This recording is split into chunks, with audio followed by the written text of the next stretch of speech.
Hi, welcome back guys. This is your friend, the fanfiction guy. Back with another fanfiction. This is the first part of What If Deku Never Inherited OFA? Now before starting, please give this video a like and subscribe to the channel if you want more videos like this. Now let's get into the fanfic. The toddler had fluffy green hair with matching colored eyes and was extremely pale. Though that wasn't much of a surprise considering he was found underneath a warehouse in a secret bunker with no windows to the outside world in sight. Yet, he looked to be well taken care of. He had no obvious injuries, he was wearing a nice, clean outfit, and he didn't seem malnourished. The child even seemed to have a room any kid could only dream of having. A big bed complete with blue covers, every toy ever made, and a big dresser filled with the nicest of clothes. A big fluffy carpet to play on and bright wallpaper, pale blue with clouds. It was the sky, the one he was being kept away from.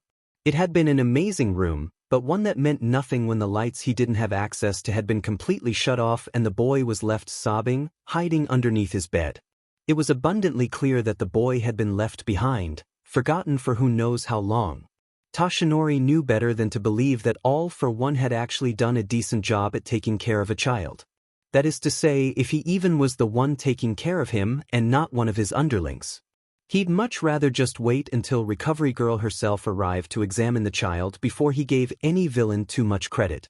The thought made Toshinori sigh as he readjusted himself from where he sat on a couch in the break room of the police station, causing the sleeping boy to snuggle into his chest even more. He half smiled as a tiny fist came up and clenched onto the fabric of his shirt. He was thankful that he had been able to change out of his hero costume before the kid had fallen asleep. What did this poor child ever do to deserve such an undeserving fate as to have the worst villain in all of history as a father? Izuku couldn't wait to leave stupid Kurusen behind. The kids were pretentious, arrogant, obnoxious, snooty. The teachers were complicit and never did anything more than give a meaningless warning to their students for their behavior. One more year of being surrounded by pompous Jargus. Of people who snickered behind their hands at every little mistake and blunder, who always acted like they were better than anyone and everyone else. Who would isolate you because you refused to act like they did and fit into their standards. One more year, he had to keep reminding himself, one more year of having to deal with them. Except for one. He stuck with one of them for another few years. He might have not been as obnoxious and ostentatious, not outright, but he was a cold-hearted JRK who didn't care about anyone but himself. Izuku had asked him for a pencil once, one time when he had accidentally forgotten his pencil at home, and he just scowled at him before going back to ignoring him. Thankfully he ended up finding one in the depths of his bag when he looked harder. Why'd he want to be a hero if he wasn't even willing to help a classmate when they're down on their luck? Heroes are supposed to want to help people. A true hero should always want to help people. Hopefully they'll be in different classes, there were two after all. And he wouldn't be the odd one out in high school, he'd be with people who wanted to be heroes, who had to have at least some sort of heroic qualities. People who were kind and brave, who knew how to smile even when life tried to knock them down. He's giddy just thinking about getting to go to UA in the near future. A cold, wet feeling along his skin snaps Izuku out of his thoughts. The hair on the back of his neck stands on end, goosebumps appearing along his skin. He'd made it to the underpass. He hadn't even been paying attention to his surroundings, he'd been on autopilot. Looking around, he wasn't sure if the reason for the sensation had been someone who was already far gone or if they were still around. He tried to focus and see if he still felt it, but his mind was reeling. When he looks behind him, he finally sees it, a dirty green slime-like substance oozing out from around a manhole cover. Laughing nervously, he takes a few steps back as the person comes out from their not-so-conventional walking route. "Sorry, I was just passing by," he says in an attempt to excuse his unjust nervousness. They become incredibly justified when the cold, moist substance grabs his leg with an evil laugh. "Don't worry about it, kid. You're a real lifesaver, a perfect body to get away from him with." He tries to get away, but he can't break his hold on him, and just as he's about to yell for help, the green smile is being shoved down his throat. Izuku did everything he could think of. He kicked and clawed at the slime. He had mountains of self-defense training under his belt. He should be able to find a way out. But he couldn't. He couldn't fight something without a solid form. The villain was going to kill him. He was killing him and there was nothing he could do about it. Even his quirk wouldn't work, it wouldn't work no matter how much he pleaded with it to. He wasn't able to concentrate enough to get it to activate. You would have thought survival instinct would have gotten the better of him, but no, it was hopeless. It wasn't long before his movements started to slow, his body giving in to the loss of air, his vision starting to darken around the edges. The last thing he saw was the manhole cover blasting into the air, a warm feeling coming over him that made his body relax instinctually. It was going to be okay, he was going to be okay. Why, kiddo, Izuku, wake up. Izuku's eyes snapped open and he shot up, gasping for air before realizing he didn't need to anymore. He could breathe again. All the unnecessary air he took in was quickly coughed up, tears forming in the corners of his eyes as he chokes. A hand is patting his back to get him to cough up everything he needs to. My boy, are you okay? Should we get you to the hospital? He had been trying to wrap his head around everything that had just happened, but realizing who was in front of him stopped his train of thought. His dad, in civilian form, had been on the ground beside him. Pops! He shrieks, standing up, and the man follows suit. Hat, what are you doing here? You should be at the agency, shouldn't you? Not today, kiddo, he answered, still seeming more concerned than anything else as he put one hand on his shoulder, smoothing back his hair with the other. Before all that, are you okay? Yeah, fine, just perfect. He says, holding a hand to his chest to check that he was in fact still breathing and his heart was beating. Izuku's hair was ruffled, the man sighing in relief. Leaving him to fuss over him for a moment, knowing he had worried him, he spots a soda bottle with green slime in it on the floor. He'd caught the villain who tried to suffocate him to death. So, what are you doing here then? Are you just off today? His dad didn't usually do days off without telling him about them. Dad smooths back a piece of his hair away from his face, lowering that hand, but still keeping the one on his shoulder in its place. I came home early. I have a meeting at UA. I was out doing some grocery shopping when this guy came along.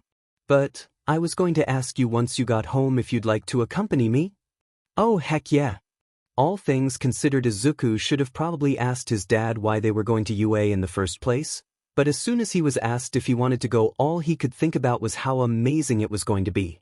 Even while he waited for the hero to take the villain to the local police and he waited in the convenience store across the street, UA was the only thing on his mind as he browsed the aisle for an after-school snack.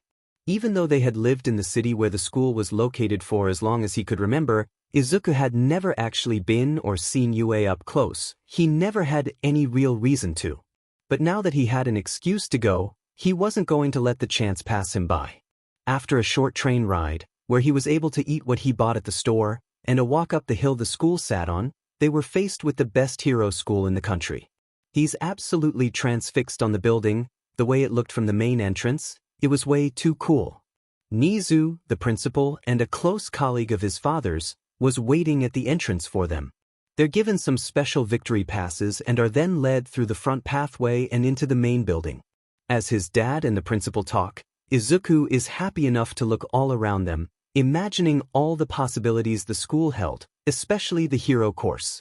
All the training exercise they must be able to do in such a big, wide school ground. It only really occurred to him that he hadn't asked what the meeting was for and why it was at UA in the first place when they turned a corner and were met with an actual UA student standing.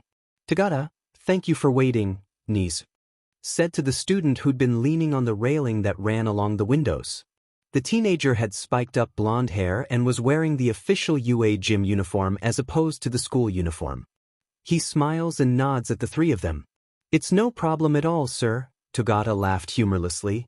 Tagata, this is Toshinori Yagi, a colleague of mine, and his son Izuku. The three of them bowed in greeting.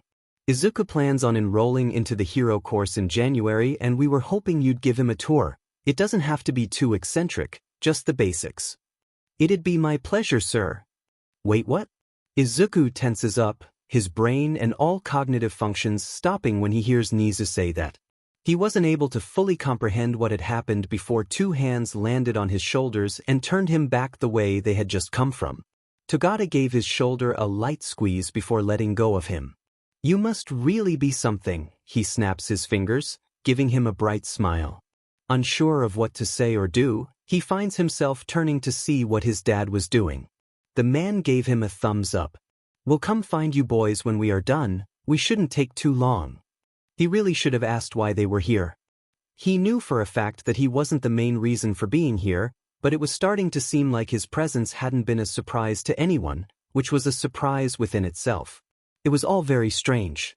Let's start with where the first-year classes are, Togata exclaims, dragging him out of his own head. Togata's full name was Mirio Togata. He was currently a second-year, meaning when Izuku started high school he'd be a third year. And his quirk, permeation, which allowed him to move through any solid mass, felt like a warm summer breeze. Which sounded strange to say, but a part of Izuku's quirk allowed him to sense other people's quirks when they were in close proximity to him. There were no real rules that this part of his quirk followed, just that whenever someone was close enough to him, he could feel a unique experience their quirk gave off. Which had been how he had known someone else was around before the villain attacked him earlier. But yes, Togata's power felt like a summer breeze against his skin. It was easy to talk to Togata. He's not too serious about anything, always finding a way to crack a joke. All the unease Izuku had previously left about having to be alone with a guy he just met had completely disappeared. They just finished looking around the support item labs, Togata knowing some students who'd been staying after school for a project they were working on. Togata was going to show him the gym grounds right beside the school next. So, what's your quirk, Yagi? Togata asks when he finds a dip in conversation. Oh, he says, biting the inside of his cheek. People didn't typically have the best reactions to learning about his quirk. However, Togata hadn't given him any reason to believe he would treat him any differently because of something he couldn't change. He trusted him. It's called. He's interrupted by them both suddenly stopping in their tracks and turning back. They'd both felt someone close. Izuku because of his quirk, and Togata he assumed was just easily able to pick up on the smallest things. The question was if he was just naturally perceptive or it was something he learned in the hero course. It had just been Nizu and Toshinori turning the corner. Izuku realized because of their quirks, even before he saw them turning the corner. His dad immediately speaks up when he spots them. How was your tour, boys? We were able to get through the majority of the main building, sir. Togata answers and Izuku nods in confirmation. He's sure he would be able to navigate the hallways on his own now, to some extent, at least. I'm sure Izuku will get to see more very soon. Nizu added before turning to address him. Which reminds me, have you perhaps changed your mind about taking the recommendation exam? Being the son of the #1 hero, it would be expected that said hero would recommend him to UA, or at least, some hero would, so that he would be able to take that exam instead of the one given to the general public. And while his dad had asked him about it before, he didn't have to be the one to recommend him. He knew other heroes who could. Izuku still didn't want that. He wanted to get in on his own merit. And even if Nizu and his dad had promised he'd be graded like everyone else, he still didn't want to take it. He'll get in without anyone else's interference, all by himself. He didn't need to take the recommendation exam. Izuku was about to say as such, but before he could, Togata cut in. Wow, what hero is trying to recommend you? And why would you say no?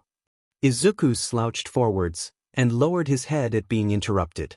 Not that he blamed the other, it must have sounded absurd if someone didn't know the whole story. A kid he just met who personally knew the principal of UA had declined the chance to take the recommendation exam, the exam that practically already guaranteed your spot in the hero course. It'd seem crazy. But how was he expected to explain himself if he couldn't tell him the whole story? Luckily for him, though, he didn't have to figure it out. His father stepped in. That goes hand in hand with something I'd like to discuss with you, young Togata. Will you come with me for a moment? Izuku saw from the corner of his eye how the other boy glanced at Nizu, the principal giving him a single nod. Suddenly he was no longer slouching forward or worried about having to explain himself. Of course. Without another word, Izuku's dad was leading Togata down the hall and turning towards the main entrance. Why would he need to talk to Togata? They just met and... It clicked. His eyes widening, not with fear but excitement, he turned to the creature now standing next to him. Is he? Yes, your father thinks he has found it. Suitable successor in young Togata. Izuku has known the truth behind his dad's quirk since the day he had been reduced to only being able to do hero work for a certain amount of time before reverting into his skinny, civilian form. While he only learned that truth a couple years back, he'd always known it was special. It was the one quirk he was never able to take.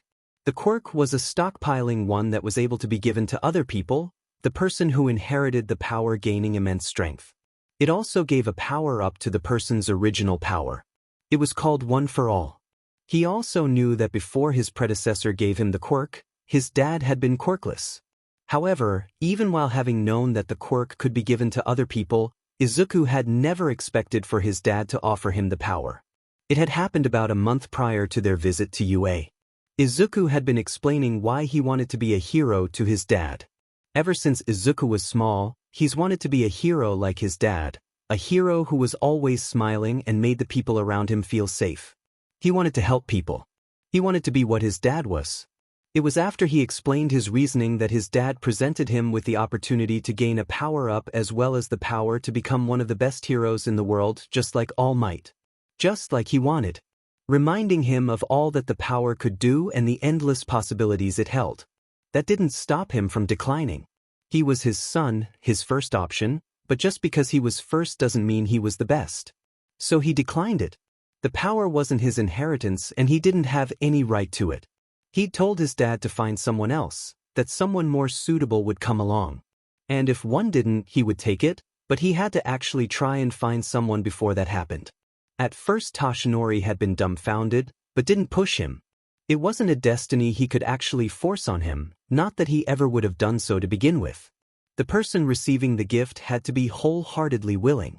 And, at the end of the day, it had all been for the best. Just like Izuku had thought, the perfect someone to inherit the quirk came around. Mirio Togata. A second-year hero in training at UA High School with the heart, mind, and ambition of a great hero. He was the perfect successor for the quirk. This time around, the power had been accepted. The only problem was that they needed to make sure Togata would be able to handle the quirk, which had led to 10 months of training for both Togata and Izuku. Ever since Izuku could remember, he's done some kind of extracurricular activity having to do with physical fitness. It started as his dad wanting him to know basic self-defense in case of anything. But as he grew up and had decided he really did want to be a hero, it had been taken to the next level. He studied all types of hand-to-hand combat styles and was good at several of them. Sometimes he would take classes, and sometimes his dad would take his lessons into his own hands. Either way, Izuku would say his physical fitness was above average for someone his age. Not to say it couldn't be better. Which was why when his dad started to train Togata, he didn't complain about being brought along for the ride. Izuku sat down on the stairs leading down to Koba Beach Park with Mirio and watched the rising sun over the water. It was finally the morning of the UA entrance exam and they had officially finished cleaning the entirety of the beachside park of all its trash. Which in turn meant they had officially completed his father's 10-month training plan. A couple moments of silence passed between the two of them when they heard someone walking down the stairs towards them. They already knew who it was without having to turn around. Once his dad stood on the step behind them, he placed his giant hands on both of their heads and proceeded to ruffle their hair. "Good job, boys. Gotta admit I had my doubts," the man joked, causing Izuku to roll his eyes while Mirio just chuckled. The hero takes his hand away and walks down the rest of the steps until he's standing on the sand. He looked back towards Mirio and Izuku couldn't help but smile, knowing what was about to happen. "Come with me for a second, young Togata." Mirio stands and leaps down the rest of the steps, landing next to Izuku's dad. He watches as the two of them walk away and knows he had done the right thing by not accepting the power. He's gotten close to Mirio over the past couple months, they've gotten to know each other, and he would bet his life on Mirio becoming a great hero. He deserved one for all. "Eat this." "Excuse me?" The two had been loud enough that Izuku had heard them yell from where they stood a couple yards away. They were somewhat out of earshot, Izuku only being able to hear them if he actually tried, but he had heard that loud and clear without having to. Izuku couldn't help but clear his throat into his fist before he pressed his lips together in a tight, thin line to keep himself from laughing at the speechless state Mirio had been left in. While he had thought on multiple occasions to warn him, Izuku was glad he didn't. The look on his face was priceless. So worth it. It didn't take much longer before Mirio did actually swallow the strand of hair. Izuku wasn't too sure how he wasn't dying of laughter, but he managed to get through it and not ruin the moment between his father and his successor. Though he's sure the moment was already ruined when Mirio realized what he had to do to gain the power he'd worked his butt off for. He must have not been doing a good job at hiding his amusement because Mirio's eyes moved to look at him. Izuku tensed up under his glare as Mirio's eyes narrowed. "And what are you still doing here? Isn't the exam starting in less than 3 hours?" Izuku waves him off. "Exactly, I still have plenty of time." All he needed to do was get home, take a shower, eat a quick breakfast, make sure he had all his things and take a short train ride to the school. It shouldn't take more than an hour and a half. "I don't trust it," his dad cuts in as he and Mirio come walking back towards him. "You should get going, Izuku, you shouldn't risk it." With a groan he sits up from where he was sitting. "Okay, but you'll see I'll get there with plenty of time to spare." He grins before walking the rest of the way up the stairs. "Do your best and good luck." His dad calls out after him. Mirio adds, "Good luck." Izuku gives them one last thumbs up before running off. Izuku hated when his dad and Mirio were right. He was racing up the hill UA sat on with the help of the rollerblade attachment on the bottom of his shoes, his cousin having been the mastermind behind the invention, with less than 20 minutes to spare. It was only when he slipped past the front entrance that he calmed down and took a deep breath. It was fine, he had made it in time, and no one had to know he almost didn't.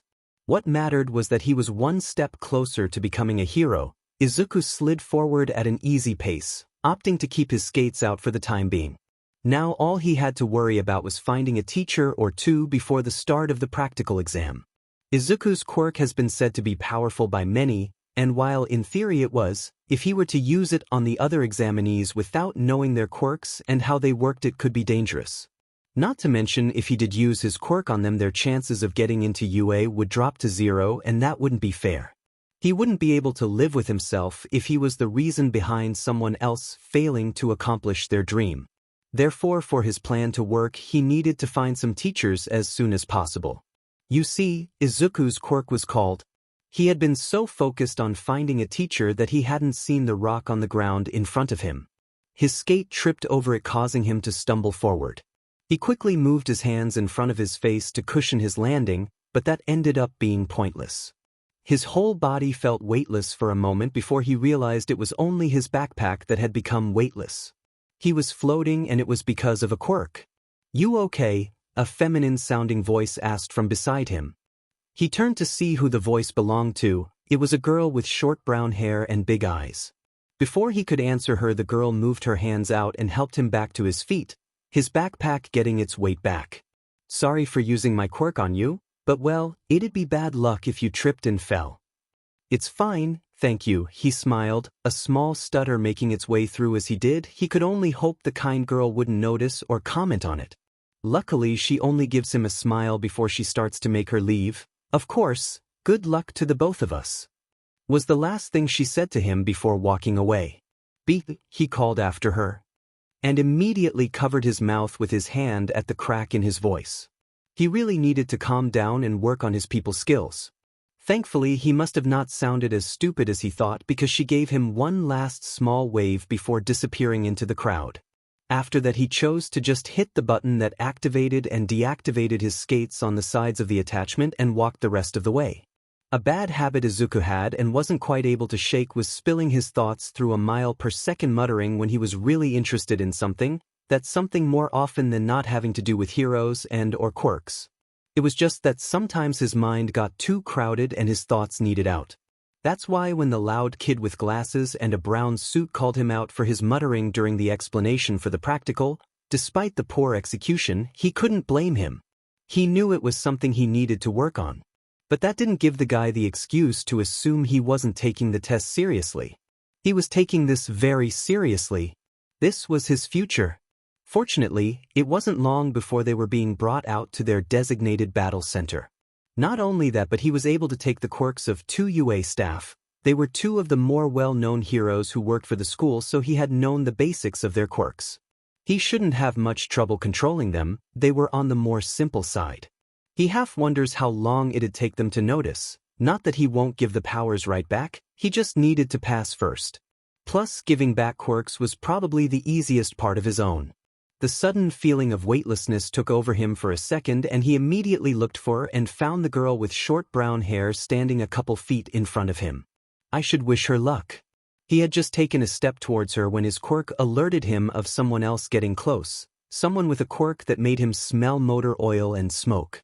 He turned just in time to see the same guy who called him out in the auditorium making a grab for his shoulder. He stopped when he saw that he had been caught.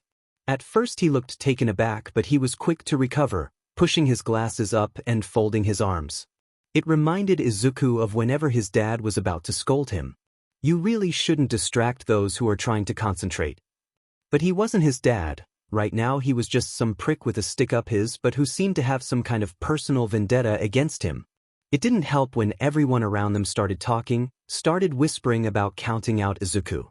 Izuku keeps his mouth shut. It was just like all of middle school, people thinking they are better than him. Whatever, he never listened to them before, so why start now? He had more important things to worry about than what people thought about him. And begin. Without a second thought, Izuku hits the sides of his shoes. Together, turning them into skates and snapping around, racing through the now open entrance of the fake city. There was a sense of satisfaction at knowing he had been the first one in the group to move. It doesn't take long for him to come across a one-pointer, not wasting any time to call upon one of the two quirks he had taken. Black holes appear around the tips of his fingers and he pulls in the robot, turning it to dust. The Space Hero 13's quirk felt like nothingness, like being in a dark room all alone, or being in space. It was fitting. He's quick to move to the other robots still standing and SCK them in, turning them into dust within seconds with a very helpful quirk. He's already got around 15 points with Black Hole when a piece of debris cuts his cheek, leaving a decent-sized gash in its wake. Letting the feeling of nothingness sit dormant, he calls for the other quirk he had taken. Focusing on the taste and smell of blood, he made a long dagger out of hardened blood from his cut and slices through the machine. Izuku keeps cutting through robot after robot and is only forced to stop when the ground beneath him starts to shake, slightly throwing him off balance. He didn't know if he was too shocked to see a huge building-sized robot emerge out of nowhere, destroying everything in its path or not. This was UA after all, doing things to the extreme was kind of their thing. He's turning to flee like the others when he hears a small and weak-sounding, ow. His eyes immediately find the source of the sound. The same girl from before was now trapped under some rubble, unable to get out. The robot was seconds from crushing her. He was moving before he could think, letting the two powers consume his whole body. He didn't have time to think about the consequences, he needed to stop the thing or at least buy them enough time to get away. Blood starts to flow out of his cut cheek at a faster rate than it had been before. Long, thin but strong strings of crimson started to wrap around the machine's arms and body while a huge black hole from his combined fingertips appears to SCK it in. It wasn't long before the zero-pointer was half destroyed and half turned into specks of dust. Izuku let the smell and taste of blood as well as the feeling of nothingness slip through his fingers before he went crashing down towards the ground. The last thing he saw was the girl reaching out for him. Every quirk had its drawbacks when their user overdid it. For Izuku's that just so happened to be fatigue whenever he used more than one quirk at a time. He had passed out for a second after he had stopped the zero-pointer, but thanks to UA's nurse, pro-hero recovery girl, he had been fine after another minute or two. He also had the kind brown-haired girl to thank for saving him before he could hit the floor and cause himself more damage. After recovery girl's healing and a gummy, he had been fine. That day he left UA with mixed feelings about how well he had done on the test. He was sure he had done a good job on the written portion, none of the questions having been particularly hard. What he was more worried about was the practical. He had gotten around 30-something points from what he counted. The problem was they were never told how many points they actually needed to pass. He'd have to wait a week before he got his results. The anxiety was enough to make his stomach turn inside out. Having a hero as a dad meant Izuku's been accustomed to being home alone since he was a kid. Well, that sounded worse than it was. He used to have a nanny, a nice middle-aged woman with long white hair and blue eyes. She worked for a company that specialized in taking care of the children of heroes. It was only when he turned 13 that she retired from being his caretaker and he started to stay home alone. Though he wouldn't count it as being completely alone, their dog, Choco, has proven to be great company. Plus the job of a hero varied from day to day, which just meant that sometimes his dad would be there to see him off to school and sometimes he wouldn't. Sometimes he would come home in time to make them dinner and sometimes Izuku would make it. Not to mention his dad also always texted or called him to check up on how he was doing multiple times a day. So even if there were times Izuku was alone, he never felt like it or minded it, because while everyone else got All Might, the symbol of peace, he got that and Toshinori Yagi, the best dad out there. This was also why he didn't find it strange when he hadn't seen the man around as much that whole week. His first thought had been a new case he was working on, but either way he didn't question it or complained. It wasn't until that Saturday that he had found out the real reason he hadn't been around. Like any normal teenager would, Izuku had slept in until around noon that Saturday. When he did finally get out of bed because he was hungry, he was half expecting an empty house, which was why he wasn't too surprised when he walked downstairs and was met with his dad sitting on the couch while reading a book, their all-gray Great Dane laying next to him. "Good morning, kiddo," Toshinori greeted without looking up from whatever it was he was reading. Izuku echoed his words while rubbing the sleep away from his eyes. "Would you please check the mail for me?" He walked the short distance from the bottom of the stairs to the front door, put on his sandals and did as asked. He walked down their walkway and opened the box the mailman dropped letters in to find nothing but a plain cream-colored envelope. He flipped it around and Izuku ran back inside as fast as he could. When he got back inside, he didn't waste any time explaining anything to his dad, only saying, "It came, it came." He repeats the same two words over and over again as he scurries back to his room to open his letter from UA High School. As soon as he heard the sound of his door shutting behind him, he tore the envelope open and pulled out a small disc. When it lit up, all of a sudden he dropped it. When he saw who appeared in the hologram, he couldn't stop himself from falling down to his knees, his mouth dropping open when he was met with his dad in his hero form standing in the recording in front of him. "Izuku Yagi, it is I, All Might. I'm sure you're surprised to see me, but let's just say there's a reason I've been around town as of lately." He wanted to say, "You live here," but knew it was something he must need to say, plus he was sure there were others in the room with him at the time. "I've come to teach at UA." For the second time his mouth fell open, he snapped his head around, having half a mind to ask his dad as to why he didn't tell him any sooner. But before he could, the hologram of the hero sitting downstairs kept going.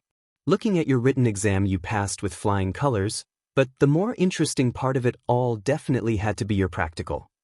He gulped. What if it was bad news and that's why he didn't tell me?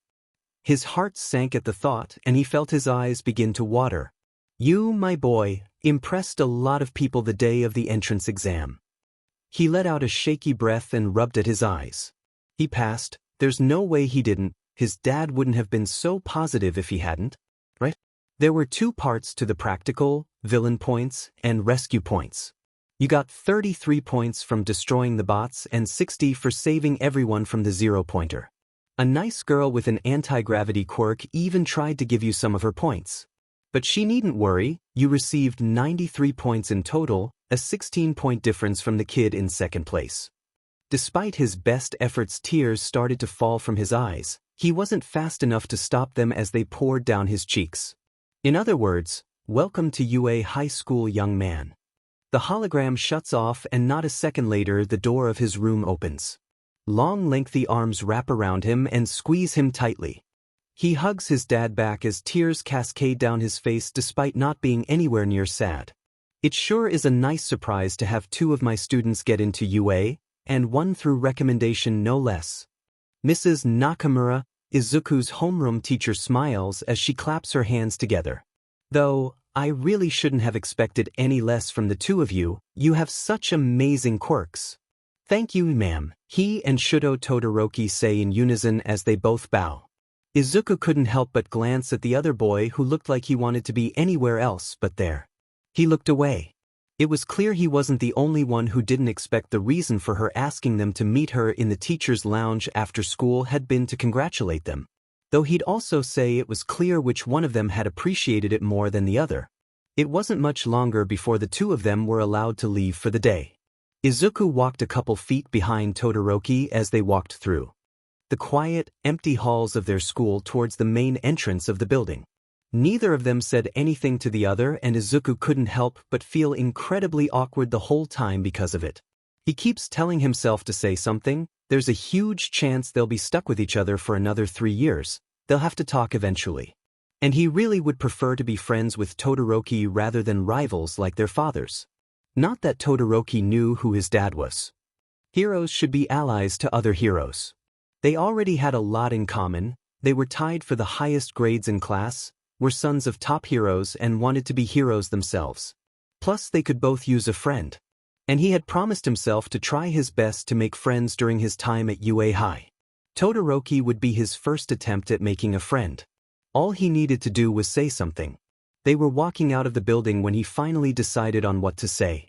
Telling his nerves to go away, he steps closer to Todoroki. "So how was Dash?" "There's no reason we need to be friends, we're just going to the same high school. Don't get in my way." Izuku stopped dead in his tracks, a shudder of newfound self-consciousness and embarrassment at getting rejected washing over him. Todoroki hadn't even spared him a glance. He also didn't stop with his track down the walkway to the main gate. Izuku watched his back as he thought about how full of cold hatred his eyes had been.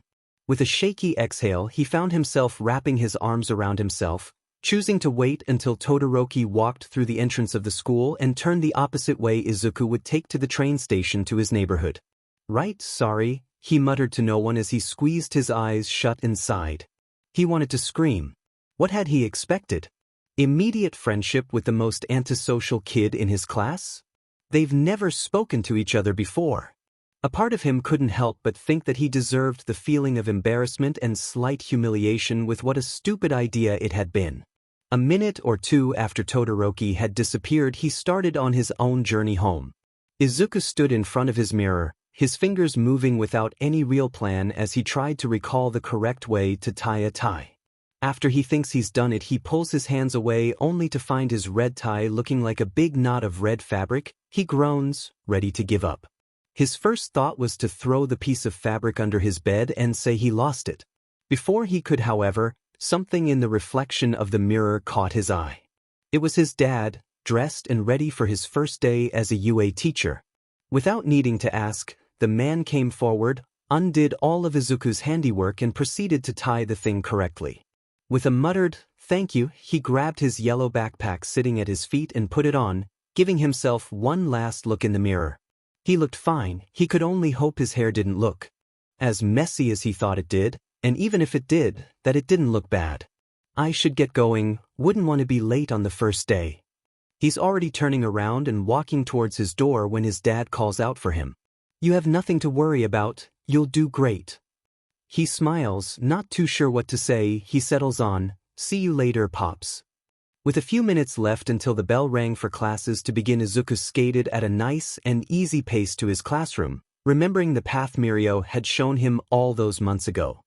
His heart was beating so loud he felt like it was echoing through the empty hallway. For most of the way to school, he was able to distract himself with the music playing through his earbuds, but now that he was in the actual school, there was no avoiding it.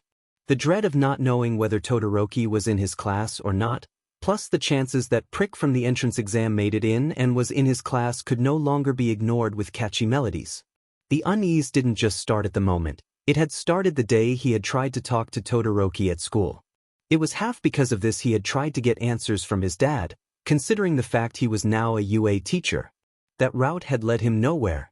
All he got from asking was the information he and the rest of his new classmates were already told, restated to him. 36 students got in through the general entrance exam and were divided into the 2 hero course classes. 4 more students from the recommendation exam, 2 to each class, would make that an even 40 in the new first-year hero course classes. Was all his dad had told him whenever he tried to get answers. Talk about patronizing. Once Izuku stood in front of a tall door with 1A in big bright red lettering. He forced himself to take a deep breath. He hit his shoes together, shrinking back to his normal height. Taking out his earbuds from his ears, he put them in their charging case. His phone was next. He closed all the apps he had opened that morning before putting it away with his earbuds in the smallest pocket of his backpack. Before he could fully comprehend what he was doing, he went to open the door to his new classroom. "Remove your foot from that desk at once."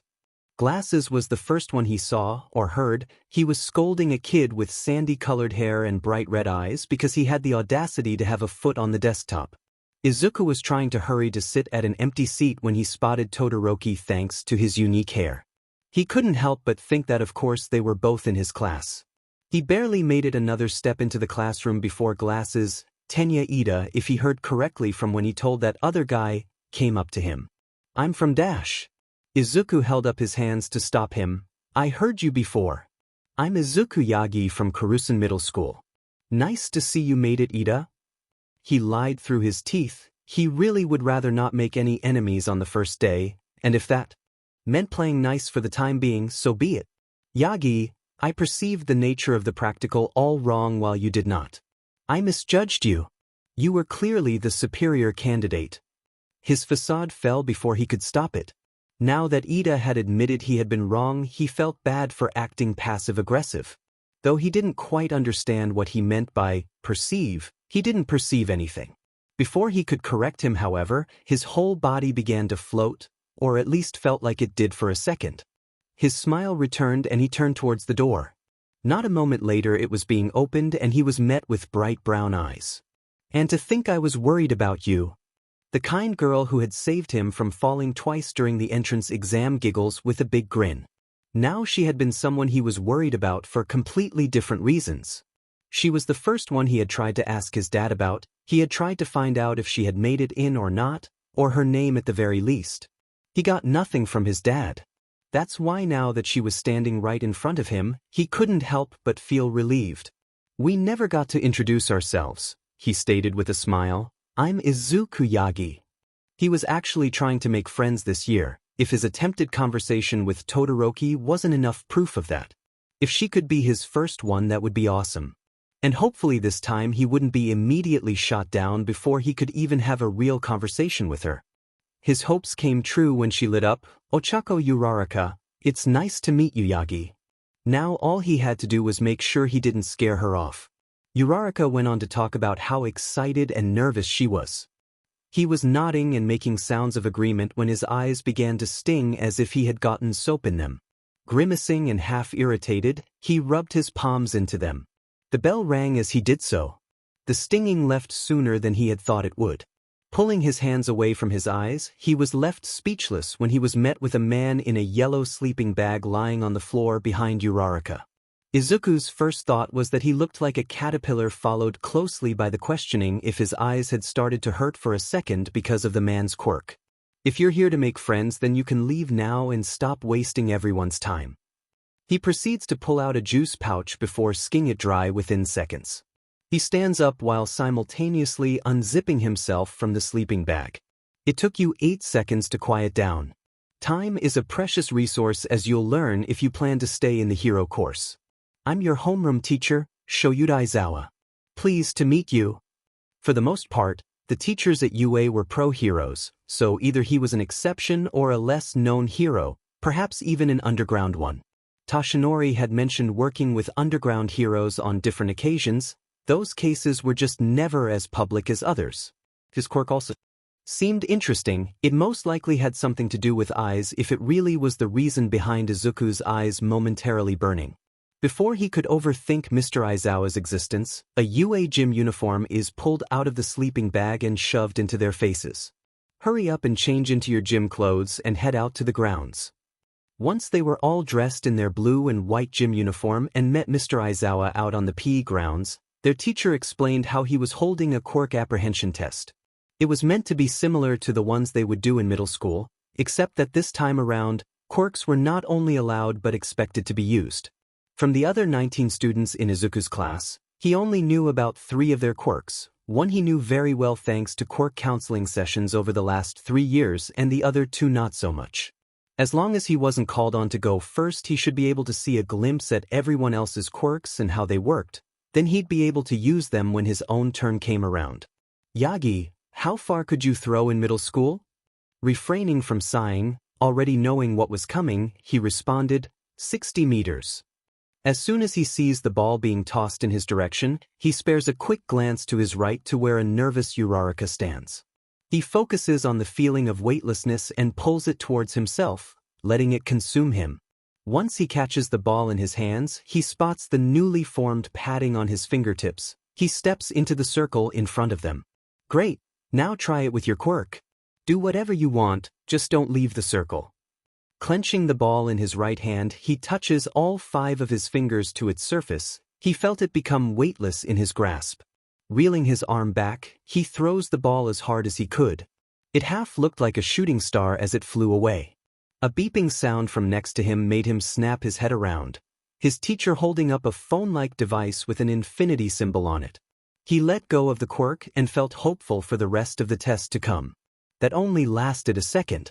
Several of his classmates had expressed their amazement after he threw the ball, but it was Uraraka's voice that stood out the most to him. Yagi, what exactly is your quirk? Izuku felt himself tense up at the question, the others piggybacking off her inquiry, everyone now wanting to know. While he knew it was only a matter of time before someone got curious or they were told he had hoped it could wait until later on and not when they barely started the new school year an hour prior. He had needed to make sure they knew he was trustworthy, that he's never not given a quirk back. He steps out of the circle and walks back with the rest of his class, head hung low, already knowing not to expect positive reactions from what he was about to say. Hopefully he could just gain their trust further down the line. My quirk allows me to take and use the quirks of anyone around me while leaving the person whose quirk I took quirkless, he explained. His quirk was registered under the name Gain. This power allowed him to take the quirk of anyone within a 3.05 meters, 10 feet, radius of him and use it as his own while rendering his opponent quirkless. Taking a quirk requires focusing or pulling on the feeling someone else's quirk gives off. He gives them back by simply letting go of the feeling, as easy as letting out a breath of air. While Izuku can use multiple quirks at once, it often led to him becoming fatigued. He also tends to get the same drawbacks as the original user when he overuses a quirk. A bonus part of his quirk that he found out by mistake in elementary school when he touched 2 kids at the same time was that he was also able to give people different quirks. That part did require touch though and wasn't as useful. He's sure the last and first time he's even ever used it was that day. People always had various reactions to his quirk.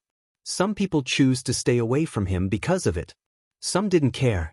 Some thought it was cool. And some even compared it to that of a villain. He had been trying to make friends this year, and everyone finding out about his quirk right off the bat wasn't going to help with that. He had really been hoping to not have to ignore people and be a social outcast for another 3 years. That's super cool, dude. Sounds powerful. When he heard multiple of his classmates give him compliments on his quirk, he felt like Uraraka's power had been used on him. He didn't get to dwell on the feeling for much longer, their homeroom teacher calling for their attention once again. You can discuss quirks on your own time. Right now we have to focus on the task at hand. Yes, sir. Not to brag, but Izuku hadn't feared being the one to be expelled for 1 second. Since they were going by class number, a girl named Yaoyorozu, and he went last to go for the first event, which was the 50-meter dash. While Yaoyorozu made herself a literal Vespa, he settled with taking Todoroki's quirk. For grip strength, sit-ups, seated toe touch and side steps, he did them without the assistance of a quirk.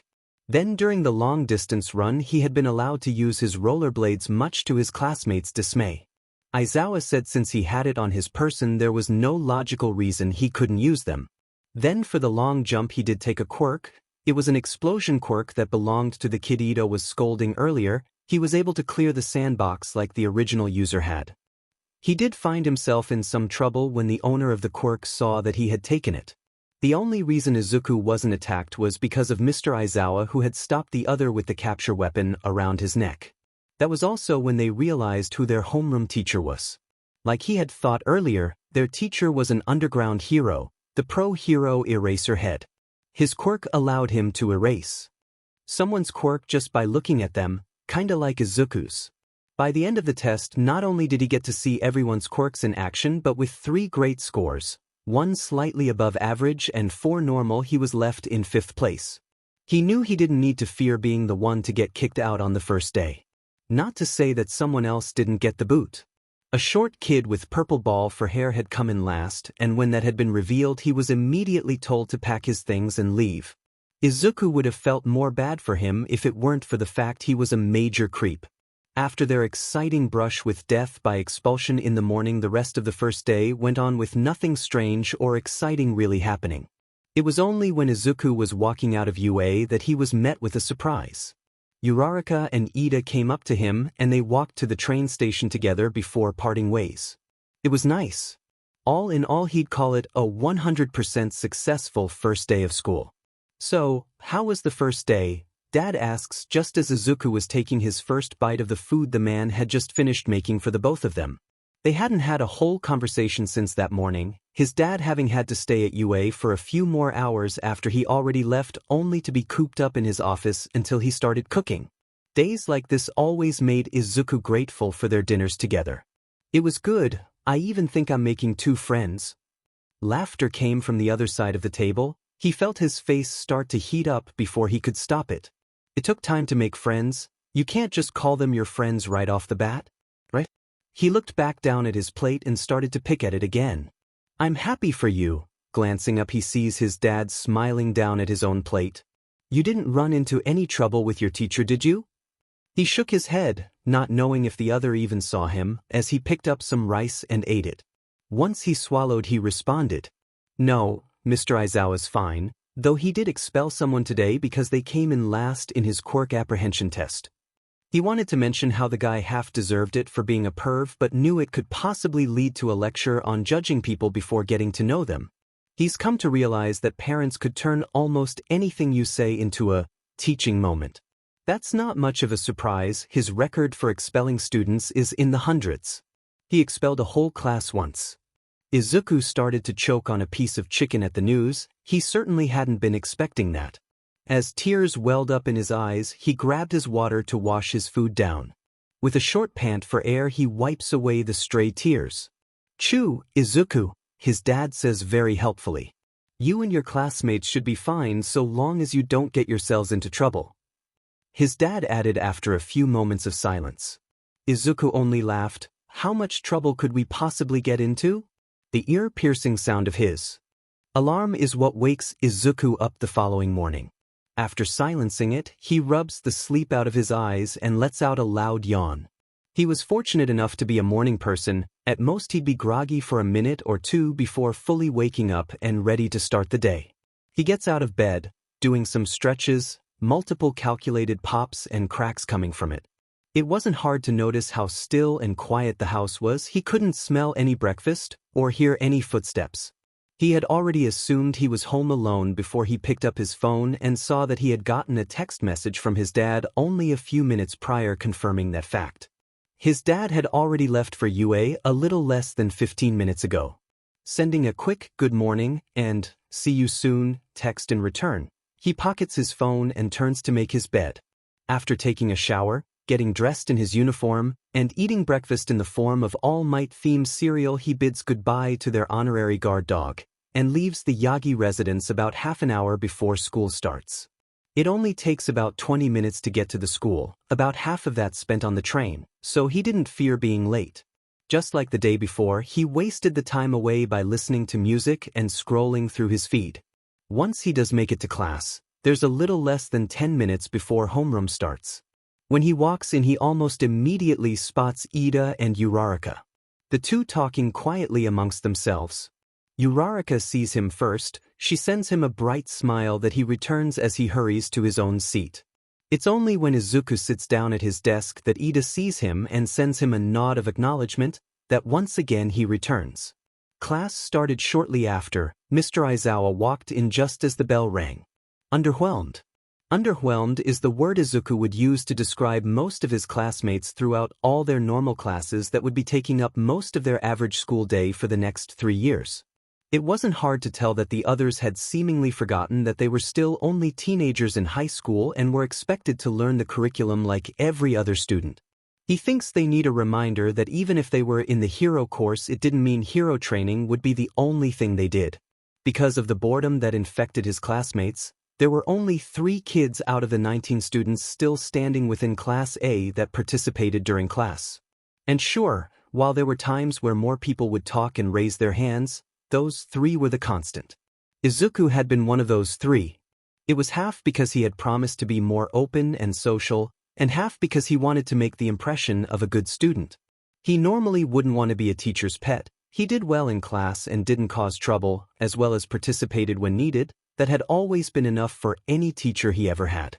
However, due to the fact that his parent was now among the teachers and would most likely catch an earful about students who were labeled as problem children and needed to be kept an eye on, he would rather not risk anything. Especially since almost no one knew All Might had a son, he couldn't risk teachers bad-mouthing him or something that would be bad for everyone involved. If it wasn't obvious, Izuku was a secret and a well-guarded one. While the teachers of UA had been told about his dad's weakened form since it wasn't something he would have been able to hide for long, they weren't aware about Izuku. The only people who knew about the Yagi family were the ones who had been entrusted with the full knowledge of the hero's quirk and weakened form. And in UA there were only 3 people who knew all their secrets. Being the son of the number 1 hero came with a lot of guidelines and rules he's grown accustomed to over the years. Not that he minds. His dad was good at taking his feelings into consideration over these things. Izuku always knew that he only ever wanted what was best for him. And when it came to people knowing about their father-son relationship, he too preferred to keep it a secret. He saw firsthand how people treated and acted around Todoroki, all because they knew he was the son of the number 2 hero, Endeavor. He could only imagine what the world would have to say about All Might's son. That was a whole different type of chaos he'd rather the 2 of them not have to deal with. Loud, boisterous laughter interrupted his doodling in his personal notebook. He looked up just in time to see All Might in all his glory leaning into the room with his hands gripping onto the frame. "Good afternoon, children," he exclaimed. Izuku's face heated from unwarranted embarrassment, and he was starting to be really grateful for the fact he was in the back of the class. Everyone else was too busy being starstruck by All Might to notice his certainly red face. Hands pressed to his cheeks in hopes of calming himself down, he watches as the man struts towards the front of the room. It is finally time for Hero Basic Training class. Not only is this class worth a ton of credits, but it's what will help mold you into the heroes of tomorrow. The hero pulls out a card and presents it to them. Your first activity in this class will be battle training. And for that you'll be needing these. The wall to the left of Izuku starts to make machine-like sounds before 4 shelves come out revealing 19 cases with corresponding numbers. Get changed and meet me in ground beta. One of Toshinori's former sidekicks was, and still is, a support item developer. The 2 stayed close even after life took them down separate paths. It's how Izuku ended up calling David and Melissa Shield his uncle and cousin, as well as how he got his detachable skates that could fit onto any pair of shoes he owned and knew what he needed to ask for when submitting his hero costume request before school. Started about 3 weeks prior. Since he would mostly be focusing on hand-to-hand combat, his quirk taking away the advantage of a quirk from an opponent, he knew his costume had to emulate that. The base of his costume was an elbow-length dark green jacket and matching pants with thick black line designs along his sides. He has a red utility belt, a green tinted visor to protect half his face that he kept on his head for the moment, and a metal face mask to protect the other half that was around his neck. Black fingerless gloves with built-in knuckle padding and a black back brace that held 2 collapsible bow staffs, as well as red and black knee and elbow pads, with his red high tops and the skate attachment. It was awesome. After he's done changing, he uses his skates to roll his way out of the locker room and towards where they had been told to meet. Some of his classmates were already there and the ones that weren't were close behind. As soon as he and the rest of the stragglers come out, their teacher announces the start of the exercise. When Izuku sees Uraraka, he goes to stand next to her. She was in the middle of adjusting different parts of her own costume. As soon as she sees him, he smiles. "Cool looking costume, Yagi." "Thanks, yours looks nice as well." The girl is opening her mouth to add something but is cut off by Izuku's father calling for his students' attention. "Looking great, kiddos," the man all but shouted as he looked over all of them. When their eyes met for a split second longer, Izuku felt a ping in his chest. He couldn't help but smile to himself. Now, on to today's training exercise.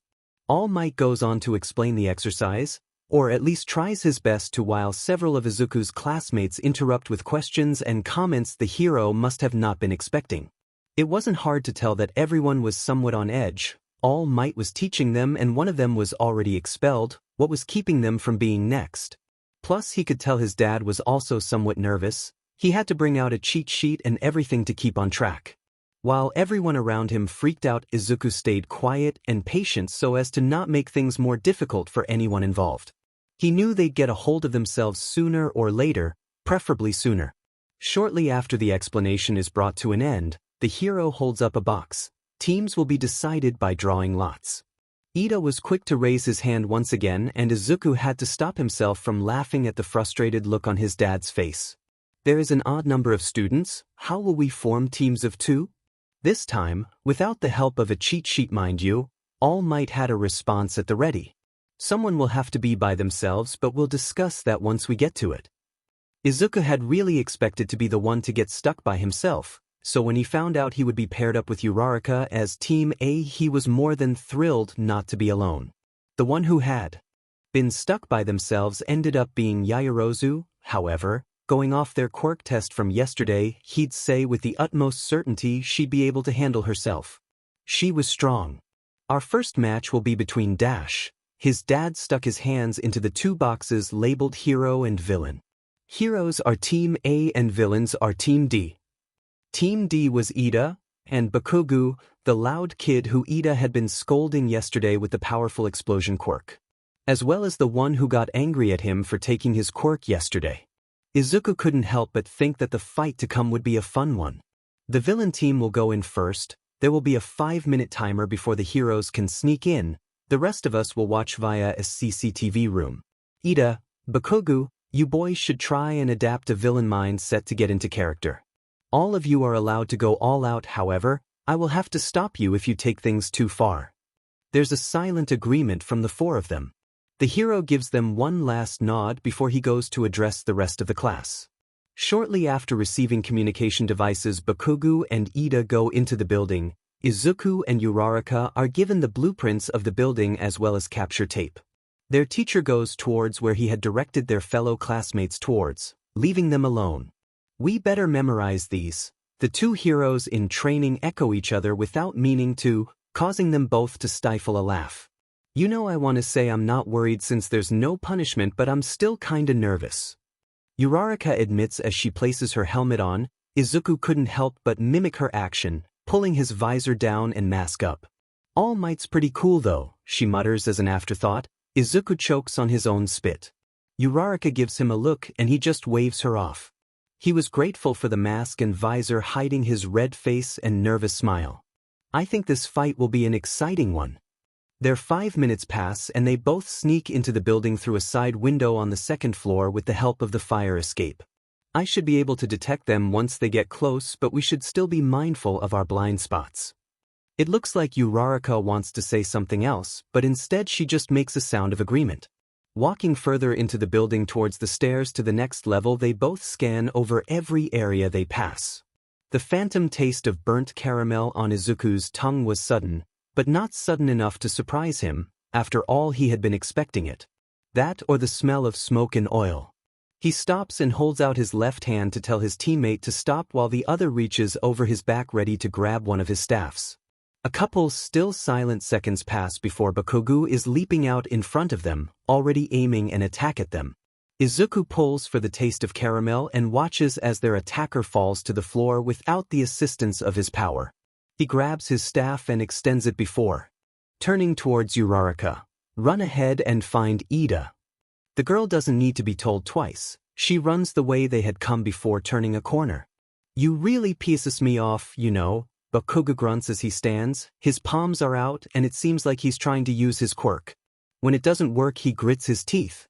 I was so sure I'd come in first for the entrance exam. But then I come to find that some private school loser beat me. You were the person in second? Something flashes over Bakugo's face at his words, but before Izuku could pinpoint what it had been, he's being snapped at. Go to hell. The other comes charging at him. With all the combat lessons he's gotten over the years from various teachers, his dad and Mirio included, Izuku was able to tell what was coming. He allows himself to fall to his knees while his right leg was left extended. Whirling his staff in his hands, he aims for Bakugu's side. As he reacts to the hit, Izuku drops his weapon momentarily. Grabbing the other's lowering right arm, he pulls him forward before tossing him over his back and into the ground behind. Bakugo lands with a loud thud. Grabbing his staff, he gets back to his feet and turns to see that Bakugo was also standing again, glaring daggers at him. Bakugo moves slightly and Izuku is immediately on guard. Before anything can happen, however, the other gets an irritated look on his face. "Shut up and just keep watch, damn it," he barked into the earpiece. As soon as he dropped his hand from his ear, Bakugo charged at him once again. He attempts a roundhouse kick, but Izuku sidesteps and swipes his staff under the foot, holding his weight, making him fall. "You're not even using my quirk," Bakugo grunts as he jumps back up. "You pitying me or something? I just believe that someone shouldn't just rely on a quirk when it comes to fighting." Plus, he didn't want to risk losing control of a quirk he's only used once before.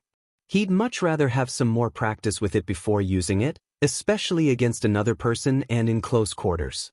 Either way, his statement only seemed to make the blonde angry as he aimed punch after punch at him.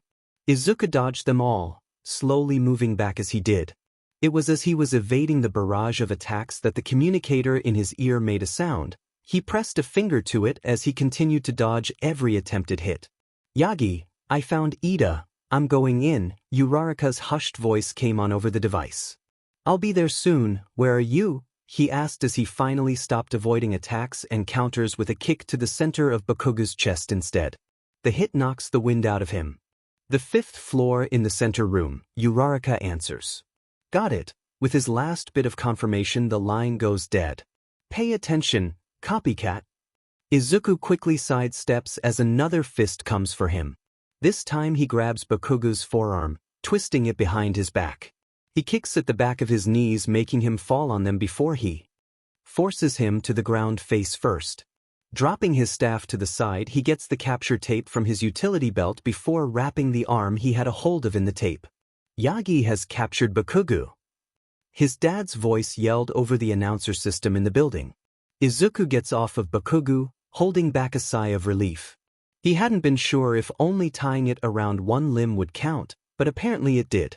Pocketing the tape and shortening his staff before putting it back where it belongs, he runs to find Uraraka, leaving Bakugo where he laid. It's not over yet. As he runs up the stairs towards the 5th floor, he lifts his hand to his communication device. "Uraraka, I'm heading your way. I need you to make sure Ida is close to the door, preferably with his back towards it." He skips the last few steps of the flight of stairs and runs towards where the last set leading to the floor with his teammate and opponent were. "Got it," Uraraka says, and the signal cuts out once again. Izuku runs up the stairs 2 steps at a time. It was only when he found the hall leading to the only door to the room that he slowed down. With a few pants, he slowly approaches the door. He's less than a meter away from the door when he hears Ida.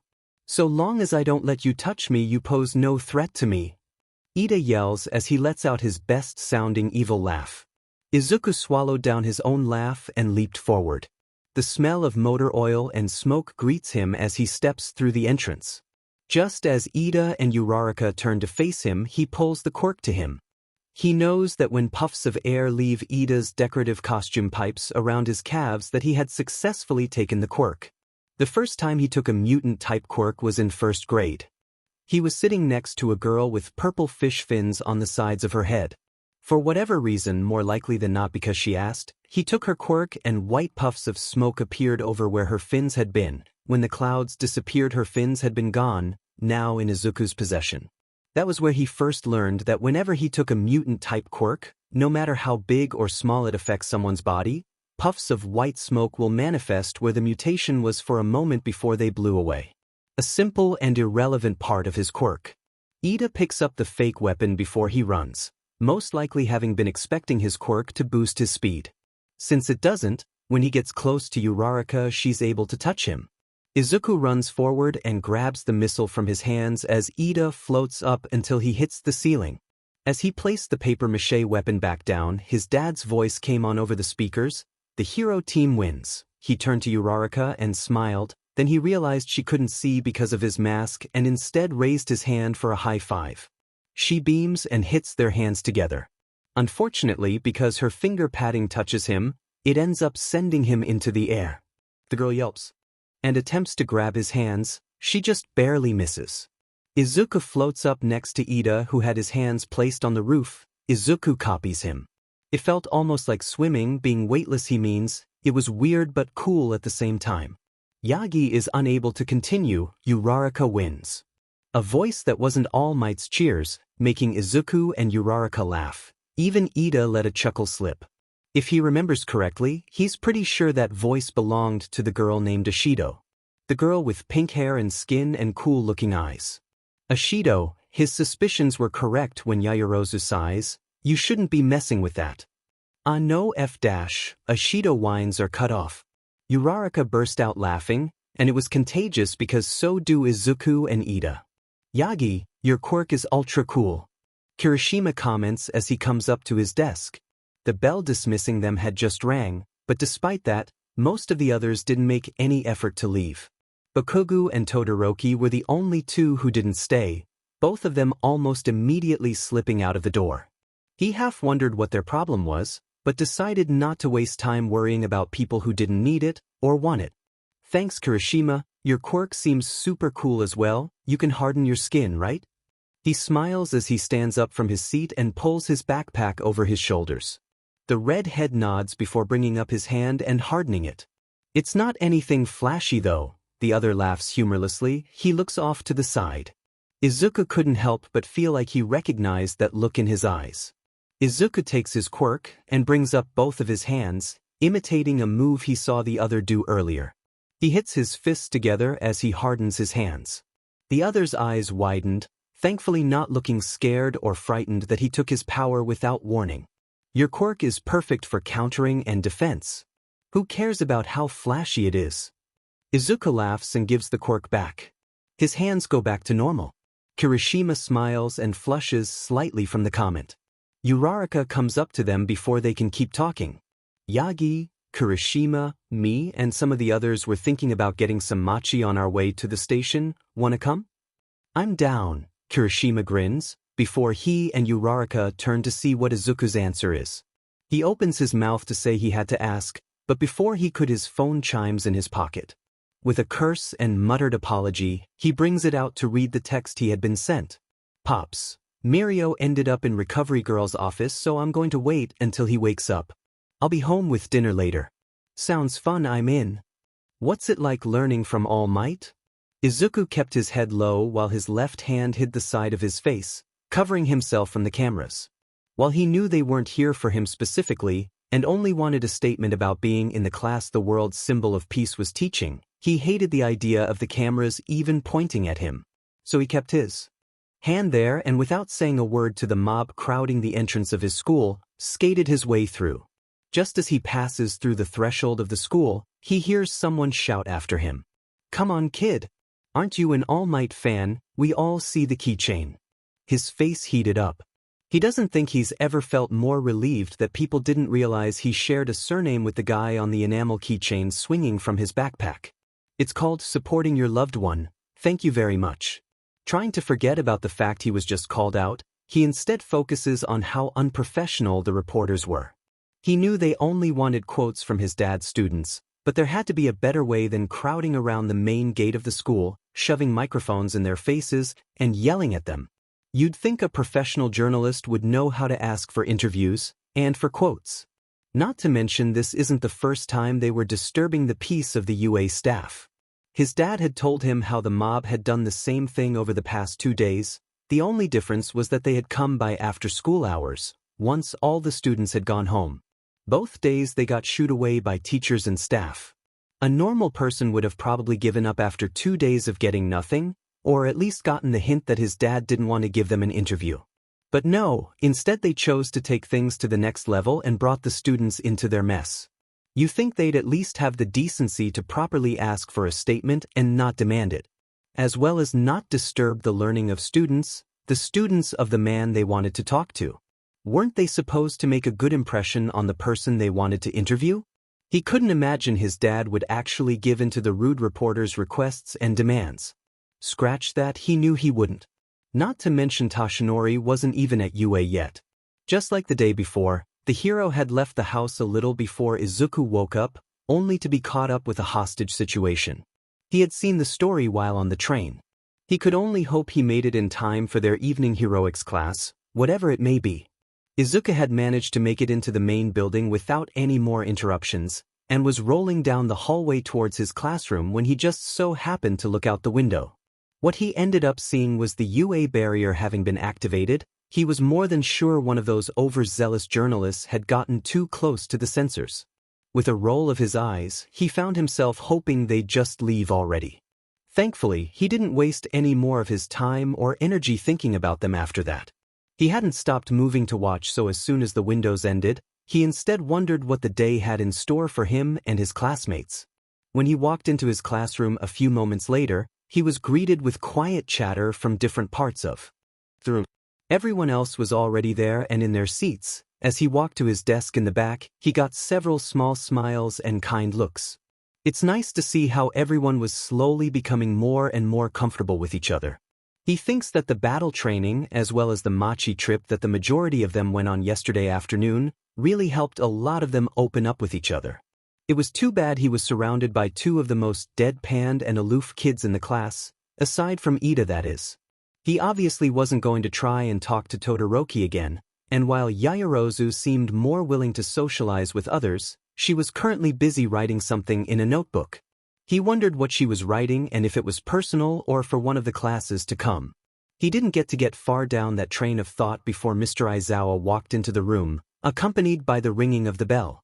I'm sure we've all had a very eventful time getting to class thanks to our new addition to the UA faculty, but quiet down.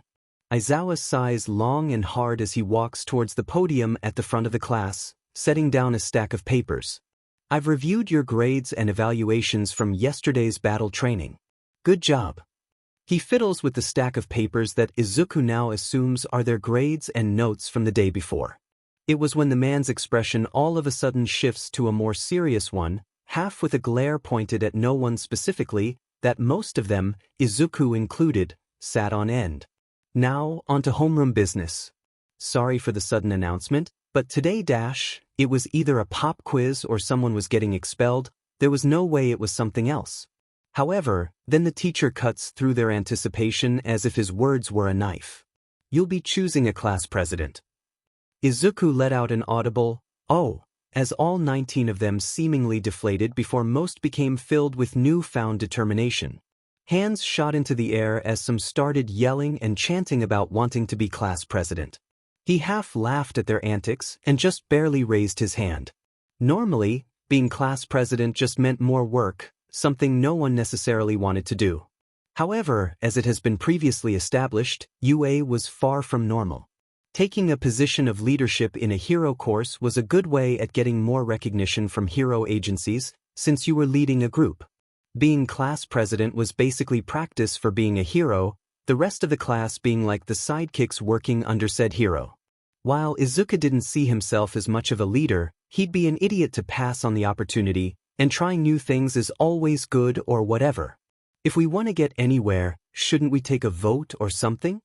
He mutters, not really expecting anyone to actually hear him. He was mistaken. Ida, from across the room, shouted suddenly, "Yagi is correct. Quiet down, everyone." The sudden outburst made Izuku jump in his own skin, which he quickly recovered from. He probably should be more used to loud and such extroverted personalities, all things considered. Two certain blondes pop into his head, he half cringes.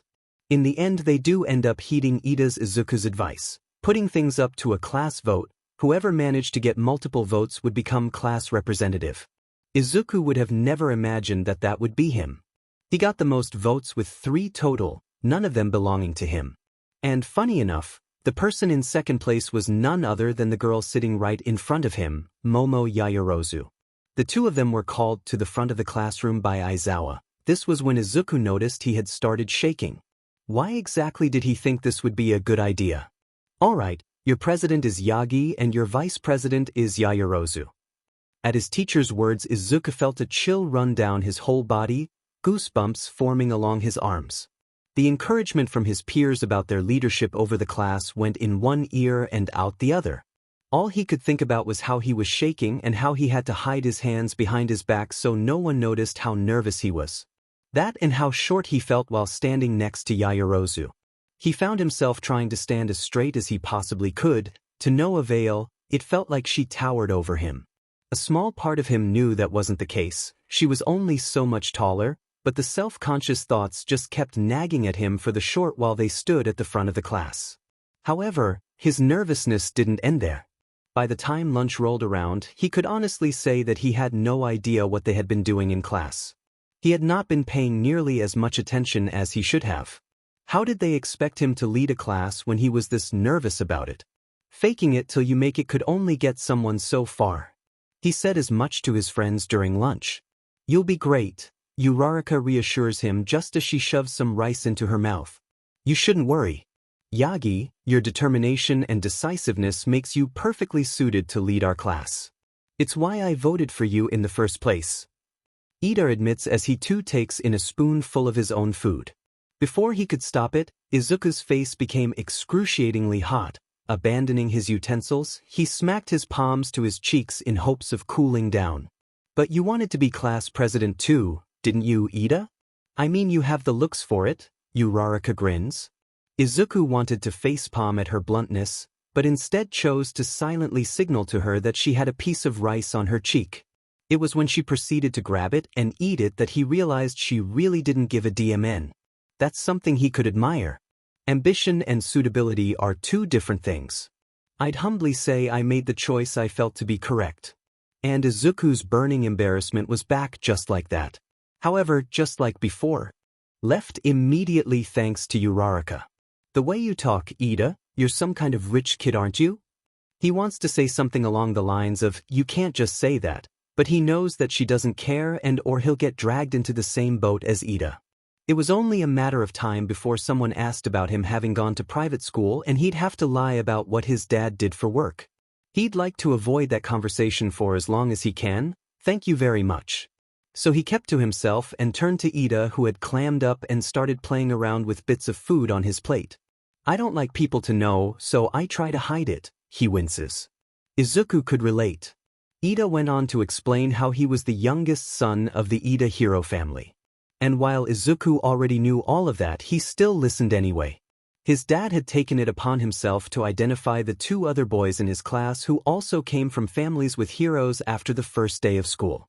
While they both knew he already knew about Todoroki for obvious reasons, it was Ida's name he hadn't been expecting to hear. Though he should have probably realized he had heard his last name before. As Ida talked about his older brother, he had a smile on his face. He doesn't think he's seen him smile like that before. He knew firsthand how proud he must feel while he spoke about the hero Ingenium. While Ida has his older brother, Izuku has his father, they both had a hero they looked up to in their immediate family. It's nice to know they have something in common like that.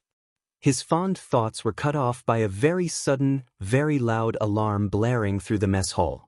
It caused all three of them to jolt up out of their seats as a message started playing over the intercom. "Security level 3 has been broken. All students please evacuate the building in an orderly fashion." What does level 3 mean? Someone broke into the school. Some older student answered his question as he ran with what looked to be his friends. After that, despite the message to evacuate in an orderly fashion that everyone was already ignoring anyways, the three hurried out. They didn't make it far. The hallway outside the cafeteria was crowded, people shoving and pushing to try and get to safety from the unknown intruder. It felt like what he imagined a rave was like, minus the music, while the fear was multiplied by 10. They made it a few steps into the crowd when he couldn't keep up anymore. The crowd was too much for him to keep up with. He was pulled back and away from his friends. He tries to reach out for them to no avail. "Ye wait dash," he could hear Uraraka yell after him as he lost sight of her and Ida. There was nothing else he could do but try not to fall, which was hard since everyone around him seemed to be working against him. It made him want to scream. But he didn't. It wouldn't help anything. He tries to calm down and take a few steps forward, even with everyone working against him. They'll be fine, the teachers will find their unwelcome guest or guests and they'll all be okay. His thoughts were abruptly stopped by a sharp, sudden pain from his ankle. He immediately bites down on his bottom lip to keep from cursing. Someone had stepped on him. Either they didn't care or didn't notice his foot and they had tried to take a step back. It was when he tried to place his right foot down that things became even worse. He flinched at the pain that shot through his body from putting weight on his foot and lifted it up off the floor. Before he could realize that hadn't been the best idea, he was already stumbling backwards and losing his balance. He starts to fall back.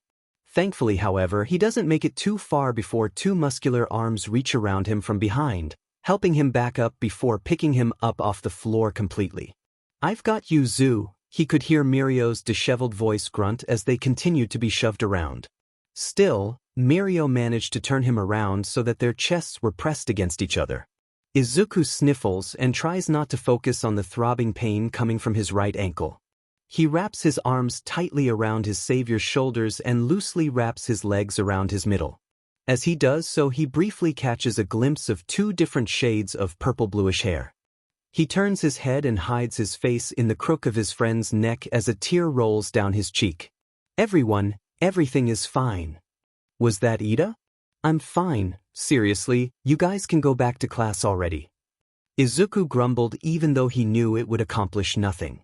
They were already halfway to Class 1A and Mirio showed no chance of stopping now, neither did his two friends following close behind.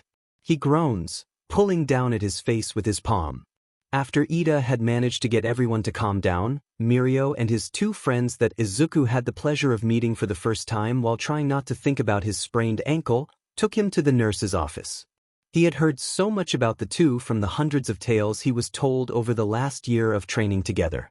And well, they were exactly what he had imagined.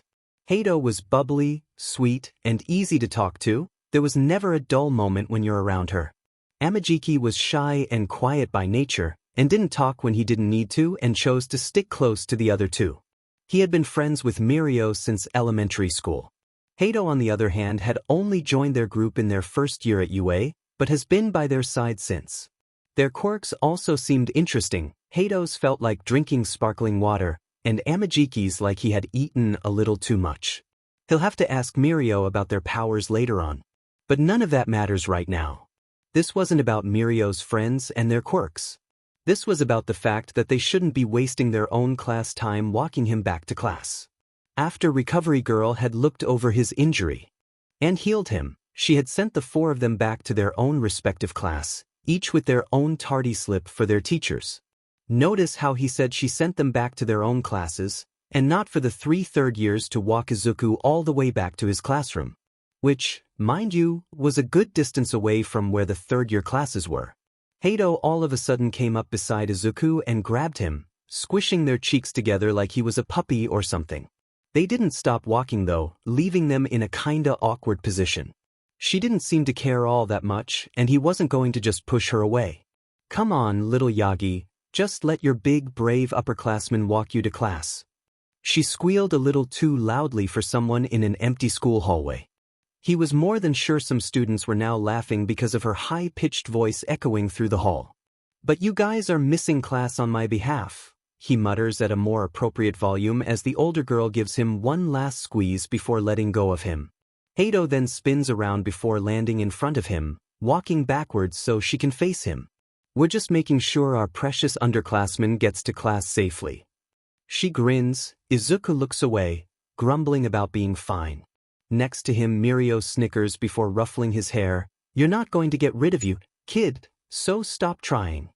"I know," he huffs, running a hand over his hair to pat down where Mirio had messed with it.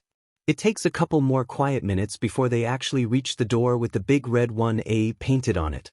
The third years stop in their tracks and watch him approach the door. Before he goes to open it, he turns towards them, thanking them and telling them to leave already.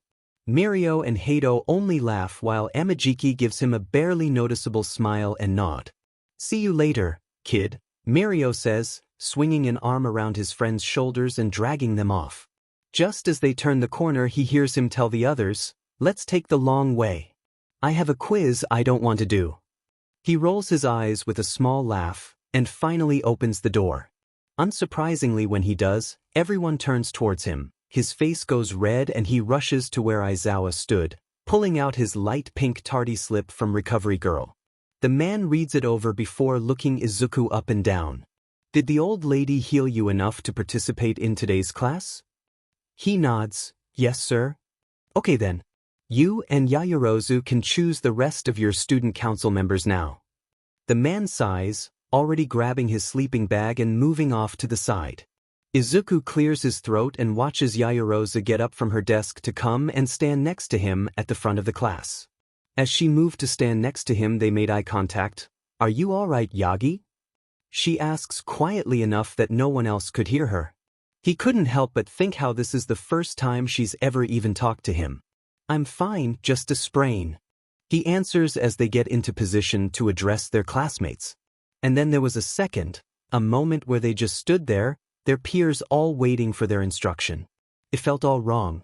It reminded him of how he felt when being offered his father's power over a year ago. He'd describe it as something akin to being homesick. His chest felt heavy and it felt surreal. Almost like he wasn't in his own body and just watching from above. Taking a quick scan of the room to try and calm down, his eyes immediately go towards Uraraka and Ida's desk. Uraraka is smiling at him while Ida seems not a very in-your-face type sad, but sad all the same. Izuku shouldn't be here. Turning back towards Yaoyorozu, he knows he's come to a decision and that it was the right call. Can I actually talk to you about something real quick? He jerks his head as a way to signal that he wanted them to turn around for the conversation to come. She nods and they do just that, turning their backs to the rest of the class, leaning in close to each other. I don't think I'm the right person for class president. And before I do what I am about to do, I want to run it by you. You are the one with the next highest votes after all. I want to give Ida my position, unless you want to take it and he can be your vice. It's up to you. He whispered. He knew the girl was hearing him clearly since she nodded along and made small yet noticeable reactions to his words. Are you sure? She asks. You might come to regret this in the future. You know what being class president entails, right? A higher chance of getting recognized by hero agencies, future employers. He knew. But he also knew what Ida had done during lunch. He himself hadn't been able to actually see Ida calm everyone down, but he did hear him. Izuku had heard him loud and clear, heard how he spoke without fumbling over his words. Izuku wouldn't have been able to do that. I know, but I have no fear of not getting recognized by agencies, and I've come to realize I am not much of a leader. Yaoyorozu doesn't say anything for a moment. She clearly was trying to understand what he was trying to accomplish, what he was meant to gain from this. She'll come up empty-handed. Doing this wouldn't benefit him in any way other than being able to see his friend happy for getting a position he so clearly wanted. One he deserved. And maybe also showing him that voting for Ida in the first place had counted for something in the long run. It took another moment before it became clear she wasn't going to come to a conclusion she herself would understand. She just sighs and gives him a small nod. So long as you're sure, I am okay working alongside Ida. If you want him to take your position, that is your decision. I just didn't want to blindside you with this. It'd be kinda shitty if he didn't talk to her first. Plus, she might have thought he would want her spot as vice in return. He didn't. He was fine being one. Of the people in the crowd, watching and listening to the two lead the rest of them. Of course. They shared one last silent look of agreement before they turned back towards everyone else. I have an important announcement, he starts off, gaining everyone's undivided attention. Rescue was arguably the most important part of being a hero. Sure, whenever you imagine heroes, they more often than not are pictured fighting villains. But that was only one aspect of a very important job. Their whole purpose was to keep and make civilians feel safe. Fighting villains was just something they had to do to succeed at the other part. At least that's what Izuku believed. What he believed and had been taught indirectly by watching his father over the years. So even if his quirk was ill-suited for rescue, that didn't mean he wasn't planning on trying his hardest in today's rescue training for hero basics. Plus, they had to go off the main campus by bus to the facility they'd be using, which was exciting within itself. What about your quirk, Yagi? Which of your parents do you get your quirk from, or is it a mix of them? Maybe completely different? Ashido questions, tilting her head to the side with a curious look in her eyes.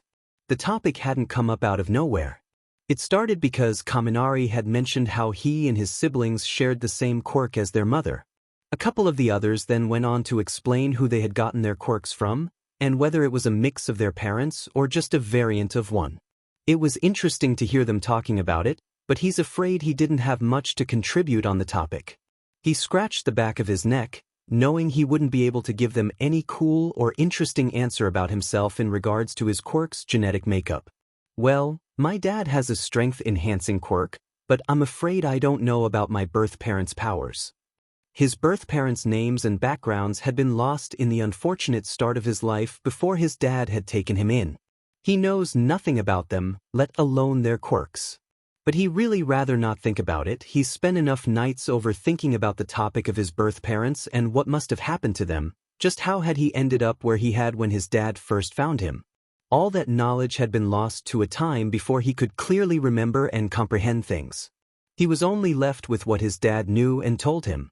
It was for the best, and Izuku knew that. He squeezed his own hand and took a deep breath. What about you, Satu? Your quirk is pretty cool. I'm sure your parents were very surprised when it first manifested. Yeah, not many 5-year-olds would be able to pick up a table like nothing. The rescue facility, for lack of a better word, was huge. The space hero, 13, a pretty popular hero who specializes in rescue, and one of the 2 heroes whose quirk he took to pass the entrance exam, greeted them. She immediately introduces her facility as the USJ, which was built to simulate a bunch of different disasters from floods to fires.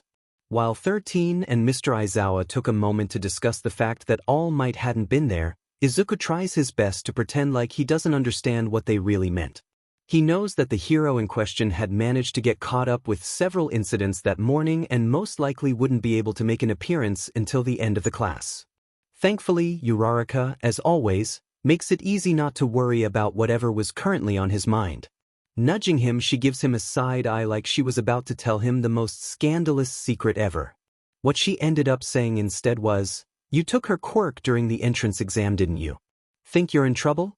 She sounded so much like a schoolgirl gossiping that it actually made him snort. He doesn't think he's ever had a friend to tease him in a non-mean way. It was nice. However, that didn't stop him from elbowing her in her side lightly. It ended up making her have to cover her mouth to keep from laughing and disturbing the peace. When 13 turned to address their class, the 2 had to hold their tongues and look away from each other to keep from interrupting. Alright, before we get started, I have 1 or 2 points. 13 starts. Well, maybe actually 3 or 4. The rescue hero goes on to explain how dangerous quirks can be, which is why they should be used for saving rather than fighting. Izuku couldn't agree more. His whole thing was taking away the advantages of a quirk and relying on quirkless combat after all. Once she finished, the attention shifted back towards Mr. Aizawa, who was clearly ready to get things over with. To start off, before he could continue, the lights in the dome flicker and something from the center of the building piques their teacher's attention. "Stay together and don't move," the man snapped suddenly, making them flinch. 13 protect the students. What the heck's that? Kirishima asks as he, Izuku, and several others try to see what was happening. Their teacher yells at them because of it. Stay back. This is real, those are villains. He sees it now. Sees people pouring out from a dark purple mist portal thing. It was almost hard to believe that he was literally just laughing with his friend a second ago and now they were being attacked by villains? A violent shudder of anxiety shakes Izuku to his core, and he knew by the look in his classmates' eyes he hadn't been alone. Aizawa tells them to evacuate and to try and contact UA as he puts on his yellow goggles and unravels some of his capture weapon. They watch as the hero jumps all the way down the main staircase. Right for the villains. "Leave it to your teacher, let's go," 13 orders. They don't have to be told twice. In the middle of running for the main exit with his classmates, Izuku feels a strong, non-existent wind run over him. It's what he imagined. People who claim to have felt a ghost say they experience. Though, he knew for a fact he couldn't blame this on a supernatural entity when the dark mist that had brought the villains here appeared around them not a second later. They stopped dead in their tracks. I apologize, but I cannot allow you to leave. The villain sounds overly polite for someone who's attacking a bunch of kids. Greetings, we are the League of Villains. We've come to this school of heroes to end the life of All Might, the symbol of peace. The villain keeps talking, but it goes in one ear and out the other.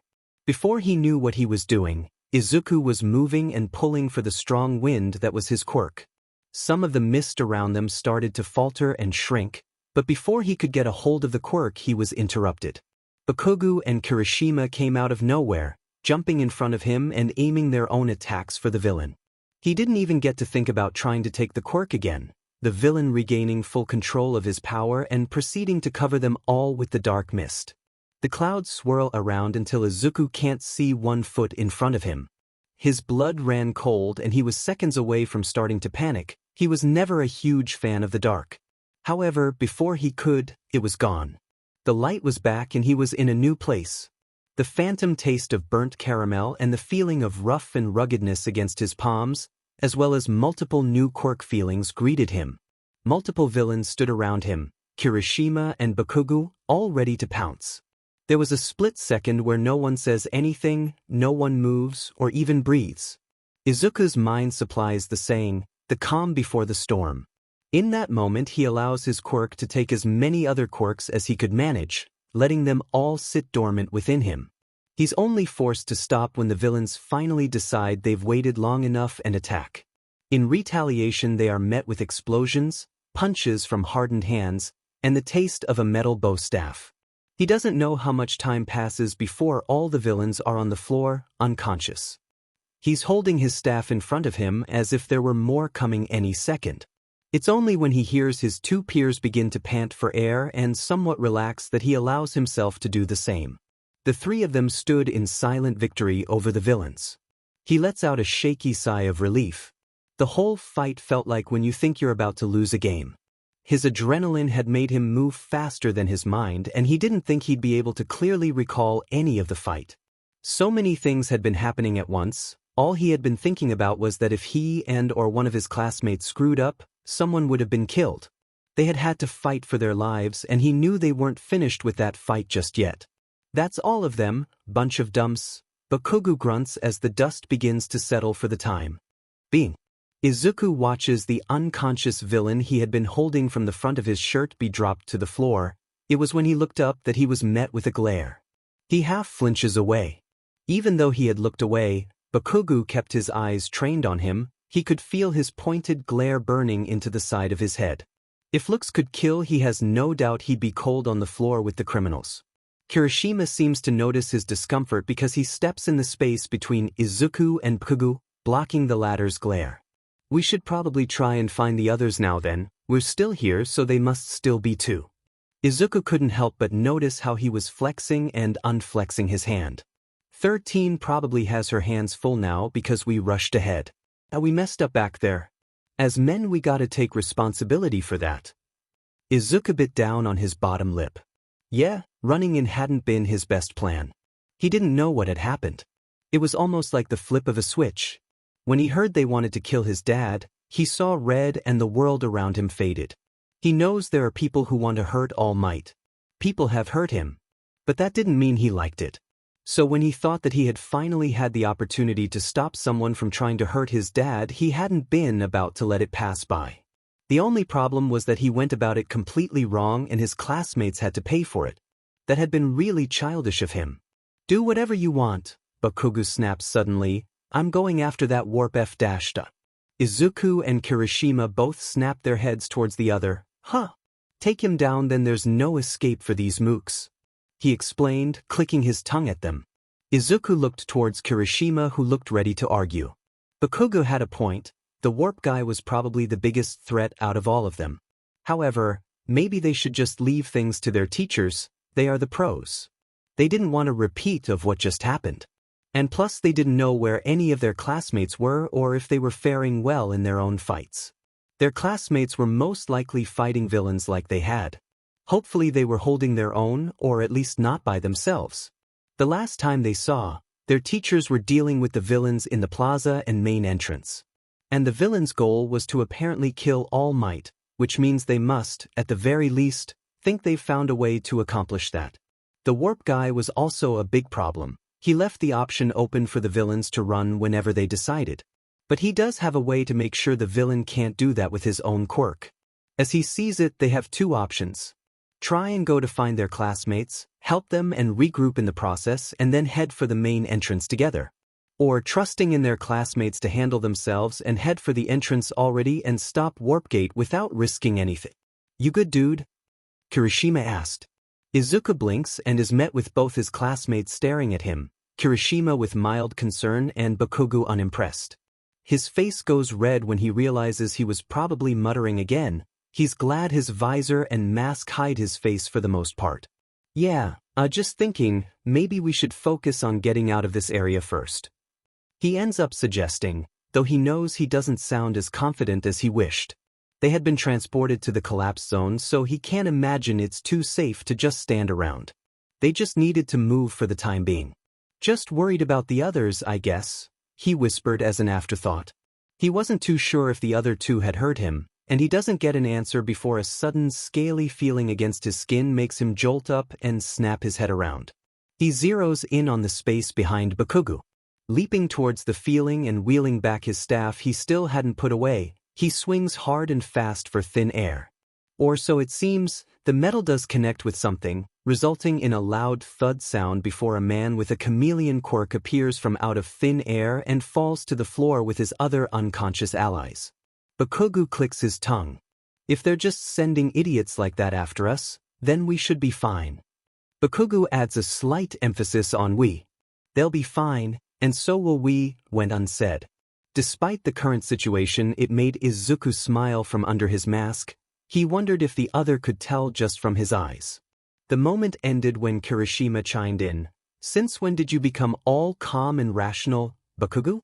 His words are laced with sarcasm and a faint snicker of laughter. Izuku has to clear his own throat so as to not laugh. "I'm always calm and rational, you red-haired loser." With another stifled laugh, Izuku pushes his staff in on itself and puts it away. He has to take a few steps over some of the villains to get closer to his classmates. "Maybe we should get out of here already." While standing around and talking like they were actual friends was nice, they couldn't waste their time. The loud thud of Kirishima hitting his hardened fists together echoed through the room, followed closely by, "Let's go then." They share a look of mutual understanding while Bakugo only huffs and fixes his gauntlets. They took it as a sign of agreement. When a loud bang echoed through the entirety of the UFA, Izuku and his two classmates had been carefully making their way through the ruin zone. They hadn't been able to see what it was from where they were, but it had come from the entrance of the facility, near the plaza where they were heading. The three of them stop dead in their tracks and share a look that holds a mix of concern and urgency. There's a beat and they all seem to agree to throw caution to the wind. They pick up the pace and run towards where they last saw their homeroom teacher. Running into Todoroki was just a happy accident. The four of them ran all the way to the center of the facility without saying a word. It was when they were close enough to actually see the plaza that they were met with the sight of All Might and three villains. His dad was bent backwards and had seemingly been trying to slam a huge villain with tar-colored skin, a beak-like mouth with sharp teeth and exposed brain into the ground. The problem was that the mist villain had made a portal so that the giant villain could dig its claws into his dad's side, drawing blood. The Warp Gate villain, while he had been using his quirk, was standing back with another villain with light blue hair and hands covering his body. They both watched the other two fight. Bakugo was the first one to make a move.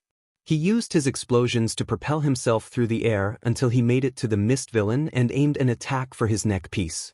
Bakugo slams the villain into the ground, keeping his palm on his silver neck armor. An ice attack to the villain holding All Might was sent by Todoroki. "So you people are really here to try and kill All Might?" He didn't get his answer before Izuku and Kirishima leap forward and aim their own attacks for the hand villain, who barely managed to dodge and jump away from the two of them. That didn't stop Izuku from taking the quirk that made his skin itch, however. Thanks to the ice from Todoroki, All Might was able to pull away from the villain. When Izuku saw blood staining his dress shirt from his side, the side where he had gotten his injury that limited his time as a hero in the first place, he grimaced. They needed to end this soon. He looks around, and when he sees Bakugo smirking down at the villain under his hold, he remembers what he's useful for. He gulps and slowly starts to step back, trying to get within range to take the transportation quirk without making it noticeable. His plan was once again put on hold because Bakugo couldn't keep his mouth shut, or in other words, he couldn't stop acting like himself. He started taunting the villain underneath him, and Izuku has never wanted to tell him to shut up more than he did at that moment. "I'm going to blow you to kingdom come." That was when Izuku said screw it, turned around and hurried to get within range to take the quirk. The hand-covered villain was saying something, but Izuku didn't listen, only focusing on getting closer to Bakugo and the mist villain. It wasn't until the villain said, "Nomu, take out the explosion brat, we need our ticket out of here back," that he stopped and turned around in time to see the monster rip itself out of the icy prison and wobble to a stand like it wasn't missing a leg and arm. Nomu might have shock absorption, but he can also regenerate. He's designed to withstand everything you've got. The villain he's coming to realize was the ringleader of this whole operation spits at All Might, as the creature known as Nomu regrew its missing limbs and charges for Bakugo. The Nomu turned to Bakugo, who Izuku wasn't far from, and ran towards him. Before he could even think about doing anything, a sudden powerful blast picked him, Todoroki, and Kirishima up, and sent them flying back a couple meters. If it weren't for the fact he felt his quirk next to him, Izuku would have assumed Bakugo had actually been hit. Instead, he had also been blown back with them and looked slightly shaken up. These are kids, and yet that thing didn't even hold back? All Might practically snapped from where he had been blown back from taking the blow. Izuku's afraid his dad's side was starting to show a little too much there, but no one seems to question it.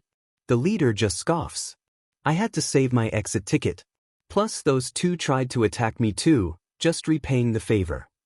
Izuku and Kirishima both spared a quick glance at each other at the mention of their previous attack. Or attempted one.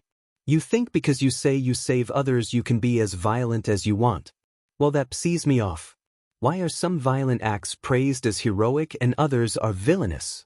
You call yourself the symbol of peace, but at the end of the day you're just another government-sponsored weapon of destruction. Violence only leads to more violence, and I'll prove it by killing you. Just like earlier, something switches inside of Izuku. His vision goes red and he's become hyper-aware of how heavy he was breathing and his heart pounding in his chest. However, this time he's able to keep himself from doing something stupid thanks to his dad's voice. "Criminals like you always try to justify what you do by attempting to sound noble. But truly most of you do these things because you enjoy it." "It's 3-5, we got them outnumbered," Todoroki states almost out of nowhere. Izuku gives himself a mental shake before he adds, "And Bakugo found the mist guy's weakness." If he knew his dad, he would never allow them to actually fight, but that didn't mean one of the villains wouldn't still try. They had to be on guard in case of anything. Their cards were still all on the table. Just like he had thought would happen, his dad held out his arm in front of them. "No. You boys need to get out of here now." The other three give some form of argument while Izuku stays back and keeps his mouth shut. He'd much rather not give his dad a reason to lecture him once this is done, and if that meant being quiet and obedient, so be it. Plus, he's more than sure they wouldn't get into trouble if it was one of the villains who made the first move. "I thank you boys, but everything will be alright, just sit back and watch a pro at work." The villains seem to have different plans. The leader of their band told Nomu and Kurogiri to attack All Might while he dealt with Izuku and his peers. Before he realized what was happening, the hand guy was running towards the four of them, their guards went up and they all got ready to defend themselves. The attack was put on hold by his dad aiming a punch at Nomu, leading to the two fist to connect and sending out a powerful wave of pure power. The shock sent the leader of the villains as well as Izuku and his classmates flying back, the five of them half struggling to keep on their feet. All of them stood back and watched as the two exchanged blow after blow at incredible speeds, creating shockwaves in the process. The USJ was dealt severe damage as they continued to fight, though the biggest was definitely the gaping hole left in the ceiling from the Nomu being sent flying by All Might. It caused the whole building to shake and everything. Izuku can't say he's ever seen his dad actually fight in person. Actually, now that he thought about it, he's only ever seen his fights and endeavors on the news. This was the first time he's seen him have a real, full-blown fight in person. That revelation was enough to shock him into silence. He thinks the strangest part was that he hadn't realized it sooner and that he found it strange in the first place. "What do you say we hurry up and finish this already, villain?" His dad hollered, making him snap out of it. More important things right now, Izuku, focus. Like for instance, the fact his dad had just used most of his power to deal with the Nomu and was now having to bluff about fighting the other two. The hero was already spitting up blood, and the smoke forming around him wasn't just from the fight but from his body overworking itself to keep up his muscular form. And no one even realized it. No one knew but him. His 3 classmates couldn't have been more oblivious. They were just trying to leave now, thinking that the biggest threat was gone. They were wrong. Even though the leader still didn't have his quirk from when Izuku first took it, the mist guy was still standing tall. If he managed to SCK in All Might again, Izuku became too aware of his dried throat and shaking hands at that moment. Yagi! His name is echoed by the 3 other heroes in training behind him. Never mind, this was probably the first time 2 out of 3 of them have ever said his name. He doesn't answer. Screw being quiet and obedient, his dad was in trouble. With a deep exhale, the world around him slows. He hits the sides of his shoes together and books it to the villains facing his dad. He stays low to the ground to move as fast as he could without the assistance of a quirk. He must have done a good job because he was able to tackle the ringleader to the floor before anyone even tried to stop him. "You little dash," the villain yells as he shoves a hand into Izuku's face. The strength it took not to GG, they might as well give him a medal now. When it did nothing, the villain's eyes widened. "I thought Eraser was down," he screamed as he kicked Izuku off of him, sending him stumbling back. "Sorry, but Mr. Aizawa isn't the only one who can mess around with other people's quirks nowadays." The 2 stand up and face each other. The villain looks about ready to kill him. The mist guy, Kurojari, says something to the man, and All Might gives Izuku a warning. Izuku wouldn't be able to tell you what either of them actually told them, and he has a feeling neither did the man he was facing head-on. However, what had most likely been a warning against fighting each other was interrupted by a gunshot. Purple mist then morphs its way around Izuku and Mr. Ringleader. Before he knew what was happening, a hand grabbed his suit collar and held him in the air. Using his uninjured arm, the villain tightens his grip, the fabric of his own costume choking him. "Fix it and I'll let you live this time," he growls as he tightens his grip, the material almost completely cutting off his air. He could hear people yelling for him on the other side of the purple mist. With a gasp of air, he does as told, letting every quirk he had go. Not a second later, where the villain was holding onto slowly started turning into dust. Izuku is thrown back like a rag doll. He had half expected to have been lied to, but no. The mist villain had allowed him out of the trap that was his own body and let him be thrown to the floor, rolling back a few times. "Yagi, come on man." Kirishima grabbed his arm and pulled him to his feet before pulling him away. He wanted to protest, he wanted to see his dad, but when a wall of cement appeared between them, he knew there was nothing else he could do. Almost no one knew they were father and son, let alone that Izuku knew about his weakened form. He wouldn't be able to justify wanting to see All Might without spilling some secrets along the way. So, reluctantly, he allows himself to be led away from the injured, as Cementos puts it. They'll see each other soon enough. Class A regrouped outside the front of the USJ. Their 2 teachers were missing, and it was crowded with different pro-heroes and police officers dragging away their unwanted intruders. That was also where Izuku was greeted with a familiar face. When he and his 3 classmates walk out of the building, he and Detective Naomasa Tsukachi come face to face, both taking a moment to take the other in.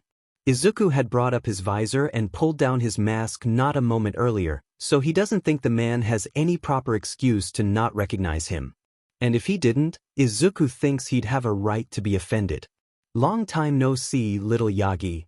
Tsukachi gives a sympathetic smile that Izuku half plays dumb to. "Good to see you again, Mr. Tsukachi." He returns before walking over to stand with the rest of his class. The man gives him and his classmates one last look over before turning to address something else, calling for his attention. Class A takes that as an opportunity to talk about some of their own experiences over the last, hour and a half? He listens half-heartedly, just wanting to go home for the day and crawl into bed to sleep this day away. It makes him sleepy just imagining his bedding against his skin. His wants are interrupted by someone tapping his shoulder. He turns slowly to see a number of his classmates staring at him. He blinks a couple of times, and yeah, the sleep leaves him just like that. "Do you know that Detective Yagi?" Ashu, Sue asks with such a disheartening tone of voice compared to her normal one. It makes him want to hug her and simultaneously punch any of the villains she must have had to face. He's a little too late for the second half, and a hug seems a little inappropriate, so instead he tries to see if he can help in any other way. "He's friends with my dad. Why do you ask? Do you think you could ask him some things for us?" The request is backed up by several other of the heroes in training, all talking over each other. He knew that they could just go up to Tsukachi and he would give them any answer he could, but if they didn't want to do that, Izuku wasn't going to make them. His family connections have never been of any use to anyone else other than himself, so now that they could help, he wasn't going to pass it up. So he nods and asks what exactly it was they wanted him to ask. Once he's armed with everything everyone else wants to know, he walks up to the detective. "Tsukachi, can I have a moment?" The detective had just stepped away from talking with some other officers, so the man just nodded and led Izuku off to the side, away from any prying ears. "My classmates want to know about Aizawa and 13, do you know anything? And maybe my dad." No one had actually asked about All Might, which kinda made him sad in a way he wouldn't be able to describe. Everyone probably just didn't think they needed to worry about him. But Izuku never wasn't worried about his dad. Sure, he's powerful and strong and all that, but he's still only human, and Izuku thinks he realizes that more than anyone. Therefore he asked about him. 13 suffered some lacerations across her back and upper arms, but her life isn't in any danger. Before he had a chance to be relieved, Tsukachi moved on to Mr. Aizawa. Eraser's arms were broken severely and his face was fractured, and there's a chance his vision and his quirk might have been affected. But there was no brain damage and he's hanging in there. His stomach twisted and turned. The last time he had seen his teacher he had been kicking butt. As for your pops, some UA staff were able to sneak him back to the main building and to Recovery Girl's office. He wanted to be happy that everyone ended up being okay, hurt, but okay. However, thinking about how his teachers had suffered to protect them only made him feel sick. There was also a self-loathing part of him that blamed himself for getting in 13's way back before everyone was split up. If one of his classmates had gotten hurt, or worse, he doesn't know what he would have done. The man must have noticed something was wrong because he placed his hands on his shoulders, bringing him back down to the present. What was really happening and not what could have. "I'm not necessarily supposed to say this, but they'll all be okay, Izuku." At that he takes a deep breath in and out. "Let's get you and your classmates back to class and on your way home. I hear school is cancelled tomorrow." He stumbled through the front door of his quiet and dimly lit house, dead on his feet that had started to ache on his way home. His body felt like lead as he pulled off his shoes, before shrugging off his backpack so he was holding it by the handle. The tiredness had been quick to come back to him moments after his classmates and himself had been sent home for the day. All he wanted now was to nap. Yawning into his palm, consequently shutting his eyes as he did, once he was done and opened them again he was met with Choco sitting down in front of him. With a soft laugh he stopped forwards and gave her some pets before making for the stairs. The dog followed him. Making it to his room he was quick to throw his backpack beside his desk and change out of his school uniform into something way more comfortable. As soon as he flops face first into his bed, Choco joins him, making him move so he is on the side against the wall. Thankfully, he had a bed big enough for a dog that was slightly taller than him when it stood on its hind legs and weighed about as much as he did. Finally, he was able to sleep this awful day away, and when he woke up his dad would be back, hopefully with food, because he doubts either of them were willing to cook dinner that night. Yeah, that sounded really nice. He falls asleep wondering what he'll be eating for dinner that evening. The fear of the dark is a common one. At least that's what his dad had told him when he was a child, as well as the internet whenever he had tried to find out why he was afraid of seemingly such a childish thing. He had read somewhere that the fear of the dark came from their survival instincts. When one is not able to see whether or not there is danger nearby, that person tends to be on guard, heightening their levels of anxiety. Rather be safe than sorry type of mentality. However, despite everything telling him it was perfectly normal to be afraid of darkness, he still didn't understand it as much as he wished he did. Phobias, and yes, this was classified as a phobia since this did affect his day-to-day life. He didn't have a clock with a built-in night light for nothing, normally develop as a result of a negative experience with the object of your fear. For the life of him, Izuku couldn't remember what possible experience this might have been, meaning it must have been before his dad had saved him. Sometimes he found himself thinking he was lucky for getting away from those villains before they could cause him any major physical or psychological damage, but he supposes he has this fear to thank them for. But none of that was the point. The point was that he hated the dark. So, you could imagine the amount of crippling fear he felt when he appeared in the middle of a void as pitch black as the night sky. He stood on uneven cement flooring that was illuminated by a light source that wasn't there, and the only relief he somewhat felt was that he was able to stay there in the illuminated space a little bigger than his classroom. His relief didn't last long. Right in front of his eyes, a man-shaped cloud of black smoke outlined with red appeared. It moved like the Warp Gate villain from the USJ, but unlike him, this person seemed to be having trouble keeping a hold of the thick smoke. It kept faltering and disappearing for seconds at a time in different places. This didn't stop Izuku from having a deep sense of dread while facing it, and because of this he attempts to take a step back. Keyword, attempts. He ends up tripping over his own 2 feet and falling to his butt. While it hurts, he didn't have time to complain, the man of black and red smoke deciding to make his way to him. Slowly, but surely he started moving towards him. Something close to a whimper left him as he internally screamed for his body to get up and run away from the threat, while another part of him reminded him that he was in a void of black and this was the only space with light. Plus, with how much he was trembling, he doubts he'd even make it far. What made everything 10 times worse was when an almost demonic noise came from the man of smoke. If red flags and sirens hadn't been blaring in his head, they were now. He needed to do something, anything. Run, fight, his quirk maybe. Except his body wouldn't listen to him, he was stuck to the ground, he couldn't stand let alone run or fight, and his quirk. His quirk was no help. He wasn't picking up on any other quirk, or quirks, so either that thing didn't have one or he didn't have his. There was nothing he could do. This was that slime villain attack all over again, except this time he couldn't count on his dad to save him. A sudden, bright and fast flash of lime, white, and navy lights appear, coming out of nowhere. The lights raced around the space above before seeming to combine together and aiming an attack right at the smoke man's center. Altogether the lights and smoke disappeared.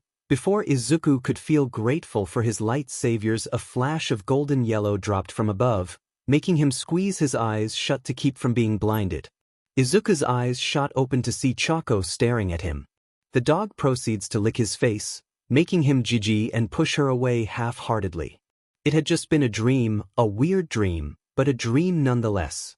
Nightmare didn't really seem like the right word to describe it. He's had nightmares before, and while this one had been frightening, it wasn't nearly as bad as other ones he's had in the past. This one just left him questioning his subconscious and the strange things it comes up with, instead of afraid to go back to sleep. It was when a chime sound echoed throughout his room that he realized he probably wouldn't be able to continue his nap though. Well, it was good while it lasted. With a groan he reaches over Choco, who just ends up getting down and leaving Rude, to his nightstand and grabs his phone that had been charging. As he did so, he caught a glance at his clock on his dresser. He had been asleep for a little over 2 hours. Pulling his phone off the charger, he fell back down onto the bed, holding the device above him. He's met with 3 separate texts, all sent a couple minutes apart, and all from the last 10 minutes. There was 1 from his dad, and 2 from Melissa. All he needed was Mirio to have texted him for the blonde squad to be complete, he thinks as he pressed his dad's message. The message just read that he'd be home soon and that he would bring them some takeout from their favorite spot. Sending his confirmation, he exits out and chooses Melissa's contact. Melissa, keep an eye out for a package. It's a gift from me and Papa as a congratulations for getting into the hero course. Melissa, it was meant to get there before your first day, but I just got the email that it just barely got to Japan. Call me when it gets there. Izuku felt a spark of excitement well up inside of him. The last time Melissa had sent him something, it had been the rollerblade attachment for his shoes in his second year of middle school. He started to type out a response asking what it was, before deleting it, realizing she wouldn't give him a solid answer. Huffing, he retypes his message. Me, as always, you're the best. Can't wait to see what it is. Tell Uncle I said thank you, Omega. The morning they were going back to school after having had a day off, Izuku was not only met with his dad making them breakfast, but a package for him from my island on the dining table. Am I correct to assume Melissa sent another invention of hers for you? The man smiles as he watches over the grilled fish he was cooking, not bothering to look up.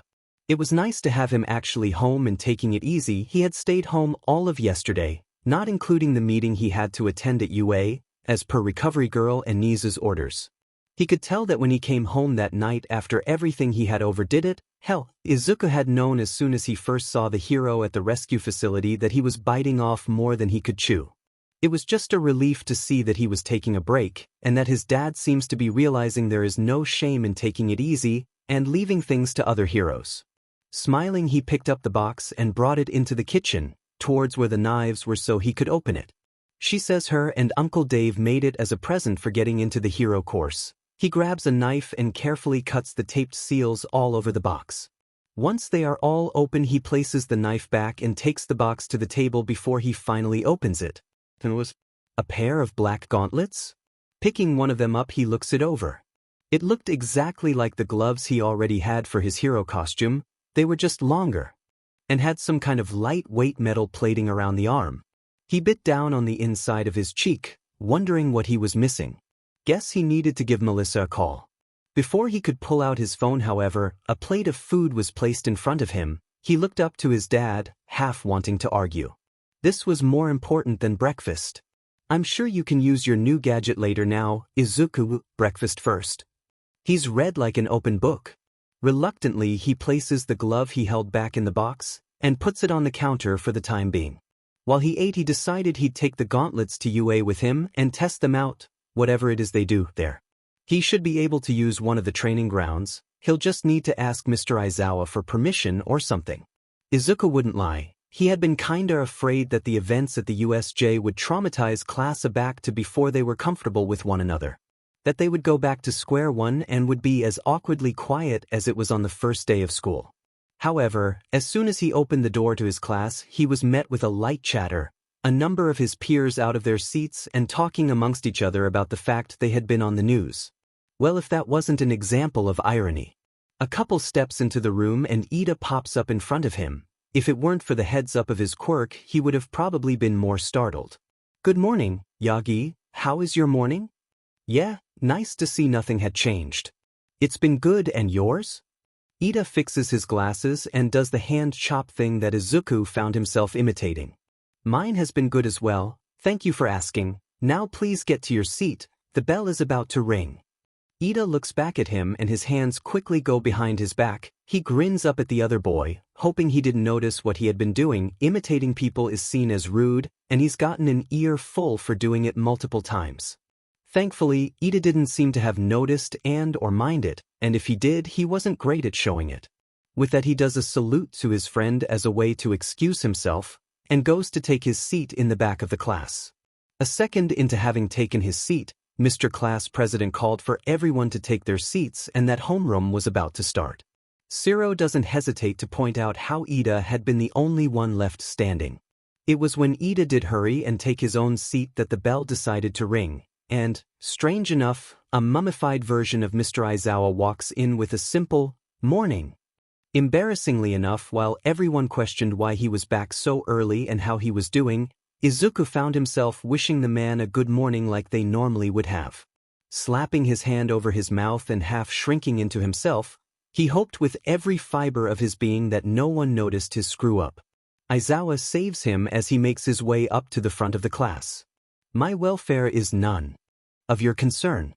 Instead, you should focus on the fact that your fight is far from over. The majority of the class seemed to sit up straight at the news. Izuku just wonders if he meant they were trying some harder training for the day. Wait, come to think of it, isn't it almost time for? UA's sports festival is right around the corner.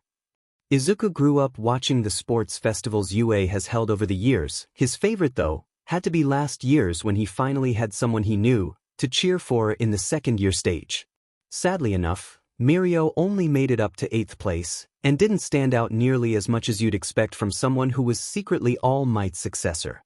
Hopefully though, now that he actually had one for all, he'd be able to get farther, or at least stand out a little bit more this year.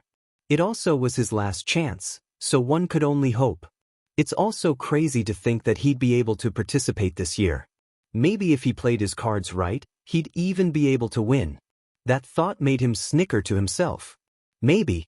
Once 4th PRD ended, it was time for lunch, and frankly Izuku was starving. His classmates were a different story, however. None of them seemed to quite be thinking about food at the moment. They were all too busy talking about the sports festival and being overall excited about it. Well, more lunch for him then. Before he could make it far, it was brought to his attention how his friends were A. Radiating a imitating fighting aura and B. Tensing up with well-hidden anxiety. Oh goodness. Let's do this, Ida, Yagi. Uraraka yelled, maybe a little too loud, and surprisingly, Ida didn't reprimand her, instead doing his own very enthusiastic fist pump in the air like she had been doing. To add our names in the ranks of heroes. He ends up adding, and Izuku felt really bad for feeling second-hand embarrassment because of them. Once again, two certain blondes come to mind, and it doesn't help his embarrassment and the guilt for it. It was then that he found a very interesting piece of his own hair that he started to twist around his finger. How about we go get lunch for now? His friends look at him and he tucks the hair back where it belongs, feeling very small under their gaze. Let's go. It was on their way towards the cafeteria that Izuku realized he never asked why Uraraka had wanted to be a hero. Ida and him were both motivated by the heroes in their family to their own extent, but Uraraka was still a mystery. So he asked. Ends up that she wanted to be a hero for the money.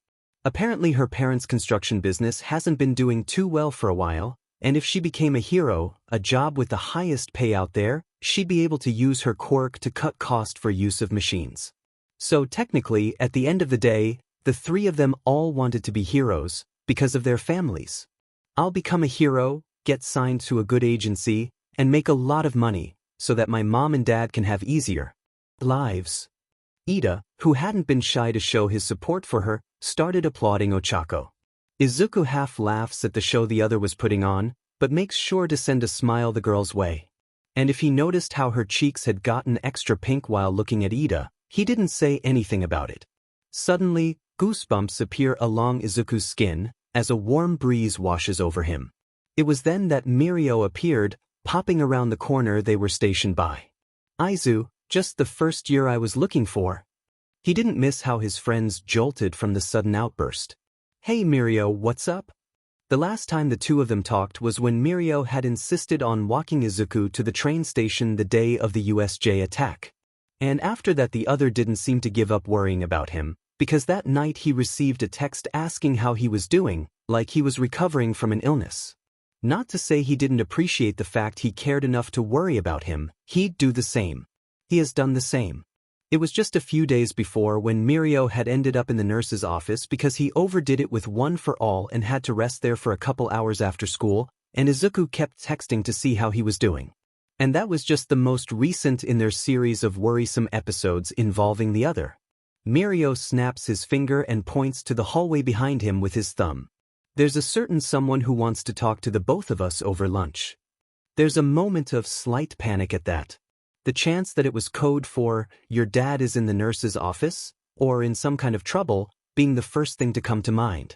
It was only due to the fact that Mirio shook his head softly when he saw that Izuku had been standing on end, that he relaxed.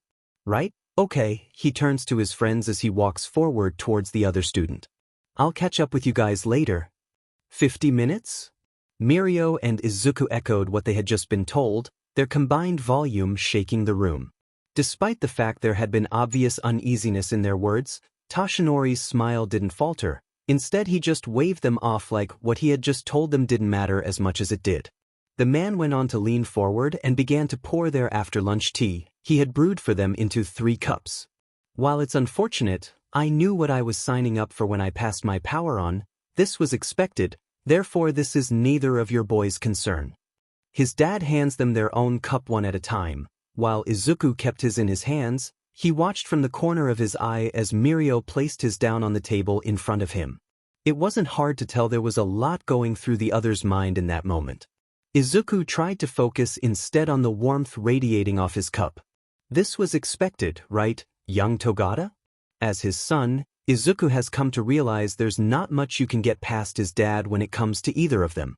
It's about time Mirio realizes it too. There is a beat, but then the third year takes a deep breath and sits up straighter than he had a moment ago, before he allowed himself to smile, genuinely smile. Right, sir? His dad nods and adjusts how he was sitting. What I really wanted to discuss was the sports festival.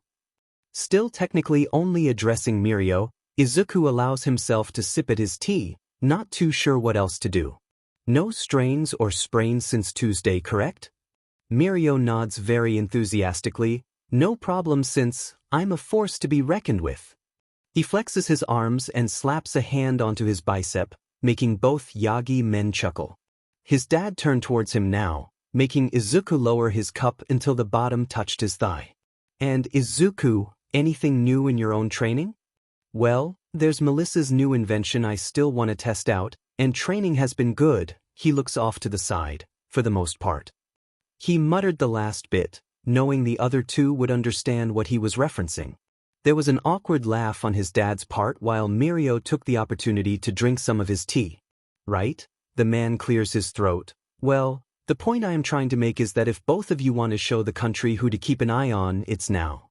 Young Togata, this is your last sports festival. You should go out with a bang. And Izuku, this is your first. Your class has been getting a lot of attention recently, so it won't be hard to get that media recognition. Neither of you have to win. That's not what I am asking for. All I am saying is, putting on a show for everyone wouldn't hurt. Tell the world, I am here. Right. The two future heroes shout in unison. Oh, and that reminds me, Izuku, you're the student representative for the first years this year, since you came in first at the entrance exam. You'll have to give an athlete's oath before the games begin, nothing too big, just short and sweet. The ringing of the bell greets the ending of his dad's afterthought. Izuku knew better than that though. He had planned it out so he told him at a time that would leave no room or time for argument. He was left speechless as the man stood and practically pushed the two of them out of the break room, spewing something about not wanting to be late. That and suggesting they should set up some training for the two of them to prepare for the sports festival. Since they didn't have any heroics training that day, Izuku had been able to use whatever free time he had in his last two classes to start writing down ideas for his speech. Writing out his thoughts helped him out when his mind was going over time, and the sooner he gets it done, the sooner he won't have to worry about it. So, he dug out his personal notebook that he would normally use to write anything from reminders to whatever is on his mind. Though he's found that since school started, writing about his quirk and the quirks he uses has been taking up the majority of the pages. By the time the bell for the end of the school day rang, he had 2 pages of starred and crossed out ideas. He was quick to excuse himself, his dad having texted saying he was able to reserve Gym Gamma for Mirio and himself's training. Finally, he'd be able to test out his new toy. It was about halfway to the door when Izuku's body jolted, goosebumps appearing all along his body, alerting him of multiple unknown quirks, and in turn people. That was why, when he opened the door, he wasn't surprised to see the crowd that had gathered. It also wasn't hard to put together why they were there. None of that mattered. He didn't have any time to waste dealing with others' curiosity. Especially if that curiosity was about him. Excuse me, just want to squeeze by real quick? He found himself clenching his notebook to his chest, something of a reminder of what his current goal and concerns were. Then from all around him, "You're not even questioning any of this?" Wincing at the volume, and halfway to being annoyed, he couldn't stop himself from opening his big mouth. I could only assume everyone is here to scout out the competition for the sports fest, or maybe they're just curious about the kids who survived a villain attack. Either way, they're just wasting time. Want info on the attack? The internet is free. And if it's because of the sports festival, and they actually want to win, they should focus on training. If it's for some declaration of war, That isn't going to do anything except PSS a bunch of people off and make this more dramatic than needed. Plus, wouldn't the best way to stick it to us would be to win? Actions speak louder than words and all that. I know I must sound like a smart butt, but the point is that this is only wasting time. Trust me when I say if anyone underestimates anyone else, that'll be a mistake. In our society there's no such thing as being weak or useless, just how hard someone works. Now, if you'll excuse me? The crowd is silent as it parts like the Red Sea. He walks through, and once he's out he hits the sides of his shoes together, activating his skates, and rolling away at an easy pace, all while making sure no one could see how green his face had gotten and how much he was sweating. He messed up. Izuku found himself dressed in his P uniform, sitting in the far back of the gym, all alone. Ends up Dad wanted him and his successor to train separately for the sports festival. The man had given them each a unique training regimen that played to their own strengths and would help improve them that he wanted them to do each day after school. Mirio's focused on his overall strength, and Izuku's had more to do with speed and agility. None of that was the reason behind him having a bitter taste in his mouth, though. His dad had made it clear that he'd be observing Mirio's training for the next 2 weeks closely, meaning they would be spending this time together, without him. Izuku can't say that's ever happened before. Sure, there's been times they've met up together without him there, but never actual training. At least none that he's ever been aware of. Though, that didn't seem like something either of them could hide from him, not for long at least. Plus, why would they need to hide that from him in the first place? He didn't know or understand why the whole thing made him feel weird. It wasn't like he was jealous of Mirio for getting to spend time with his dad or anything like that. Hell, he had been glad to be excused from training since he'd be able to test out his new gadget. It was just the look they had given each other when they had walked away, and how they began to talk about something Izuku was too far to hear. It felt like they knew something he didn't. He was just being silly. He knew that. He told himself it was nothing. He was just anxious for no reason. What would they need to hide from him? Rubbing the ball of his hands into his eyes and telling himself to relax, he fixes his phone to video call Melissa. Setting up his phone against the furthest wall of the building, making sure the brightness, volume, and Wi-Fi connection were all good, he pressed the camera button. It was in the middle of the second ring when the sound of it connecting echoed through the room. Melissa greeted him, looking like she had just gotten back from her own set of classes. She was wearing a white lab coat and had a school lanyard hanging around her neck. Going from the background, she was most likely calling from her lab's computer. "I've been waiting," the girl scoffs before she half snapped around, her hair that she had been wearing up, moving with her and crossing her arms. She certainly looked annoyed. But, within seconds a smile replaces her wannabe scowl and she turns back so her body faces the camera. If there was one thing the girl couldn't do, it was be mad at someone, even if it was only pretend. "It's good to see you, Izuku. How is UA going?" Memories of the USJ and the fact he gave a literal speech to a bunch of strangers, embarrassing himself and his whole class in the process, were the first things to come to mind. He cringes, pulling his face down with the palms of his hands. It's going, that's for sure." He hopes she won't ask him to elaborate and they could just get on with the testing. She seems to get the message because she quickly brings over a stool and a tablet, sitting down and doing something on the device. "We've already tested out the gauntlets, so this is more just teaching you how to use them. I'll send the virtual manual to your email, but everything is pretty straightforward." She looks up from the device, shutting it off. "Put them on." He looked down to where the gloves had been laying at his side, picking them up. Undoing the straps, he pulls them on, tightening them to fit him comfortably. They didn't feel any different from his other gloves, maybe slightly heavier, but it was barely noticeable, that and that it covered more of his arms, ending a little less. Then halfway down. They're fire-resistant and made of carbon fibers, so they shouldn't get in the way of using most quirks. As she explained, he flexed his hands and admired their look.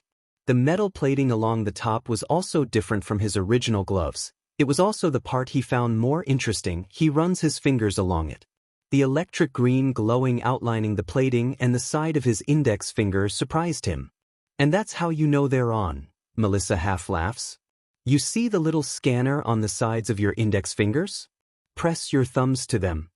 The only reason he had realized there was even something there was the green lighting that had been flashing. He did as told, pressing his thumbs to each scanner. Hold them there until the flashing stops. This is the last time you'll have to do this, unless you reset them, that is. How to do that will be in the manual. It wasn't much longer before the flashing stopped and he was able to release his thumbs. So, are you finally going to explain what they do? They are grappling hooks, they're stored in that plating, there's 50 feet of cord to work with. He snapped his head towards her. How the hell did they manage to fit all that in a metal casing less than 4 centimeters thick? He didn't get an answer, Melissa continuing with the makeup of the device. The hooks are made of durable plastic and the cords of steel rope. They're practically impossible to break, but if you do manage to break them, then call me, and I can send the proper information on fixing it to UA's support department. Izuku sends her a look. What did I do to warrant that warning look? He took great care of his things, thank you very much. Melissa doesn't seem to care though, rolling her eyes playfully. He only huffs, knowing it really was probably just something she had to tell him. She explains how to get the cords to do as he pleases in accordance with the number of times he pressed the scanners, pushed them, or held them. With some practice it should be able to become second nature. It's only after he was sure she was finished that he stood up and turned to find something the hooks could latch onto. He spots a metal ledge above the entrance that wasn't connected to the wall that would work. Sparing a quick glance behind him to see if Melissa was watching, he saw that she was. He lifted up his right arm and aimed it at the railing. It should be easy enough to do. At first, when Izuku had woken up the day of the sports festival, there was a second of blissful ignorance when he forgot about it. It ended just as fast as it lasted. He immediately zoned in on his calendar that hung over his desk, and the fact all the X-out days lead to today. Today's box circled with Sports Fest written in it. His eyes widened. He rushed out of his bed to get ready. The faster he went, the faster this whole thing will be over with. By the time he was walking downstairs, his heart was pounding so loud that he was sure his dad could hear it. His assumptions were practically confirmed when he walked into the kitchen and the man was prepared. How exactly? Armed with an oatmeal cookie, he shoved it into his mouth. And Izuku was not being figurative or dramatic. As soon as he walked into the kitchen, his dad grabbed him and placed a piece of cookie into his mouth when he had tried to ask what it was he was doing. Dark chocolate is a good stress reliever, his dad states as he pulls out a pale green container that normally went with a bento box set. Going on the fact that an empty baking tray sat on the oven top, he's sure there are a bunch of cookies inside. He also didn't miss how there was an identical container sitting on the counter next to them, that one a pale blue. Thoroughly chewing the snack, he swallows. Isn't it a little early for cookies? His dad snaps his fingers. These are healthy, didn't you taste the oatmeal and walnuts? It sounds like a question, but he knew it was a rhetorical one. Izuku shrugs to himself more than his dad, and grabs the other half of the cookie sitting on a napkin. Not to say you shouldn't have some real breakfast. With a snort, Izuku nods, going to grab a bowl for some cereal. His dad's surprises weren't done for the day, however. Once he was done with his breakfast, he headed for the door. His dad follows, leaning against the wall in a dad stance as Izuku pulls on his shoes, staring fondly while holding the 2 bento boxes filled with cookies for him and Mirio. How about I take you to school today? Toshinori asks as Izuku finishes fixing his shoe tongue. Sure, but isn't Hercules a little too much for a drive to school? He takes the 2 boxes from his dad so he could put on his own shoes. While he loves the car, it was awesome, it was a little too flashy, and considering there was going to be even more people at UA and they wanted to keep off people's radar about being father and son, it didn't seem like the best idea. We can take the train, he suggests as the man steps down the Genkin. So long as they split ways before they got close to UA, where some knew about his dad's weakened form, but not about him, it should be fine. The man doesn't say anything as he opens the door for the 2 of them, allowing Izuku to exit first so he could lock the door behind him. I was thinking of a faster route. He tilts his head to the side. What would be faster than taking the car or train? He got his answer when suddenly the man in front of him puffed up into his hero form. A yelp left Izuku as he snapped his head around to make sure no one could see them. So much for staying off people's radar. Before he could comment on his father's recklessness, he's picked up as if he was injured, or a civilian in need of saving. "Hold on, kiddo," he warns before shooting into the air. Izuku quickly hides his face in his dad's chest, holding onto the boxes with a vice grip, making himself as tiny as possible. It wasn't hard, considering the overall size difference between himself and All Might. As his dad jumps through the air, landing atop a building every now and then to regain his momentum, he couldn't help but think that One for All users needed to stop carrying him like he weighed as much as a handful of grapes. Or perhaps a piece of broccoli was a more fitting description. This isn't the first time his dad has taken him around like this. He used to do it all the time before his heroics were put on a time limit, often to avoid the press. This is the first time he's done it in years. It felt strangely comforting. It wasn't long before the two of them were landing across the street of UA, his dad standing on the wall dividing the forest from the road. The hero placed his hands under Izuku's arms, like one would a cat, to lower him to the ground. Once he was on solid flooring, the man hopped off the wall. As he landed, clouds of white smoke covered him, and he was back in his civilian form. It was still early, a little more than an hour before the press would be allowed to come, so neither of them feared being seen. And if they were, then they could play it off as nothing more than a teacher and student bumping into each other.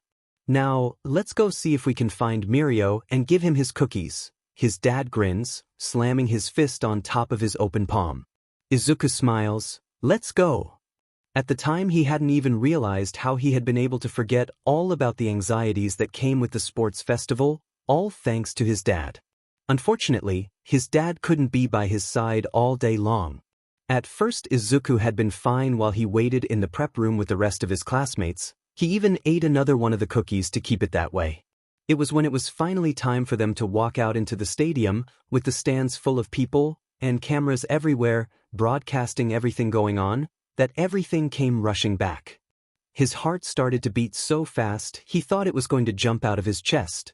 Trying to take control of his breathing, he and the rest of the first years all gather around the makeshift stage Pro Hero Midnight stood on.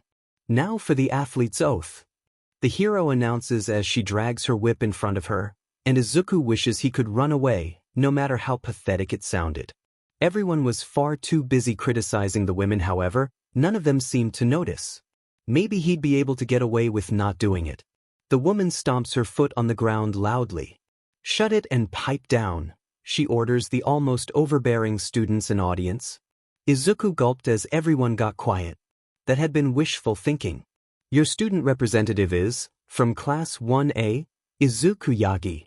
He starts moving for the stairs to the stage before realizing what he was doing. It felt almost robotic, like someone was controlling him. It was as soon as he stood in front of all the first years that he fully regained control of his body. "Don't freeze up now, dumbass. Just get it over with." With a shaky breath, he took half a step closer to the microphone and repeated the version of the speech he and his dad had settled on. "In the name of all competitors, I promise that we shall take part in these games by respecting and abiding by the rules, showing true sportsmanship by respecting one another, and most importantly by trying our absolute best." Claps and cheers followed, but it sounded muffled, almost as if he was underwater.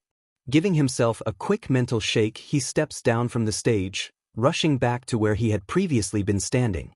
At least the worst part was over with, and nothing bad happened. Having Uraraka pat his back in support also helped. Now all he had to worry about was trying to win this thing, and giving the audience a show. Winning was one thing, but giving them a show was something he thinks he wouldn't have too much trouble accomplishing. He allows himself to smirk slightly as he listens for what their first challenge would be. "And your first event will be midnight gestures to a flashing screen. This? Okay, a quirk for all obstacle course around the stadium, seems easy enough." Everyone got into position at the starting gate. Izuku tried to strategize his best course of action. If he took others' quirks, he'd certainly blow away all the competition and leave an impression, but that wouldn't be fair. They've all trained just as hard as him to get this far, at least he knows his classmates did. It'd be better to just test out the waters first. No need to start the show this early into the festival. He settled on kicking his shoes together for now. Skating would be faster than running. The buzzer went off, and everyone raced forward to make it through the gate. None of them made it too far. The gate was far too narrow for all of them to squeeze through. It was just like that day during lunch with the security breach. If he didn't think fast, he'd be swept away and fall behind, and unlike last time, Mirio wouldn't be there to save him. A cold chill spread its way through the gate as ice suddenly started to freeze the floor. Izuku managed to jump out of its path before it could trap him like some of the other competitors. Placing his hand on the wall to regain his footing, he pushes himself off and begins racing around his trapped schoolmates. Rollerblading was similar enough to ice skating, plus the ice was thin enough not to cause him too many problems. Once the ice was no longer an issue and he made it out of the gate, he got low to the ground, racing past blurs of people to chase after the youngest Todoroki, who was taking the lead. Even when a metal robot arm tries to bring him down, he doesn't stop. He ducks down and avoids its attack. If he was a master at anything, it was definitely dodging direct attacks, and that was all thanks to a certain upperclassman. Before he could celebrate, however, a number of the 0-pointers from the entrance exam appeared. The giants were promptly frozen in one fell swoop. Just as it seemed like Todoroki was trying to help them all out, the boy ran for it, and the robots he left behind began to shake. The boy who froze them was long gone by the time they came crashing down, blocking the path Todoroki had made for himself. When Present Mike comments on how cold that was of him, Izuku couldn't help but agree. Here he was worrying about whether things were fair or not, while Todoroki only cared about himself and winning.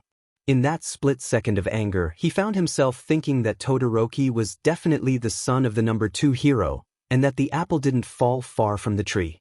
Letting out a sound of frustration, Izuku started back, chasing after Todoroki. Even with all the robots, he should be able to get through.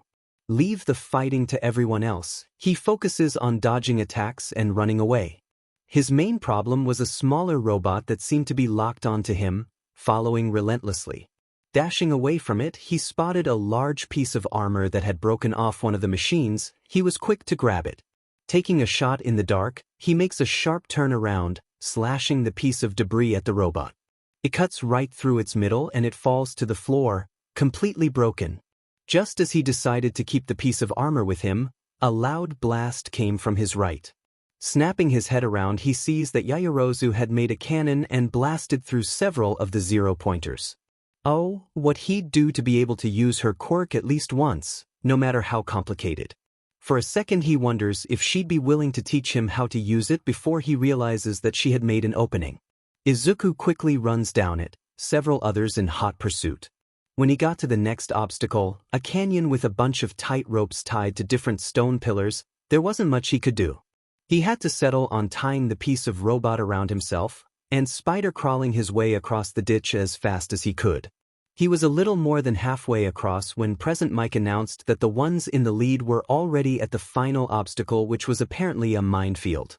"Don't go counting me out yet," he grunts as he hoists himself up onto one of the pillars and rushes for the next rope. By the time he makes it to the start of the minefield, he saw that Todoroki and Bakugo were fighting to stay in the lead, both almost at the end of the obstacle altogether. Damn it, they were already at the end of the first challenge of the day and he hadn't done anything to stand out. One of Bakugo's bigger explosions, closely followed by several pink clouds from mines going off, draws his attention. Go out with a bang. With a choked-out laugh, he unties the piece of robot from around him and digs into the ground, gathering mines into one big pile. Once there's a good handful, he takes a few steps back, his skates deactivated for the time being, placing the piece of armor in front of him as a makeshift board. He leaps forward, landing onto the pile of explosives. In a cloud of pink smoke, he's sent flying through the air, passing overhead everyone who had been ahead of him, including Bakugo and Todoroki. "Don't forget about me. Get the hell back here, you shitty extra." Bakugo barks immediately, as he and Todoroki quickly try to catch up, going over time with their quirks to try and get their lead back from him. The desire to win must have made them forget one crucial aspect about Izuku: his quirk. As he began to fall back towards the ground, the board falling away from him, the taste of burnt caramel and peppermint greets him. He pulls for the 2 quirks, and for the piece of scrap that had gotten him this far. Using his momentum, he flips midair until he could place his feet firmly on his classmates' backs. He swings the piece of metal into the ground. There's a loud explosion, The pressure of said explosions sent him flying once again. Right as he's about to hit the floor, he allows Todoroki's quirk to consume him. Ice softened his landing, and copying what he saw the other do just a little earlier, he used it to slide forwards like a skateboard. For an added boost, he places his left hand behind him, using fire to make him go faster and melt the ice he left behind. Todoroki and Bakugo can handle less than a minute without their quirks, and if they couldn't, then that's something they certainly needed to work on. But Izuku thinks he's too tired of how those two act like they are better than everyone else to really care if they lose or not. And Izuku Yagi is the first one back to the stadium. Izuku hops off the ice slide, melting the last remnants of it before releasing the two powers back to their original owners. He thanks the half-and-half quirk for making it so he wasn't as out of breath or sweaty as he could have been. If he had to choose a favorite of the quirks he's used, and while, yes, there's only been a handful he's actually used, he'd have to say it was Todoroki's. Just like he had thought, taking Todoroki and Bakugo's quirks didn't end up affecting their second and third place rankings.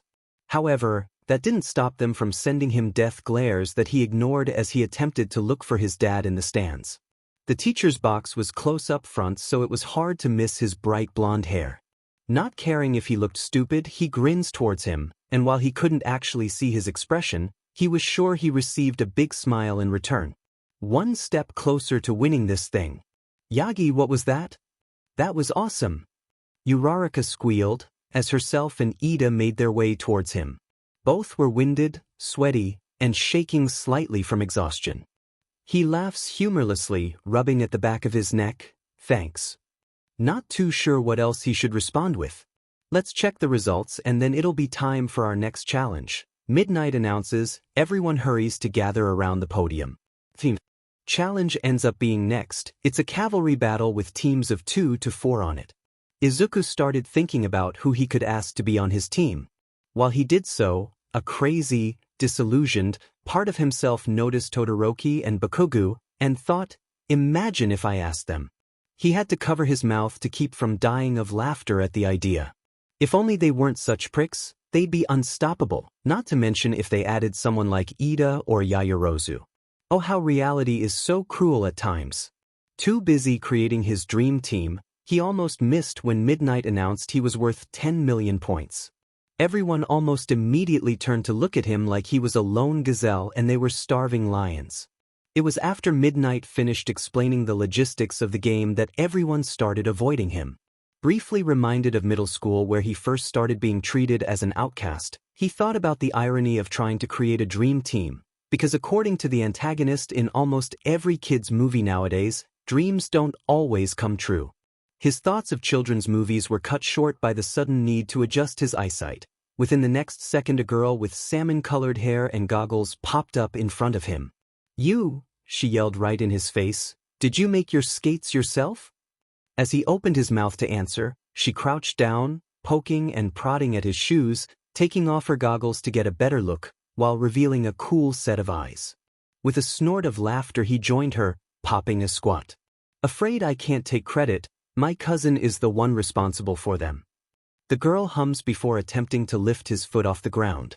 Izuku helps her out by taking a seat and letting her see the detachable soles, pressing the buttons so she could see how they worked. There's a moment where she's just analyzing his skates. It was when she started mumbling to herself that he officially decided to make it his mission to become her friend. Well, side mission. Right now he had a sports festival to win.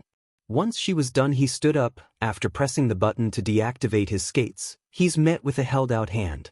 He takes it. She promptly pulls him up. "My name's Mei Hatsum. I'm from the support course. Let me join your team, Mr. First Place. You seem to understand the value of support equipment, and I can appreciate that. Well, where would the world of heroes be without engineers like you guys? Hero Society rests on the backs of support item developers that help them use their quirks in the most effective and efficient way possible. And anyone who thinks otherwise is just plain wrong and/or stupid. Oh, and my name is Yagi," he makes sure to add, because if this girl is anything like him, she only half pays attention to any announcements. "And I think we'll end up being alone. No one really wants to have a big red target on their backs because of me." Hatsum sputters, waving her hand at him. "With my babies you won't." need anyone else. Plus that just means more attention for my darlings. She pulls out different devices from every nook and cranny. I'm sure you'll find one or two to your liking. About to explain that she probably had a lot of misplaced confidence in him, while also underestimating the competitiveness of Hero Course kids, he's cut off by the sensation of weightlessness. He turned just in time to see a determined Uraraka walking towards them. She stepped to him, and without missing a beat put forth, "We both know we make a good team, let me join?" He grins, pulling up his fist for a fist pump. Having learned his lesson from the first time they high-fived, she hits them together with a matching smile. After introducing Hatsum, who was more concerned about fitting them with her inventions, and Uraraka to each other, he scans over the field. If we really do want to win this, we'll need someone with a defensive and long-range quirk. It only took 2 look-overs to decide who else they needed. He jogged up to Tokoyami, who still hadn't joined a team. "Join my team?" Izuku and Tokoyami have talked a couple times, but he'd be lying if he said most of those conversations didn't have to do with the other's quirk. He couldn't help but be fascinated with his power, and who can blame him? A quirk that gave you a shadow demon familiar? That was the coolest thing ever. Tokoyami had originally been the first one to talk to him though. It was during their outing to get mochi after the second day of school. They ended up sitting next to each other while they ate, and Tokoyami said that they shared a dark and mysterious aura, and that Izuku's was well hidden. Izuku didn't question it since Tokoyami had clarified that it wasn't a bad thing. That combined with the fact that whenever Izuku asked him question after question about his quirk, he was never turned away, and that he was overall a pretty cool guy, gave him the courage to go up and ask him to join their team. Plus, they were the shortest boys in their class and the little guys got to stick together. I'd be honored. As the 15 minutes of planning were coming to an end, Izuku and his teammates as well as the other teams lined up around the arena. Present Mike began hyping up the start of the cavalry battle for the already lively crowd and 12 battle-ready teams. Izuku knew he wasn't much of a leader. Hell, it had been one of the reasons he had given up the class president position, but right now it couldn't be helped. So he tried his hand at sounding as motivating as he could. "Uraraka, Hatsum, Tokoyami, let's win this." When he's met with almost maniacal-sounding laughter from their engineer and overlapping agreement from his classmates, it makes him smile. He nods to himself despite the fact none of them could see him. They've got this. There was no need to be nervous. His classmates knew what his quirk was and how annoying it could be, and if they were smart they wouldn't come after him directly. Should only have to worry about long-distance attacks, and thanks to his teammates, he had all bases covered to evade those. All they had to do was not get caught in the next 15 minutes, and keep the 10 million point headband. They got this in the bag. Start. Barely a step into the area, a team from Class B book it towards them. "Your quirk, it's just like Monoma's, this should be a piece of cake in that case." The rider from the team is yelling as they charge them. Now Class B was a different story since they didn't know the logistics of his quirk. But all they needed was a little demonstration and they should learn their lesson on assuming things. He smirked. Getting low, he leaned forward as much as he could. Just a little more and he could take their quirks. "The faith of those who are sought after, Yagi, make your choice," Tokoyami asks. He opens his mouth to tell them to stay put, but before the words could leave him their height dips and they begin sinking into the ground. Uraraka and Tokoyami yell, asking for what he wants them to do. "Hatsum, Uraraka, on my signal turn away." He grabs the activation button for the jetpack, ready to push it. For unfamiliar quirks, send a sudden shiver down his body. He pulls for them. He knows they're his when the ground underneath them reverts back to its original state and shoots them back out. Now! The girls move, and he presses the button sending them into the air. Izuku keeps his eyes trained on the team now below them, taking note of the puffs of white smoke blowing away in the wind. He was certain at least one of them had some kind of mutant-type quirk, he just hadn't noticed who exactly it was. The leader of the other team looks around confused. "What the hell just happened, Hananuki?" His anger pointed towards the boy acting as the front horse who he shakes by his shoulders. He doesn't even think about looking up at Izuku's team. "My quirk, it stopped working." The front, Hananuki, didn't seem to care how he had been shaken, more focused on stomping his foot to the ground repeatedly. "Shiozaki, your hair." The boy with black hair in the back suddenly yelled. The girl next to him startled and moved a hand to touch her head, making the rider almost fall due to lack of support. Shiozaki had barely touched her hair when she screeched, high-pitched and loud. All of the other teams snapped around to see what had happened to cause such a reaction from their peers. He was sure she had been the one with the mutant quirk because of her reaction, and apparently it had to do with her hair. Izuku's feeling of victory and slight amusement was cut short by Dark Shadow suddenly moving. He watches as it deflects Jiru's earphone jacks. As he's about to thank the quirk and the quirk's user, he's beaten to the punch. Well done, please continue to cover our blind spots, Dark Shadow. Have I told you how amazing your quirk is, Tokoyami? He beams. He can't actually see Tokoyami's face, but he's sure he looked the same as all the other times he had given him some kind of compliment on his quirk, a mixed expression of bashfulness and flattery. I think you've mentioned it once or twice, and likewise, Yagi. We're landing, Uraraka's bubbly yet sharp voice cuts in. As soon as they reached the ground, he couldn't help but look towards the team he caused to be temporarily quirkless. All of them seemed to be in some state of shock. It was when the rider suddenly snapped out of it and pointed a death glare at Izuku that he stiffened. How did you do that? He opens his mouth, not really sure what to respond with. It was his quirk, what else was there to say? It was his own fault for underestimating it. But the sudden feeling of phantom limbs and a slick sliminess, with the addition of a dismayed yelp from Uraraka, makes him turn. Shuji was running right for them, Tsu's tongue wrapping right around one of the hover boots Uraraka was wearing. He pulls for their quirks without a second thought. White smoke appears out of nowhere, covering Shuji, as well as Tsu whole. Shuji lets out a sound of surprise and seems to stumble over himself, while Tsu yelps. A sudden strong wind takes the smoke and reveals a Shuji without multiple sets of arms, and a Tsu without her long tongue, though that didn't stop her from sticking it out to the side. Shuji is forced to hold Tsu regular piggyback style now instead of hiding inside the fortress of appendages. Both of them seem like they've just seen a ghost. Sorry, I know mutant types tend to have the hardest time adjusting to becoming quirkless, but I can't afford to lose. Let's go, guys. They shoot into the air heading for the other side of the arena. Zero makes an attempt to send a piece of his tape for them to bring them back down, but Dark Shadow was able to shield them before he could grab hold of them. As they began to touch back down, Izuku's eyes followed Zero's tape as it was recalled back into his elbow. He had been recruited for Bakuga's team. Prepared for them to come and try to attack next, he keeps his eyes on them. However, a team from Class B with a blonde rider comes up behind Bakugo, snatching his headband like nothing. He wouldn't lie, it had been so sudden it had taken him back. Class B's blonde began to taunt Bakugo, explaining how the majority of his class had stayed back during the obstacle course in an attempt to scout out the competition. He isn't afraid to call class a foolish for trying so hard in the preliminaries. He also isn't afraid to mention Bakuga's own declaration of superiority from 2 weeks ago. It had been after Izuku had left, just after he had given his lecture about not wasting time. Uraraka had told him about all the things he missed. And he did miss a lot, because Bakuga's declaration wasn't the only one given once he had run off. Bakugo became angrier and angrier at every word spoken by the other.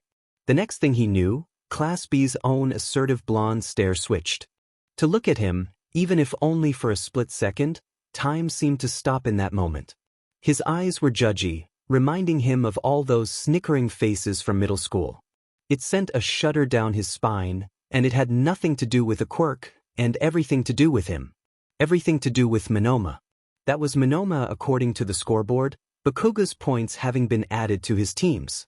He was the guy that other Class B kid, Tetsu, had mentioned having a similar quirk to Izuku's. Monoma looked back to Bakugo to continue with his taunts, and the world came back into focus. Izuku let out a shallow breath he didn't realize he had been holding. It was safe to say neither of those teams would be a problem, for the moment at least. His relief didn't last long, figures from the corner of his eye calling for his attention.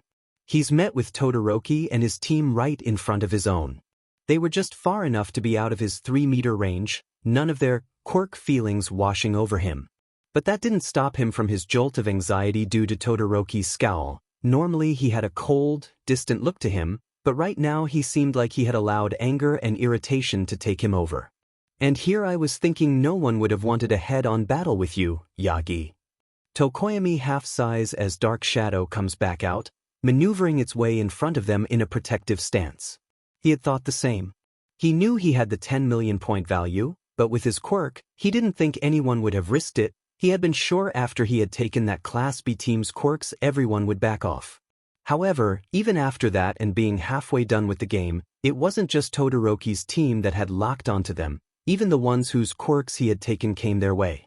It was when Yaoyorozu hands Todoroki a blanket that he covers everyone but Kaminari with that he's left confused. Why would they need to wait? Right as Izuku was about to yell for them to go into the air, Kaminari released a powerful wave of electricity, zapping all the teams in the immediate vicinity that had been attempting to attack. The only reason Izuku's team wasn't affected was because poor Dark Shadow acted as an unexpected shield. Though, even with its protection, the jetpack he had been wearing let out a nasty-sounding roar. He doesn't have time to worry about it though, the assault not having been finished. Todoroki uses the fact that everyone else had been temporarily immobilized to freeze them in place permanently. The cherry on top of it was how he stole all of their points. That was when Hatsum had quickly noticed that her baby had been taken down because of the shock. She didn't seem the tiniest bit disappointed or disheartened, however, saying something about there always being room for improvement. Even if she was only referring to her invention, that blind optimism was reassuring. We don't have enough power to get away, Uraraka points out. With only the hover boots left, they would never be able to run away and get over the ice barrier Todoroki had made before they tried to attack again. I'll try and create a diversion. Tokoyami sends out his quirk, the shadow attempting to rush the others. Yaoyorozu stops it by creating a shield. A sad-looking Dark Shadow was quick to float back to them after getting hit. He swears he could hear it muttering something about stopping the violence. Yagi, can't you use one of the quirks you took, or take their quirks? Uraraka asks as they move a couple paces back. A sarcastic part of him answers with, we just moved back so no, I can't take them. He shushes that part and is left instead with the nasty feeling of realizing he had left himself completely useless, even with all the quirks that lay dormant within him. I didn't see how the Class BS team uses them. I have to at least see a user use their quirk once to know what I'm working with. And Shuji's and Tsu's don't seem very helpful right now. Everyone else who had a quirk that he knew the basics on were out of range, and it would be pointless to take any of his teammates. What would he be able to do that they couldn't have already tried? It didn't help when Tokoyami spoke up. I am afraid Dark Shadow is also backed into a corner. If Kaminari attacks again, it'll completely wreck our defenses. The light will destroy my darkness. Tokoyami had explained his weakness of fighting in the light before the match had started. Izuku had barely been told about this. Even with all the questions he's asked about his quirk, he never thought to ask about a weakness. So, why would anyone know? Does anyone know that fact? I've only mentioned it to Kuda back at the USJ, but he's a man of very few words. He narrows his eyes at the other team, resisting the urge to grin. Then we can fake them out. Make sure to keep to their left. I don't think they'd want to risk getting close. We'll be fine. The next 5 minutes that followed was like a dance. Each time either of the teams moved, the other followed, but neither ever got any closer, staying the same distance apart. Every time Dark Shadow moved out in a fake attempt to attack, or Kaminari seemed like he was going to use his electricity again, or when Todoroki looked ready to use his ice. Each of the teams would move and swiftly evade any attempt at an attack. It was a dance of victory or defeat. What Izuku didn't understand was why Todoroki was so obsessed with getting his headband when he currently had the second highest score. But either way, they only had 1 more minute remaining. Unfortunately, he should have known they weren't just going to let time run out without at least trying something bigger. Something that could actually work. In the blink of an eye, Todoroki was no longer keeping an eye on them from a distance. They came close enough that Izuku was overcome with the sensations of their quirks, but just as fast as they came they left, not leaving enough time for him to take the powers, but they took their headband with them. Dark, thick smoke and the roar of an engine was carried away by the wind. The team was now on the opposite side of where they had just been, standing closer to the edge of the arena. Izuku yells to charge them as soon as he's able to comprehend what had happened. I can't attack if Kaminari is right there. He gritted his teeth. They didn't have time to go after other teams, they needed their points back, or at least a high-pointed headband from Team Todoroki. That was when he saw Dark Shadow floating at their side. Despite the fact it was weakened, it still acted like their protector, ready to defend them. It was still working with them, and strong enough to do so. Send me, Dark Shadow can carry people. Send me and I'll get their quirks and some points. Tokoyami and his quirk don't argue, the creature wrapping its arms around Izuku's waist and picking him up off his team. It raced him through the air like nothing. They had gone fast enough that as soon as he realized he was feeling the other's quirks, he was an arm's length away from the headbands around Todoroki's neck. He reaches out for the powers and the points. The quirks were half his and his finger grazed the fabric of one of the headbands when an angry and yet elegant orange erupted out of nowhere. It seemed to have been trying to act like a blockade, but his arm had already been reaching out by the time it activated, his arm right in the middle of the blaze. Time slowed, everything seeming to happen at once after that. Izuku's hearing becomes muffled, like it was back when he was about to give the entrance speech. He could only hear his breathing become rapid and thundering heartbeat. He pulls out his hand, managing to pull one headband along with him, though he hadn't been focused on winning at that moment. The flames die out as he shields his right arm and he's met with an almost scared-looking Todoroki. His arm felt like it was on fire and boiling.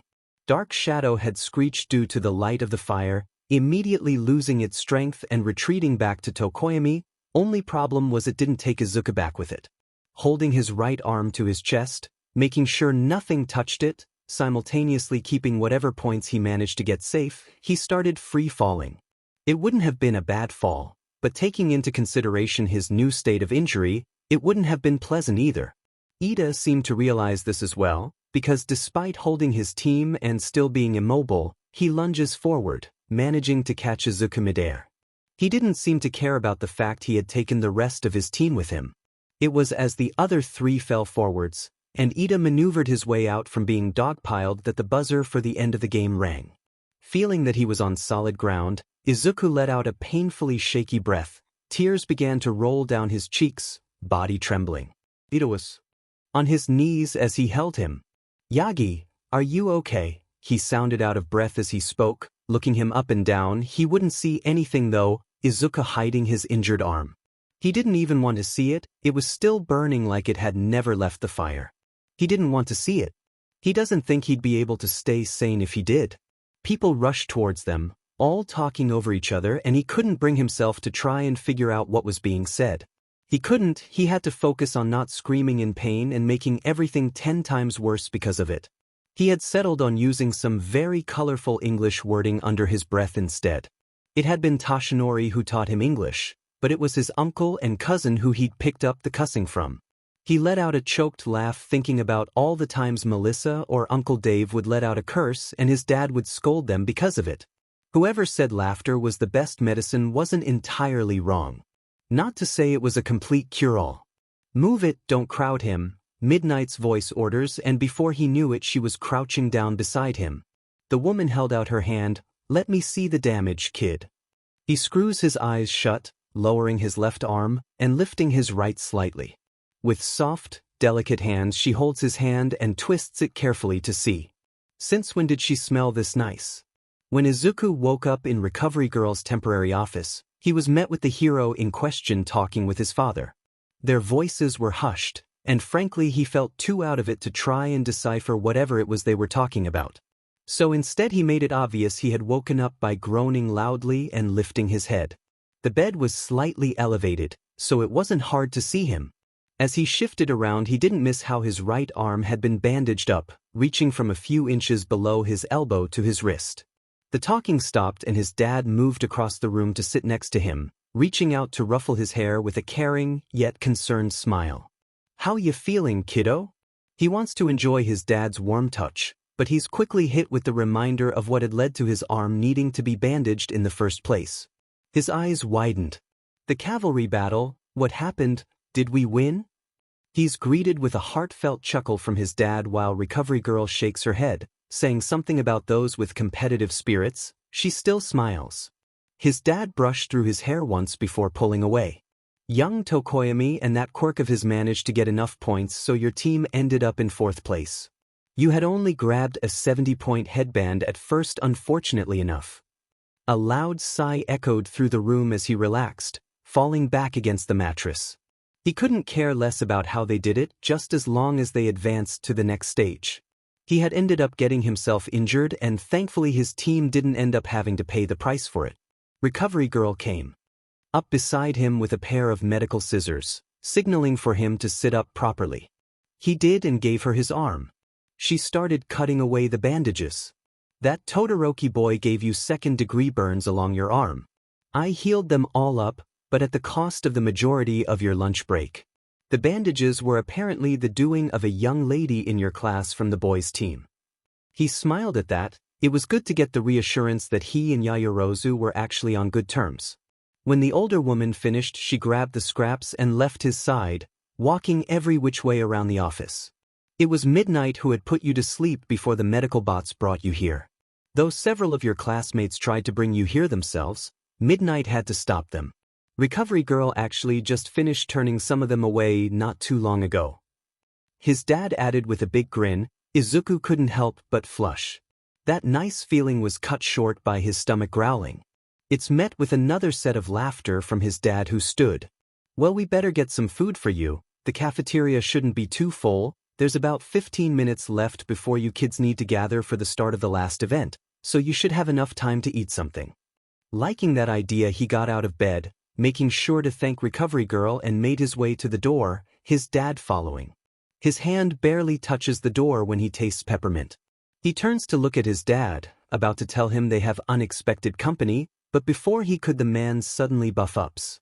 Not having to worry about anything, if anyone asks, they could make up a lie about why All Might was with him. It wouldn't be the first time they've had to worry about that anyways. He opens the door. He's surprised to see no Todoroki like his quirk had told him. His first assumption is that the other had just chosen to leave. It was as the two Yagis made the quiet journey towards the cafeteria that he realized that wasn't true, and Todoroki was in fact following them.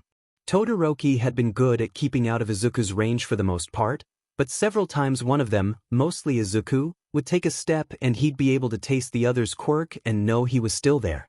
Hell if he knew why Todoroki was following him, but he decided not to call him out on it just yet, and let him continue to follow them. And thankfully his dad seemed content in not talking, so he didn't worry about the hero saying something to give them away. They were 2 hallways away from the lunchroom when Izuku was hit with a wave of extreme heat. As it faded away, they were greeted with the number 2 hero rounding the corner a few feet away. Goosebumps appear on his skin due to the shudder of anxiety he got coming face to face with Endeavor for the first time in his life. He ended up doing something you wouldn't expect from the son of the number 1 hero. Whether you knew that or not, he took a step back. Endeavor just stands there, like he was sizing them up before saying, "Shudo, what are you doing?" Izuku and his dad both look back in time to see Todoroki round the other corner they had just walked down. He had his hands in his pockets and was watching his feet as he walked, slouching forward slightly, making himself small. He stops in between the space from where Endeavor stood and where Izuku and his dad were. Heading to get a drink, he muttered as if he had just gotten in trouble. Was this him getting in trouble? Why would he be getting in trouble? Was Endeavor one of those overly strict parents? Honestly, he wouldn't put it past him. Why exactly was he choosing now to question his father's subordinate's parenting style? Well, isn't this convenient? I had been wanting to have a chat with you. It's been too long, Endeavor. His dad broke through the tension, sounding like he and Endeavor were old friends when in fact the two haven't talked in years. At least that's what his dad had told him. But going by the way the number 2 hero looks at his dad, they definitely weren't friends. If looks could kill, Izuku and Todoroki would have just witnessed All Might's untimely demise. But thankfully, his blissfully unaware or uncaring, he didn't know which one it was. Father was still standing and very much alive. Endeavor scoffs at this and instead moves his focus to Izuku, making him cower under his intense glare. What's your business with this boy? He felt all attention shift to him, and he's glad he was looking at his feet because if not they would see how red he'd gotten. This was so painfully awkward, He wishes he could run away. The world was just out to get him today, it seemed. I was just taking young Yagi here to get some lunch, as per Recovery Girl's request. He explained, adding emphasis by patting his back. Izuku let out a strangled squeal. Uncomfortable silence follows. No one seems to know what to say or do. Endeavor was blocking their way and just held Izuku down with a glare. Todoroki stayed quiet and barely even looked like he was breathing. And his dad just seemed confused and at a loss for what to say. This would be so much worse if Izuku hadn't actually been All Might's son and the hero really was just doing a favor for Recovery Girl. He tried to imagine that what they told Endeavor had been true. He'd just be an innocent bystander to whatever rivalry and internal conflict Endeavor clearly had involving the symbol of peace. An innocent bystander who just wanted to eat some lunch and only had such a limited time to do so. How could any of them think this was okay if this was the lie they were going with? Todoroki ends up being the one to break the silence, and in a very unexpected way at that. I should just take Yagi, I'm heading that way. He turns to Izuku who, for once, calms down when he looks at him. There is no sign of any raging emotions behind his expression, just the want to leave. As long as he took him with him, he was all right with that. He nods slightly and Todoroki turns, let's go. The two manage to slip by Endeavor, but that doesn't stop him from trying to grab Todoroki and stop him. Izuku doesn't know what compelled him to do what happened next. He rushed forward, making it seem like he tripped slightly, pushing Todoroki away and into the adjacent hallway. They regained their footing and continued on their track to the cafeteria. Despite the fact he didn't actually attempt to go after them, Endeavor called out after his son. He's cut off by Izuku's own father. How about we have that chat now, Endeavor? The two boys don't hear whatever happens next, both hurrying to the end of the hall and taking the staircase down to make it to the hallway outside the cafeteria where a bunch of vending machines are lining the walls. Assuming they were done, forgetting how Todoroki had been following him and his dad in the first place, Izuku leaped forward to the doors. He only stopped when Todoroki spoke up, I actually wanted to talk with you. He didn't miss how his eyes flickered to his right arm, no matter how fast and unnoticeable he tried to make it. Before he could stop himself, he lifted it up, straightening it out, turning it around, playing it off like he was just stretching out his arms. While he did so, he wondered what he'd be getting himself into if he agreed. He could just say no, say he was starving and just wanted to finally eat something. He didn't owe anything to the guy who's been treating him like dirt. If anything, this was his chance to get revenge for how he had made him feel right before they started at UA all those weeks ago. He didn't need or even want any backhanded apology. But he knew he wouldn't do any of that. There was still a decent amount of time before lunch ended. Just because he treated him like dirt didn't mean he had to do the same. He'd be the bigger person. Revenge wasn't needed, they just weren't meant to be friends. And if Todoroki wanted to clear his conscience, Izuku wasn't going to take that away from him. Okay, sure, he agrees, lowering his arms and nodding a few times to many. It had ended up that Todoroki wasn't looking just to apologize. No, his goal had been to explain exactly why he'd be crushing Izuku, and not just him, but anyone who stood in his way. He just happened to be his biggest threat as of right now apparently. And let's not forget all the childhood trauma he ended up revealing while he explained his motivations. If he hadn't been clear before, Izuku was never the biggest fan of Endeavor. There had just always been something off-putting about him. Ever since he was little, whenever he'd see the hero anywhere, he'd get the chills, ironically enough. Like many others did, he saw his father as the ideal hero, personal biases aside. So seeing someone who never smiled and looked like he was always angry, basically the complete opposite of his dad, in the number 2 spot, it was strange to say the least. And while his dad had never shown any ill will towards the other hero, that didn't stop him from growing to disliking Endeavor.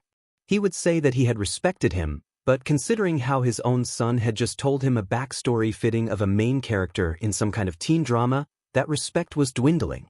However, Endeavor wasn't his biggest concern right now.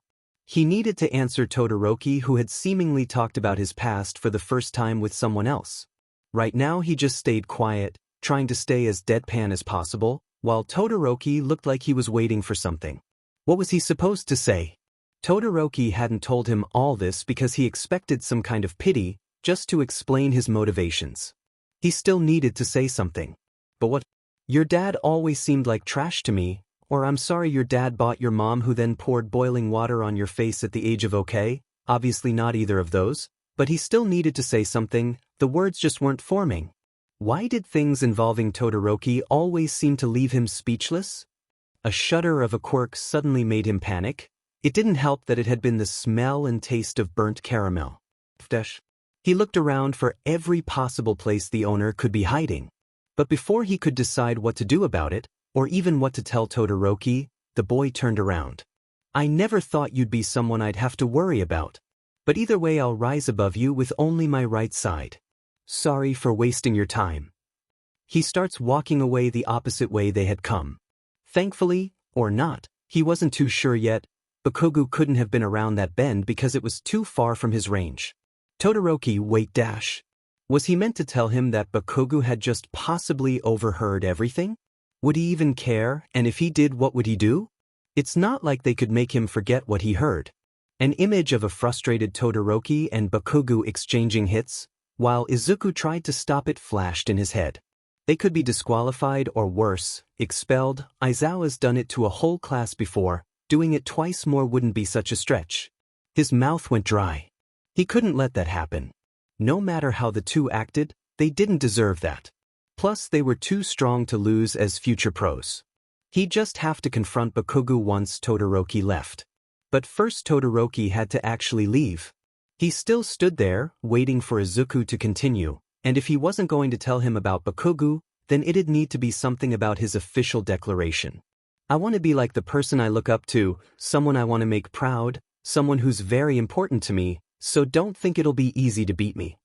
There's a long second where he just stares at him, but he adds nothing more, eventually just walking away. Izuku doesn't move an inch until a couple seconds after he sees him turn the corner. Once he was sure Todoroki was gone, he quickly snapped around, leaping around the corner to the staircase he had taken earlier. Bakugo was there, a few steps up, leaning against the wall, and to some level looking dazed. Before he realized what he was doing, Izuku took his quirk and walked up to stand on the step below him. How much did you hear? Bakugo didn't even seem surprised, he just slowly looked up at him. There's a second where they're just staring at each other in silence. Then there was a palm in Izuku's face that had previously been shoved in a pocket, pushing him away so that Bakugo could walk away. He recovers quickly, thankfully not falling down the stairs. He hurries up after the other. Why you can't tell anyone, he didn't even know dash. The blonde snapped his head around. F off, I won't say sheet, it's none of my business. I just wanted some FING juice, man, not some shitty tragic backstory about one of our classmates. Yeah, well he didn't either. Just keep your mouth shut, dude, please went unsaid, though he was sure it was conveyed with his tone of voice. Bakugo only makes a tisk noise before leaving the way he just came. Once his footsteps disappeared, a loud, deep sigh left him, from relief, slight annoyance, or something else, he wasn't too sure. Either way, he stood there for another moment, finally left alone to his own devices. While standing there he couldn't help but wonder why Bakugo acted the way he did. He just got a first-hand explanation as to why Todoroki was closed off to the rest of the world and halfway to being cold-hearted. But Bakugo, what made him so aggressive and domineering? Was it something his parents did or didn't do? Was it something that happened in his childhood? Something that didn't? Whether anyone wants to admit it or not, everything someone does, every action, choice of words, there's a reason behind it, a psychology behind it. If he was certain about anything it was that. But then again Izuku's probably in no place to question the psychology behind other people's actions. That was when his stomach growled, reminding him why he was there in the first place. Finally, he walks back down the stairs and into an almost empty lunchroom. He ends up grabbing some ramen and finishes eating just as the announcement for the start of the last event of the sports festival echoed through the stadium. When Izuku raced to the gate he and his classmates were meant to exit to get onto the field. He hadn't expected to see all his female classmates surrounding Kaminari. All the girls were wearing orange, green with yellow and white lining cheerleading uniforms with 2 yellow pom-poms each as opposed to their gym uniforms. They all circled Kaminari who was up against the wall, holding up his hands in surrender. Curiosity got the better of him as he slowly got closer, trying to see what was wrong and why they were wearing the new outfits in the first place. They had known he was there, all of them having turned for a split second when he first appeared, but that was all the attention he received from them, keeping their heated glares on Kaminari. And call him nosy, but all he wanted to know was why. "I can't believe we fell for your stupid trick," Jairu yelled suddenly, throwing her pom-poms at Kaminari. Little did she know she had also just answered all his queries in one sentence. A sigh of disapproval left him and he shook his head at the other's antics. This was just straight-up foul play. "But you guys look so cute." He didn't know how he managed not to face palm at that, but he did scoff loudly. He's known everyone in his class for about 3 weeks at this point, and if he had to describe Kaminari in a phrase he'd have to choose girl crazy. So this was definitely on brand. Not that that was an excuse for his behavior in the slightest. It was just a fact. Jairu groaned, gritting her teeth and sending her earphone jack into Kaminari's ear before sending her heartbeat into his head, causing him to seize up. Izuku couldn't say he didn't deserve it. He walks up to the girls as Kaminari crumbles to the ground, curling into himself. He unzipped his PE jacket to reveal a navy blue muscle shirt. Taking off the jacket, he held it out for any one of them to take. Jairu was the first to make a grab for it, muttering a "thank you" as she shrugged it on and zipped it up. It fit her perfectly. Nice to see chivalry isn't dead, Yaoyorozu sighs, arms wrapped around herself in what he thinks is an attempt to cover herself. It was then he decided to make sure some of the other boys gave up their own jackets for the girls' sakes. Just until they would be able to change back into their PE clothes. But for now he'd deal with Kaminari. He squats down to be at face level with him. "Why'd you go and do all that for?" He knows he must sound like a parent, but he didn't care. He does a hand movement similar to the one Ida does, except he actually hit the other boy atop his head to prove a point. It wasn't hard enough to actually hurt. Uraraka interjected, "We'll change back soon enough, but thank you, Izuku." His face was quick to turn excruciatingly hot at the use of his first name.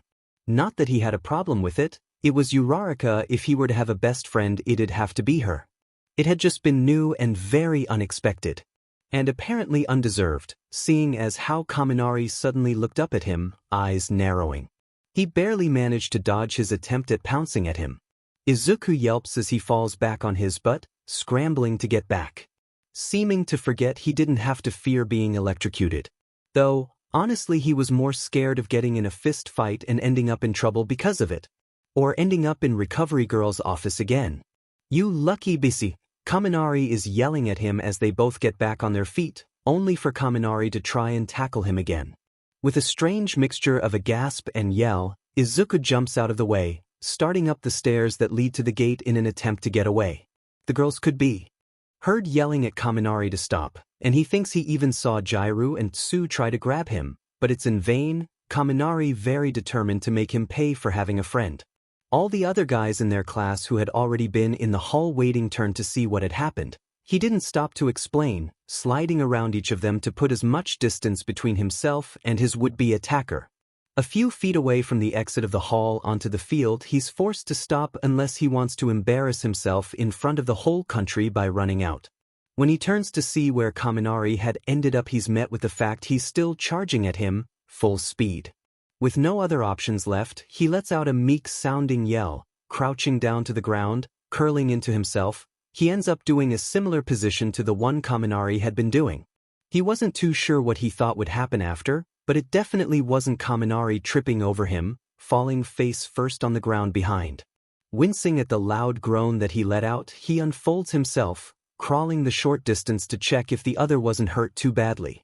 It was a relief that he hadn't fallen out onto the field, or close enough to the exit for anyone to see him. Getting on his knees, he hums, "You really should apologize to the girls, man, it was a dumb joke." Kaminari groans again, not getting up. Think of someone flopping onto their bed and letting out their frustrations into their pillow. That was what he did, except on the ground. Izuku can't imagine that that is very sanitary. It's only when a sound of disapproval comes from his side that he's reminded that they have an audience made up of their other classmates. Zero, the one who had made the sound in the first place, appears out from the crowd to drag up a disheartened-looking Kaminari by the back of his shirt. It kinda looked like those pictures of a lion picking up a cub. You'd think you would have learned your lesson by now. He sounded so much like a fed-up parent, but truly he was just a tired best friend. Did the tripping incident teach you nothing? Kaminari's reaction to that is almost instantaneous. He shoves his palm in his friend's face, letting out a cry as his ears turn a deep red that travels down to his neck. Dude, you promised not to mention that. I told you it was an accident. The tripping incident? He questioned, mostly because he wanted to mess with Kaminari more than actually wanting to know what he was referring to. However, his and Ciro's amusement was cut off by Present Mike asking for all the classes to make their way out onto the field. Sharing a quick grin with Ciro, they drop the topic and all of them walk out. The girls weren't far behind them, and Izuku found himself slowing down to be close to make sure they were doing fine, knowing it was only a matter of time before someone said something about their outfits. As he didn't miss how some of the other guys gave up their jackets. It was also a pleasant surprise to see Kaminari, who now legitimately looked sorry, also gave up his top. By the time they stood in front of Midnight's podium, all the girls had on a jacket that wasn't theirs and looked more pleased than they did a moment ago. He was glad. After some time for our fierce competitors to participate in some recreational games, we'll move on to the final event of the day. Between the 16 members of the 4 winning teams in the cavalry battle, there will be a formal tournament. A series of one-on-one battles. Their faithful announcer explained as the hero standing in front of them pulled out a box similar to the one his own dad had pulled out on the second day of school. Yue really seemed to like doing things by drawing lots.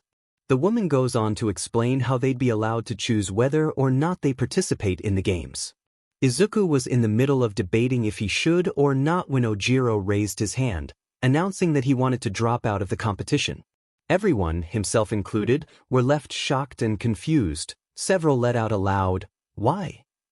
I barely remember the cavalry battle, it was only towards the end. Ojiro trails off, a clear edge to his words that no one really understood until he added, "It's probably because of his quirk." Not too far from them stood Class C, a Gen Ed class. In that class was a tall, sleep-deprived-looking kid with purple hair, lighter than Amajiki's but darker than Heido's. He had been the rider of the team Ojiro had been on. "That's the guy who waged war on us after you left." Uraraka whispered in his ear. He made a sound of acknowledgement, looking away. He had said Bakuga's declaration hadn't been the only one given once he had left after all. Ashido and Hagakure took their chances in convincing a frustrated Ojiro that he'd be able to prove himself, and there was no reason he needed to resign. It didn't work. A boy from Class B who had been on the same team as Ojiro spoke up, saying he too wanted to withdraw. There was a moment of still, uncomfortable silence as they waited for what Midnight would have to say on the matter, and if Aoyama would also drop out since he had been on the same team while under the same conditions. At least that's what Izuku wondered as he side-eyed their resident extravagant yet antisocial personality. But he didn't. And Midnight announced that she'd allow the 2 boys to be officially withdrawn. Aoyama had opted to place a supporting hand on Ojiro's shoulder and told him he'd win for him. Izuku could respect that. He shouldn't be forced to pull out if he didn't want to.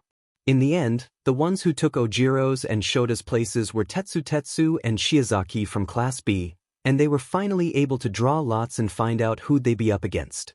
When he saw his name on the very first bracket, he knew he'd be going first, and against a boy named Shinso, who had to be.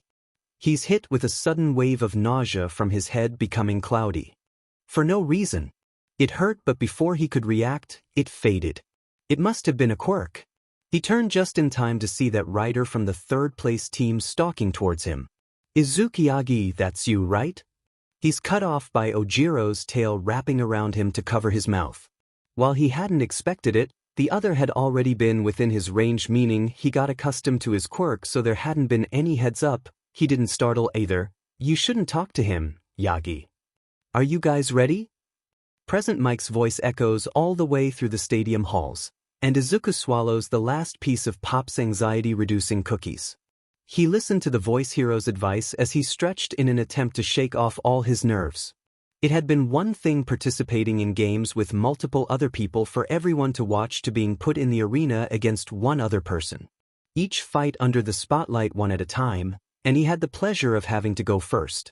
"You're muttering again, kiddo," his dad calls. He doesn't turn, but he does feel his face go red.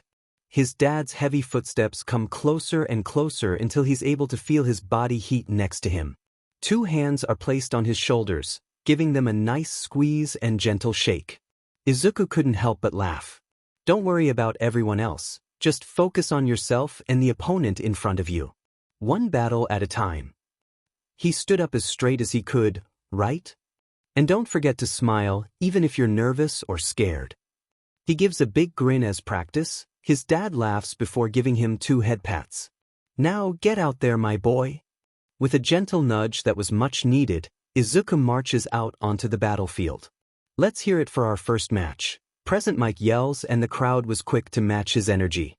With a determined and kinda weird expression, it's Izuku Yagi, from the hero course. What was weird supposed to mean? While he would normally let that get to him, a voice that suspiciously sounded like his dad told him not to listen and that it was all in good fun. Versus the guy who's been determined to stay off our radar, it's Hitoshi Shinso, from General Studies. From there their announcer explained the logistics of the battle. The rules were easy enough. To win, all you had to do was get the other person across the white Utabounds line, immobilize them, or get them to give up. There were really no other rules, just no reckless abandon for your overall well-being or your opponent's. The match hadn't even officially started yet when Shinso began talking in the same tired, deadpan voice from earlier when he had first tried to talk to him. "A battle that will test the strength of your will. Get it, Yagi? Are you going to say, 'I give,' or will I?"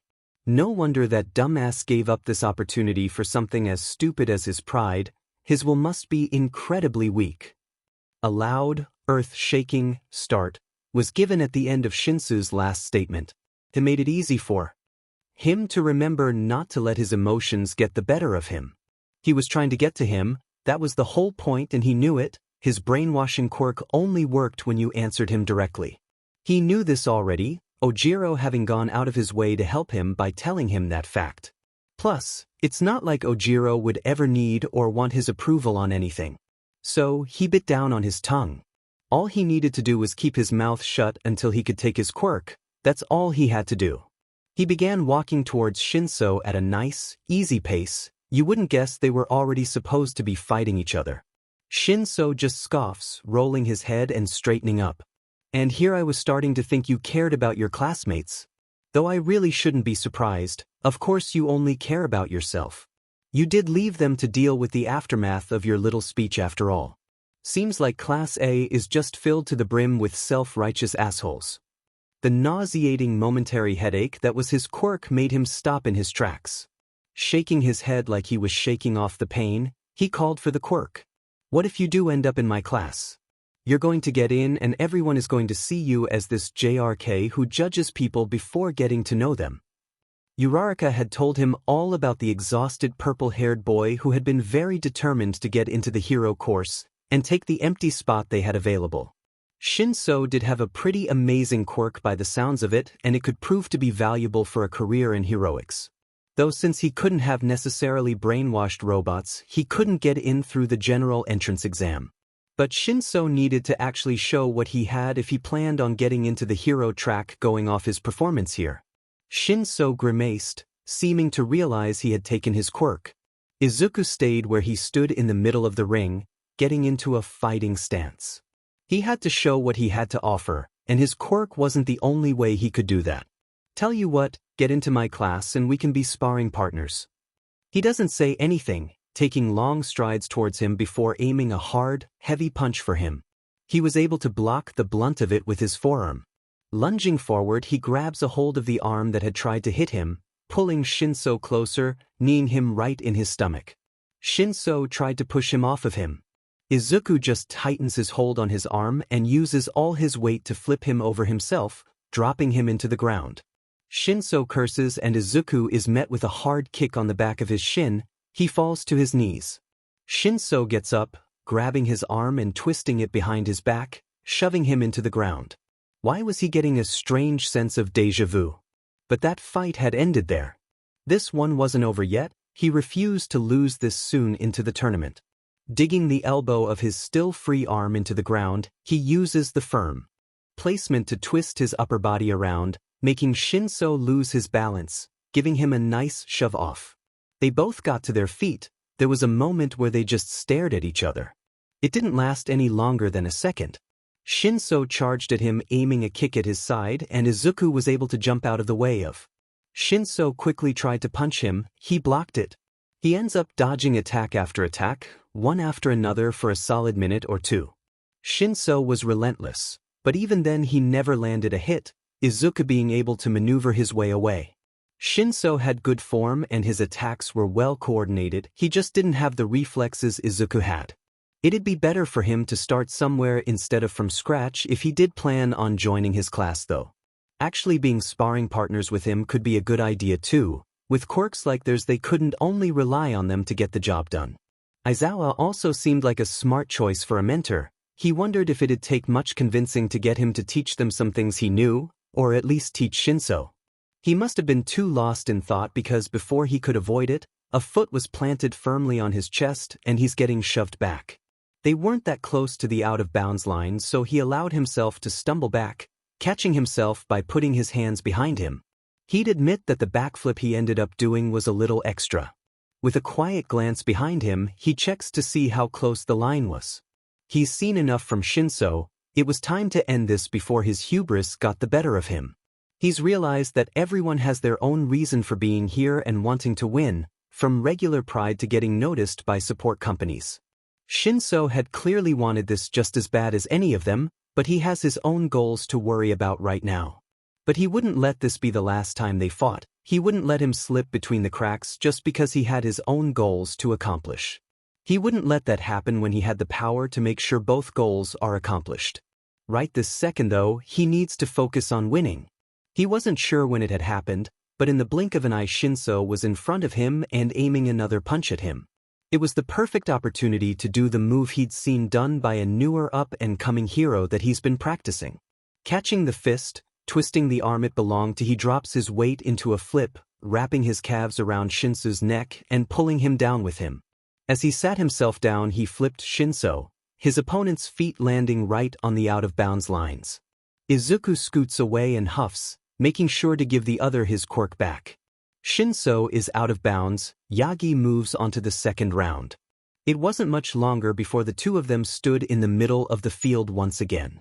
As present Mike shares that he thinks it was a pretty uneventful first match, and the crowd starts to clap. Regardless, he bows in a sort of thank you to the other. The gesture isn't returned. He doesn't take it personally. After the clapping slows down, Shinso turns to walk away. Not saying another word. Well, come to think of it, he hasn't spoken since he first took his quirk at the start of the match. But just because he didn't say anything didn't mean Izuku couldn't. He did want to say something. He wouldn't be able to settle down if he didn't. What did he ask all his classmates again? Why do you want to be a hero? At that thought an idea strikes him like lightning. He wouldn't be able to shake it, and he knew it. It needed to be put out into the universe. Because then he'd know he wouldn't go back on his promise to make sure Shinso didn't slip through the cracks. I'll see you in class, Shinso. Shinso stops immediately, but he doesn't turn back to face him. Then in a low, almost hurt-sounding voice he answers, "Don't patronize me." And without hesitation he adds, "I'm being serious." The next fight was between Shiro and Todoroki. The one who won would be the one he would be fighting for the first match of the next set. But was it really a question of who would win? Yes, Shiro had a cool quirk, but against someone who's been training since they first got their quirk? Any normal person would lose to Shuto Todoroki. Hugging his knee, biting the side of his index finger, he stayed transfixed on the two as they were officially introduced to everyone. Start! Shiro immediately bombards Todoroki with his tape, wrapping it around him. It was a good strategy, a surprise attack. It wouldn't give Todoroki time to think before he's being thrown out of the ring. He was so mesmerized that the sudden strong wave of a warm breeze didn't register as anything more than the wind until he felt himself fall through his seat. Shrieking as the world goes dark for a second, he doesn't relax until he's met with two familiar faces and quirks. That's also when he fully comprehends what had just happened. A shout of excitement leaves him as he looks up to see a grinning Mirio. That was awesome. So worth the wait. He claps as he's put down. He saw stars. Ever since the news that Mirio was now able to make the things he touched intangible if he so pleased, thanks to the power-up that came with One for All Izuku had wanted was to see it in action. And now he just got to experience it firsthand. Amajiki sighed fondly. He's been playing with it all week. Hato pokes Amajiki on his cheek with her finger. Well, of course, not everyone is lucky enough to have a quirk awakening. Izuku glanced at Mirio, so that was what he played it off as, smart. Not to mention those new blue sparks. Izuku felt himself stiffen up at that, but thankfully no one seemed to notice, the sudden appearance of several frightened classmates of his in the doorway interrupting them. Before anyone could get a word in, Uraraka jumped onto him, almost knocking him over. She grabbed his shoulders and shook him violently. He let it happen. You can't do things like that. When she let him go, she exhaled loudly. He can't imagine it had been a good thing to see him fall through his seat out of nowhere like that. Mirio helps him out by chuckling, getting everyone's attention. That was my bad. There was a second of silence as they all just stared at him as he wiped a tear that wasn't even there away. What breaks them out of it was him snapping his fingers. Right, you don't know us. I'm Mirio Togata, he's Tamaki Amajiki, and she's Nijire Hato. We're third-year heroic students. It was Hato's turn to step in. She came up next to Izuku, placing her folded hands atop his head even though they were roughly the same height. The third-year stage isn't until the day after tomorrow, but we wanted to come and see in person how our little underclassman was handling his first sports festival. Plus we get in free of charge. The last part made him wonder if he'd be able to come and see the third years. His dad should be coming too, so he didn't see why not. Well, there was something he had to look forward to now. His classmates clearly had more questions, but didn't voice any of them. Ida adjusts his glasses. Right then, it was a pleasure to meet you, we'll excuse ourselves. Ida is already turning to herd the others back into their reserved section of seating when Uraraka nods to him. Todoroki just beat Zero, just so you know. He thanks her quietly and they go back to their seats, leaving Izuku and the 3 third years in the hall. That Todoroki kid, he's Endeavor's son, right? You'll have to fight him next? He knows exactly what Mirio is thinking, without having to even see his expression. Second-gen rivalry. It's what he'd expect anyone who knew about him being All Might's son to think. And now he had a new reason to be grateful about being kept a secret. He eyed Mirio, doing his best to convey his wannabe annoyance. He knew for a fact neither he nor Todoroki wanted to be the next All Might and Endeavor, no matter how different their reasoning was. Hato, who had still been resting her hand on his head, takes them off and spins around until she's in front of him. She grabs Amajiki's and Mirio's arms, pulling them into her sides. We're rooting for you. You've gotten this far, farther than any of us got in first year. His cheeks became warm, and before he knew what was happening he was being dragged into a group hug. Never would he have thought that when he met Mirio he'd end up with such unlikely allies in upperclassmen. Not that he was complaining. It was just as the match, sales pitch seemed more appropriate actually, between Ida and Hatsum ended with Ida as the victor that Uraraka excused herself to head for the prep room. Izuku watched as she left, knowing it was his job as a friend to comfort her but not knowing how. What could he do to make having to fight the class bully seem better? He had to think of something he couldn't. Just leave her feeling as anxious as she looked. What would make him feel better? The next 2 matches were quick ones, but it still had given him enough time to think. He got up from his seat as Tokoyami and Yayorozu exited the arena. Bringing out his skates, he raced for the closest vending machines. Food always makes everything better. Armed with milk bread and a strawberry milk, he whisks his way into the waiting room. Ida is there and he half feels like he's interrupting something, but he's too hopped up on adrenaline to care. He sets the food down on the table and hits his fist into his palm. I brought snacks, and while I'm starting to realize we just had lunch, food makes everything better. Plus milk bread is pretty light, and you don't have to eat it if you don't want to. He pants, out of breath and slightly sweaty. But then a loud, bubbly laugh leaves Uraraka. Thanks, Yagi. Maybe a light snack won't be so bad. The three of them end up sitting together as she slowly picks at the bread. They end up talking about plans they had for the small break they'd be getting off for the days that followed. Which was how they all ended up agreeing to come watch the third years together when it was their own sports festival. Once Uraraka had just finished her food and drink, it was time for her to head out. She's already out the door before they knew it was happening, but not before making sure to tell them, "See you guys in the finals." She gave them a big thumbs up and left. The two of them sit there for another quiet moment. Ida is still looking at the door with a soft expression while Izuku looks at him. How wonderful is that? Izuku stands, the chair scratching against the floor as he pushes it back, getting Ida's attention. "We should get going." "Yeah, of course." Halfway back to their seats is when Izuku realizes he doesn't have his phone on him. He stops walking, slapping his pockets to make sure he wasn't mistaken. He groans and sets out a prayer that it was in the waiting room. Making sure to minimize the situation of losing his phone, he tells his friend that he knows for a fact he forgot it in the room they had just been in. If he didn't, he knew Ida would risk missing the start of Uraraka's match to help him find it. With a promise to be as quick as possible, he rushes back the way they came, looking everywhere in case it had fallen. Thankfully, it had actually been in the prep room. He had dropped it at some point, his phone sitting on the floor next to the chair he had been sitting on. Smacking his lips, he picks it up and puts it back in his pocket, only to realize why it had fallen out of it in the first place. When he had bought the snack for his friend, he had bought himself a milk bread. He had stuffed it in his pocket with his phone and forgot to zip it back up. Taking out the packaged bread, he replaced it with the device, making sure to zip it up this time. He leaves and skates his way back towards their viewing box. 2 hallways away when he decides to open the snack. No need to rush anymore, present mic having not started with the intros yet. It was as he peeled away the wrapper that Yaoyorozu's quirk greeted him. He was a few steps before he was about to turn the corner, so he wasn't too shocked to see her leaning against the wall, a little ways away from their section. She was clearly sad, even if she was quick to straighten herself up and hide her face from him. Losing was a pretty sucky feeling. Remembering the fact her quirk relied on food, and continuing with his tread of food making everything better, he rips the pastry he had in half, holding out a piece for her to take. "Want bread?" It sounded lame, but it made her laugh slightly, and she even took it, so he counted it as a win.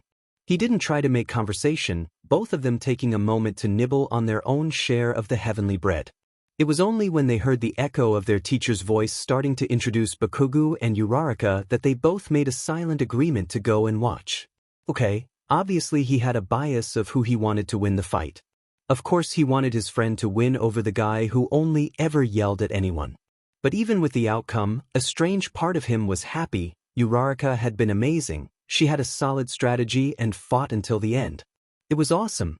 He didn't care what everyone else said, didn't care what people had to say about Bakugo being too rough on her, not when that was just how he treated everyone.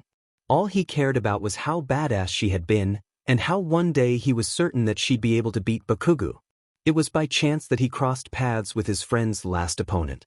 He had been making his way toward the waiting room when he bumped into an extra angry Bakugo on his way to the stands. They didn't say anything to each other, why would they?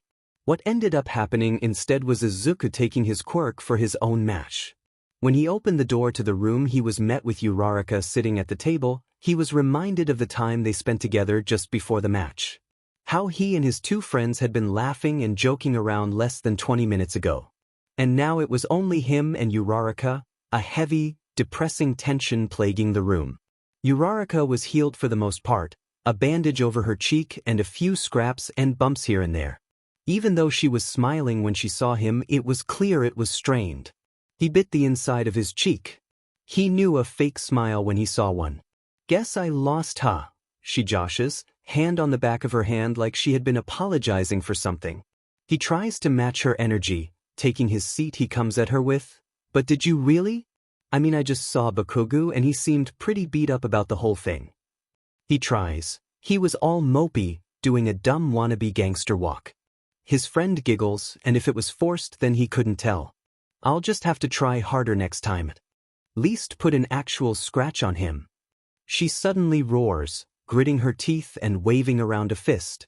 He didn't know how she managed to go with the flow, how she had perfected not caring what other thoughts, but still tried hiding the fact she was so clearly torn up about her loss. Where's the Uraraka that didn't care about showing her true colors?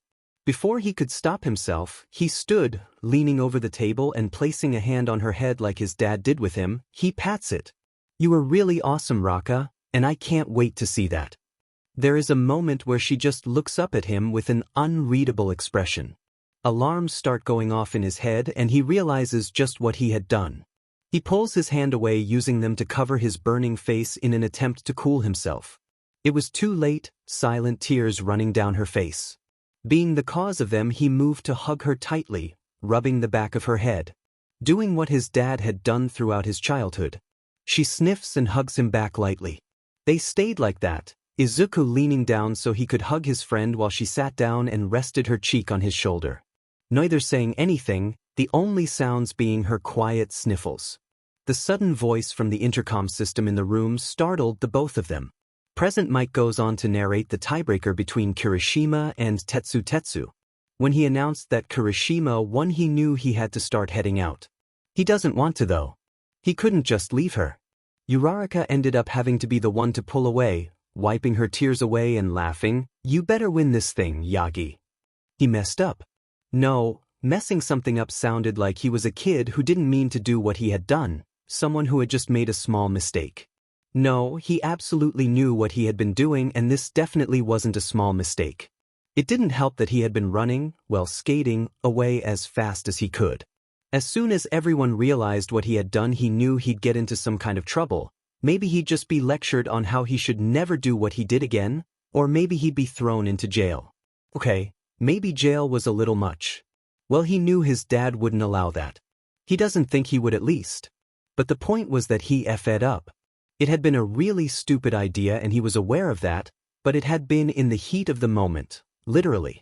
And while he still had time to go back, to fix what he had done, he really didn't want to. He was just so mad, and this was making him feel better, like he had had some say in something much bigger than himself. So, he wasn't going to go back. And you might be asking, well, what had he done specifically? Something incredibly stupid. He had just taken the quirk of his opponent's father. He had just taken the quirk of the number 2 hero of Japan. He had just taken Endeavor's quirk. He had just taken Endeavor's quirk with the intent to use it in a fight against his son. He had managed to convince himself that having taken Endeavor's quirk wouldn't get him into any trouble, using the reason that he hadn't gotten in any during the entrance exam when he took 13th's and Vlad King's quirks. Now calm enough to face his next opponent as they both walk out onto the stage. Focus on the fight in front of you, his father's voice whispered in his ear as he was faced with just how determined Todoroki looked up close. Rolling his shoulders back, posing himself properly, he attempts to calm his nerves, which no longer had to do with quirks, but actually winning. It was clear enough without the blatant fact that Todoroki was making a continuous and thin layer of ice in his hand while he had made sure to stay far away from him, that he wouldn't let him get close. In that case, he'd have to make an opening one way or the other. Start. As soon as the last syllable rang through the stadium, Todoroki had sent out a wave of ice to cover the floor, ice creeping up Izuku's feet to keep him in place. Izuku allows the almost overwhelming heat of the fire quirk to flow through him and into his arms. His left hand came up to blast a warning shot at Todoroki while the other was pointed at the ground to melt the ice trapping him. Once he's out, he stops, showing just how much ice he had managed to melt. There was a strip of bare ground in front of him from the warning shot alone that stopped a little bit from where a shocked Todoroki stood, and about a meter around his feet. Whoa! It seems like Yagi has just made this a fight between generational quirks. Where was all this power during the last 2 games? There was a wave of verbal perplexion that overtook the crowd, and all of a sudden he's reminded that the world was watching them. He gulps, not the time to worry about all that. Switching off quirks, he lets out sparks of explosions, blasting himself off into the air like he did the first day of class. But before he could get close enough to the other, a large wall of ice appeared in front of him that reached up high and touched both the side out-of-bounds lines. It was almost like Todoroki was trying to hide himself. Huffing, he does another quick switch of quirks when he touches the wall of ice. warming his hand up enough to melt the ice, but not enough for his hand to burst into flames. Grabbing onto the ice, it melts and he slides down this way until he's back on solid flooring. He pressed his unwarmed hand to the wall and he thinks he could hear some muttered speech from the other side, but he's sure it was just the ice settling. No way Shudo Todoroki could be nervous right now. Spinning around, he walks a little further back from the shield. Once he thinks he's found a good spot, he faces back towards the wall. In that short walk, he had made sure to warm up his hands to get them nice and sweaty. Without having realized it, he had taken the best combination of quirks, a heat quirk that would make him sweat and an explosion quirk that got more powerful the more he sweats. How satisfying when things work out. Digging his feet into the ground, he brings his hands up, his left hand extended out while his right held it steady. With a deep exhale, he focused all his power into a single explosion. It'd be just like what Bakugo had used to evade Uraraka's meteor shower. And boom! It felt so sudden when the explosion was released. The air pressure had not only pushed his hair back but made him slide back a few paces. He expected the throbbing that came from his wrist in the next second, and a few stretches helped relieve it thankfully. The blast had managed to destroy the entirety of the wall, sending pieces of ice flying all around like hail and revealing Todoroki, who exhaled a cloud of frozen air. He expects something, anything, an attack of ice or maybe another shield. But nothing happened, nothing at all. Even when they locked eyes for a second, everything was still. Todoroki just looked like he didn't know what to do now. His fists ball up at his sides and his face scrunches up in frustration. "What the hell is wrong with you?" he shouted at the top of his lungs, half surprised he didn't stomp his foot like a child. Everyone is giving it their all to achieve their own dreams, so what gives you the right to undermine them? It just seems like you're not serious about any of this. Todoroki didn't look up at him, shutting his eyes and turning his head away. He knew he was right, that's why he was trying not to listen. Trying not to listen to reason. What are you planning? Have you always been this bothersome? Why not just attack? Todoroki half whispered. What came next did actually manage to throw him off.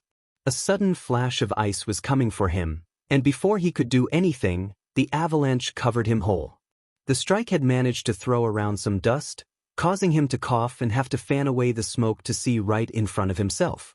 His breath could be seen, which told him just how cold it must have been. Thankfully the fire quirk made it so he wasn't freezing in what he realized was a prison of ice.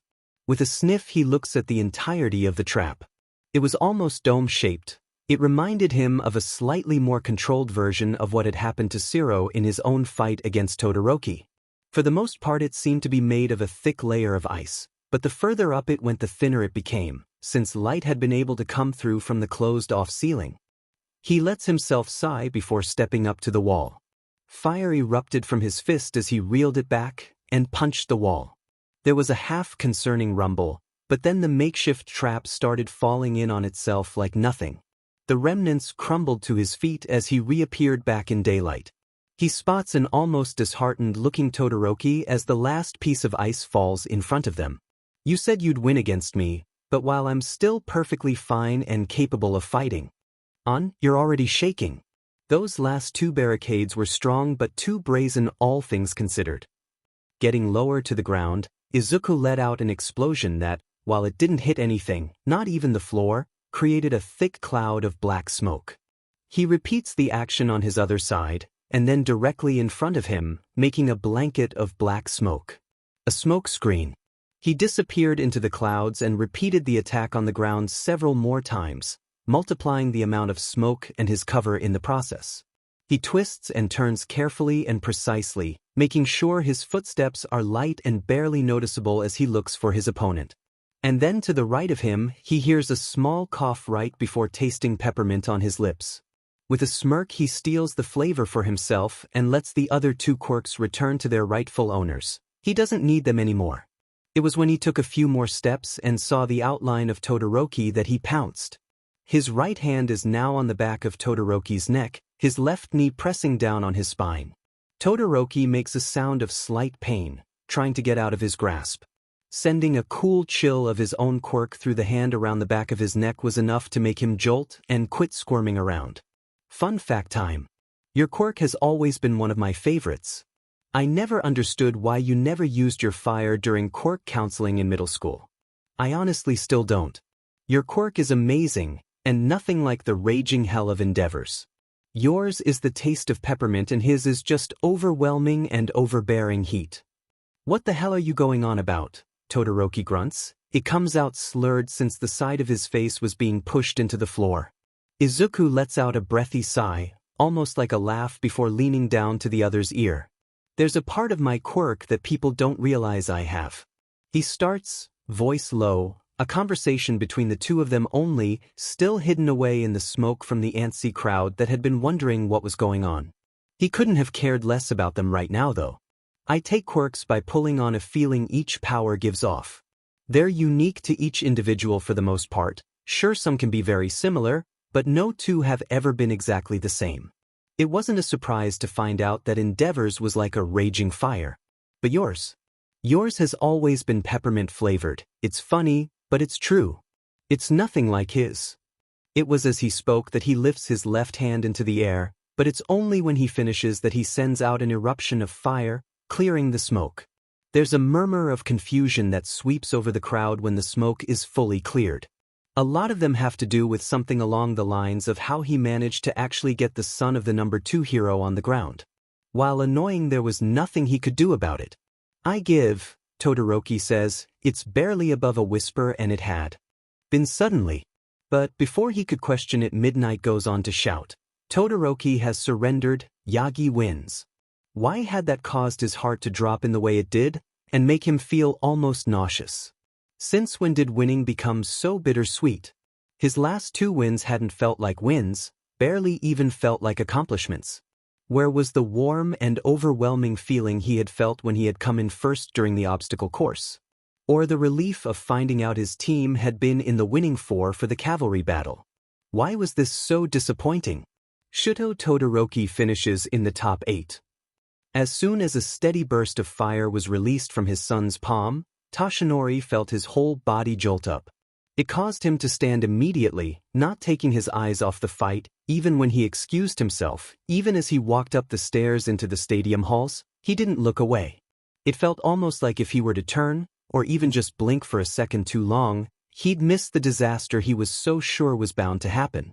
It was only when he could no longer see the fight that he realized he needed to calm down. At least to some extent. He had already brought out his phone a moment ago, so he turned his attention to the device instead, not paying any mind to the slight tremor in his hands as he pulled up Nisa's contact information. There was no doubt that the principal was already aware of what was happening, most likely watching the live feed in his office. Watching as Izuku used Endeavor's quirk. He'd know what to do, how to react, he always did.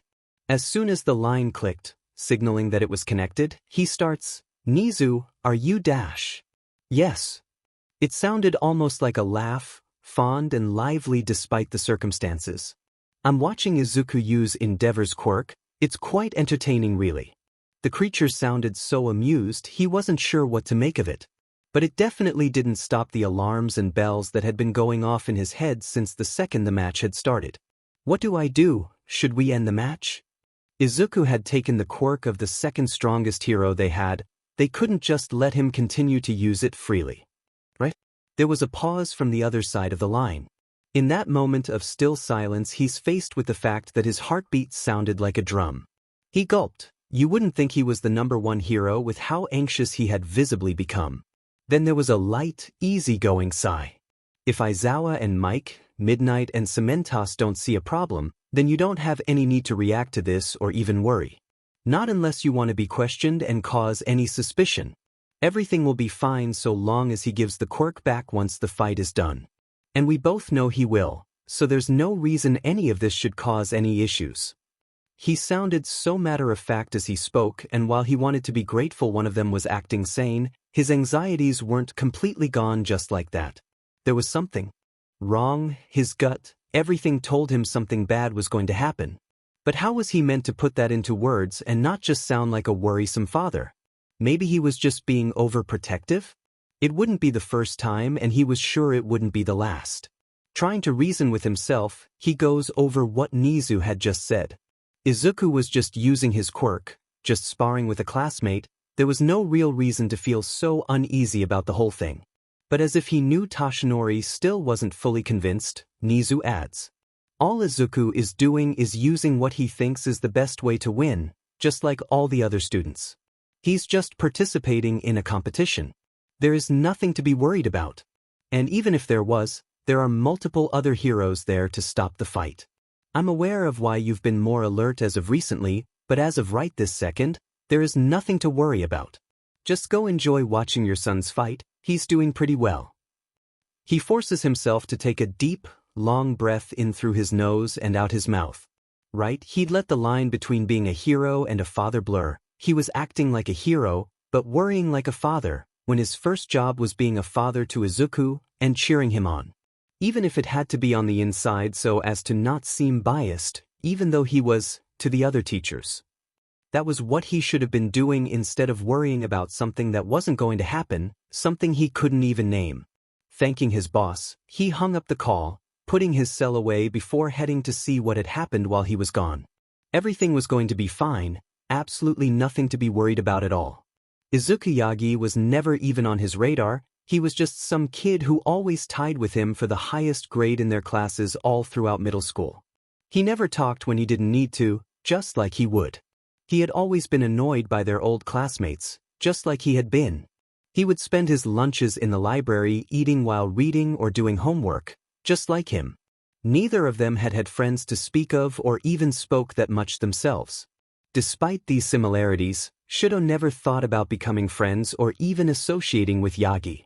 But then they both got into UA and everything changed. Yagi was no longer like him, he was newly hyper and struggled not to smile at anything and everything. He started to make friends, and before Shudo knew it, Yagi was on friendly terms with the majority of their class. It had really seemed like himself and Bakugo were the only two exceptions. Bakugo being an egomaniac who is always screaming insults at everyone, while Shudo just acted cold with everyone.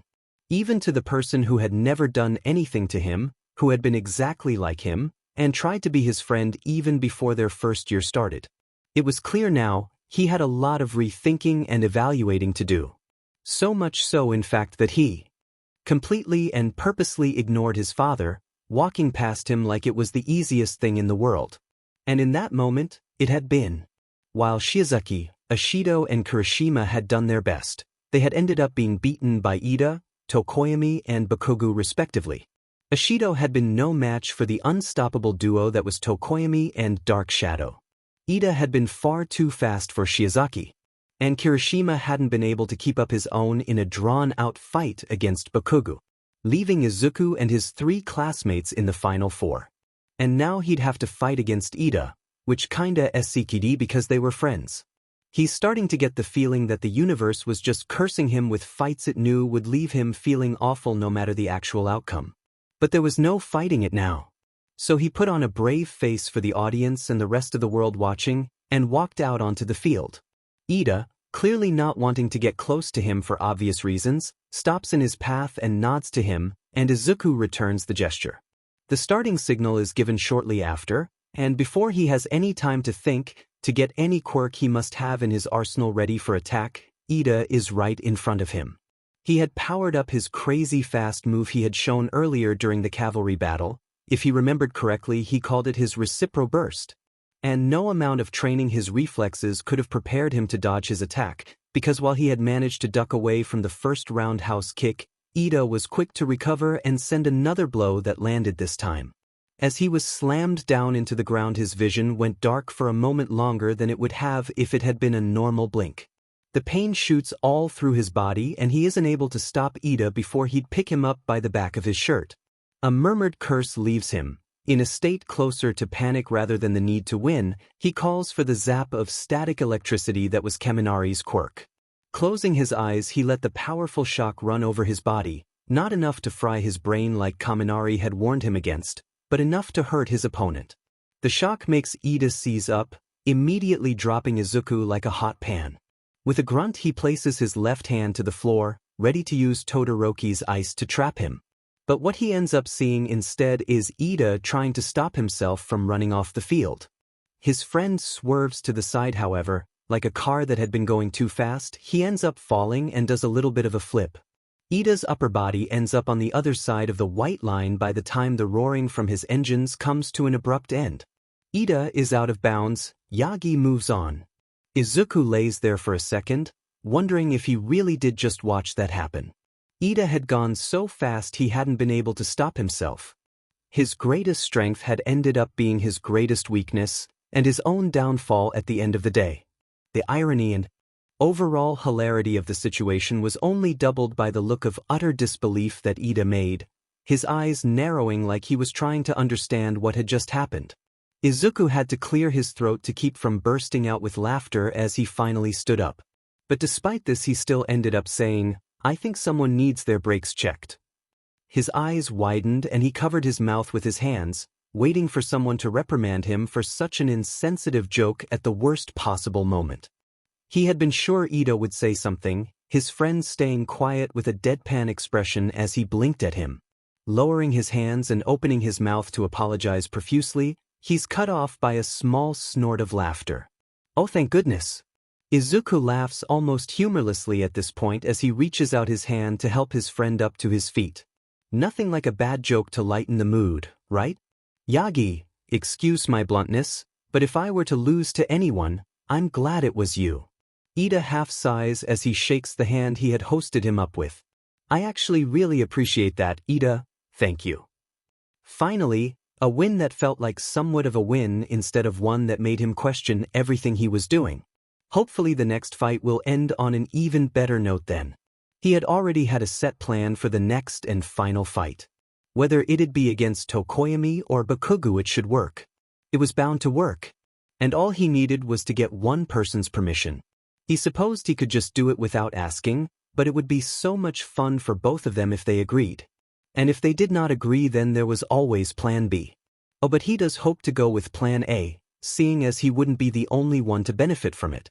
When faced with a decent-sized amount of dust that had covered a good portion of the arena down below, he suddenly felt bad for having teased the crowd during his fight against Todoroki. He stood, hands clenching the railing as he waited to see who'd be his final opponent of the day. And then the smoke cleared and they were met with the sight of Bakugo holding Tokoyami down, one hand on his beak, the other held up and making smaller, but full of light explosions. Tokoyami has surrendered, Bakugo wins. And just like that, our final match is set. Yagi versus Bakugo. Right at the announcement, all of the flat screens over the stadium flash with his and Bakugo's profiles alongside each other, with their names as well as "Final" between them. He hadn't even realized he had been holding his breath until he found himself half gasping for air, his classmates probably assuming it was because of fright or something. No, that wasn't right. He was far from scared about facing Bakugo in the final. If anything, he was excited, almost thrilled about it in fact. That's what led to him smiling to himself. Well, isn't that nice? He turns and is faced with the rest of his classmates' shocked faces. But they weren't because what he knew must seem like cockiness on his part, but because of the fact that for the first time since the one-on-one battle started, Todoroki had walked into their box before taking the seat Izuku had just been sitting at. Talk about ruining his moment. "Well, I'm off," Izuku laughs nervously, hand rubbing the back of his neck, heading for the exit. He hadn't seen Todoroki since their match had ended. It took a lot of willpower not to start questioning everything right then and there. He had to repeat not the time, over and over in his head. But before he could make his leave, he felt Uraraka's quirk again, after having just gotten far enough not to feel it, making him turn.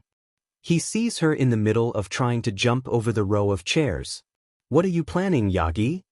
"We're all thinking it," she demands as she makes it over the row and almost falls last second. She caught herself and jumped up to him, grabbing his biceps and staring right into his soul before he realized what was even happening. "I'd admit I was wondering what you'd do." "Yeah, you're always full of surprises." "I kinda wanna know too, dude."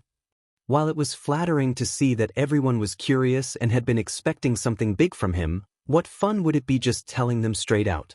So instead of answering the question everyone was dying to know the answer to, apparently, he picked Uraraka's hands off his arms, grabbing them in his own hands before giving them a squeeze. I think you'd enjoy it more if you just waited and saw for yourself. I hope the real plan doesn't disappoint. While he had gotten the go-ahead from the person his plan had relied on, he hadn't been sure how everyone else would react to him actually going through with the strategy and it actually working. You can't say something cryptic like that and not expect us to wonder. He just laughs, giving Uraraka's hands one last squeeze before dropping them and turning around back on his track to leave.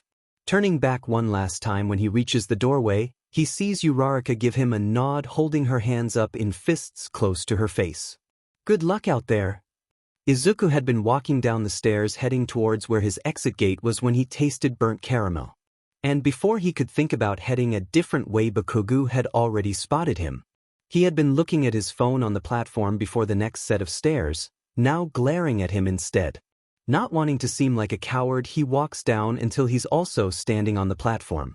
He tries to walk past him but is stopped by Bakugo letting a smallish explosion from his palm and stepping in front of him, blocking his path. Don't just give me the cold shoulder, Yuden copycat. I'll crush you in the final like I do everything else. Just you wait. And he does. Izuku doesn't say anything as he lets the other shove his phone in his pocket and snap back around to leave down the stairs first. No harm in waiting until he's gone. But Bakugo must have stepped wrong or something because his dramatic exit was cut short by a sudden startled sound leaving him as he stumbled forward. Sure, it really wouldn't have been much of a problem if he did fall. Bakugo would probably be able to catch himself before he could fall down the stairs. But Izuku didn't think of that at that moment, instead reacting to someone about to fall and only thinking of the chances of them getting hurt. Without any hesitation, Izuku reached for Bakugo's arm, pulling back with all his weight as soon as he had a solid hold on him. He ends up falling back on his backside as Bakugo lands on his knees, better than what could have happened. Sighing, he pushed himself back up and stepped up to his classmate, holding out his hand for him to take. Are you alright? Are you hurt? I was worried you would have hit your head or something. He's about to suggest going to Recovery Girl to get his leg checked out when his hand was suddenly smacked away. It makes him flinch slightly, forgetting who he was and that he had the power to defend himself. He really shouldn't have been surprised. Of course Bakugo wouldn't want his help, anyone's help for that matter. Though that doesn't stop Izuku from holding his hand close, seeing a small red marking appearing where he had been backhanded. In prick, he smacks his lips, a small, not very heroic part of him wishing he hadn't even helped in the first place. But he was better than that and he immediately dismissed those thoughts. He would like to think there was no universe where he wouldn't help someone right in front of him. Even if that someone was Bakugo. You think I need your demon help? Bakugo jumped back up and before he could see it coming he was grabbed by his shirt and pulled in until he could feel Bakugo's breath right against his cheek. Don't you ever think I'd need help? I would have been completely fine without you here. He snaps only to go on to throw Izuku back, and hard. His back hitting the wall, but he doesn't retaliate, just stays there, not taking his eyes off Bakugo like he'd attack again at any moment. But nothing else happened. Bakugo took another moment to glare at him before scoffing and leaving like nothing had happened. And all Izuku could find himself thinking as he watched him disappear was, what is this guy's damage? So, is it safe to assume you have some kind of trick up your sleeve? Izuku had been walking to the exit when he felt a sudden burst of wind that couldn't have possibly been real while inside. Knowing it was his dad, he turned, but before he could make it far his dad practically teleported in front of him and proceeded to pick him up for the second time that day. Something akin to a giggle leaves him as he's plopped down on his dad's huge shoulders. While random, he didn't mind it. If anything, he loved it. It had been a different type of thrilling being so high up. He knew compared to being jumped around the city just that. Morning this was nothing, but that didn't make it not fun. So he enjoyed it as his dad held him steady by his knees. You know me so well, Pops. He snickers, leaning forward to get a look at his dad's face, seeing him smiling his usual toothy grin, even if it was upside down to him. A hand leaves his knee and his nose is pinched in between two fingers, making him reel back.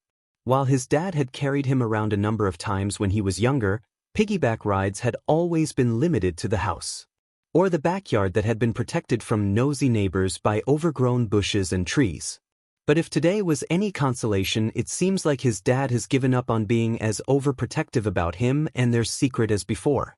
What if he finally wants to tell others? Just the thought of their more than decade-long secret coming out sent a jolt of anxiety down his whole body. Feeling like he just rebooted, he makes himself smaller, hands digging into his thighs. He didn't want to even think about any of that right now. Let's get you out there then. And so his dad carried him as far as he could, and he didn't think or worry about any more secrets. After carefully being picked up and placed on solid ground, his dad reverted back to his civilian form.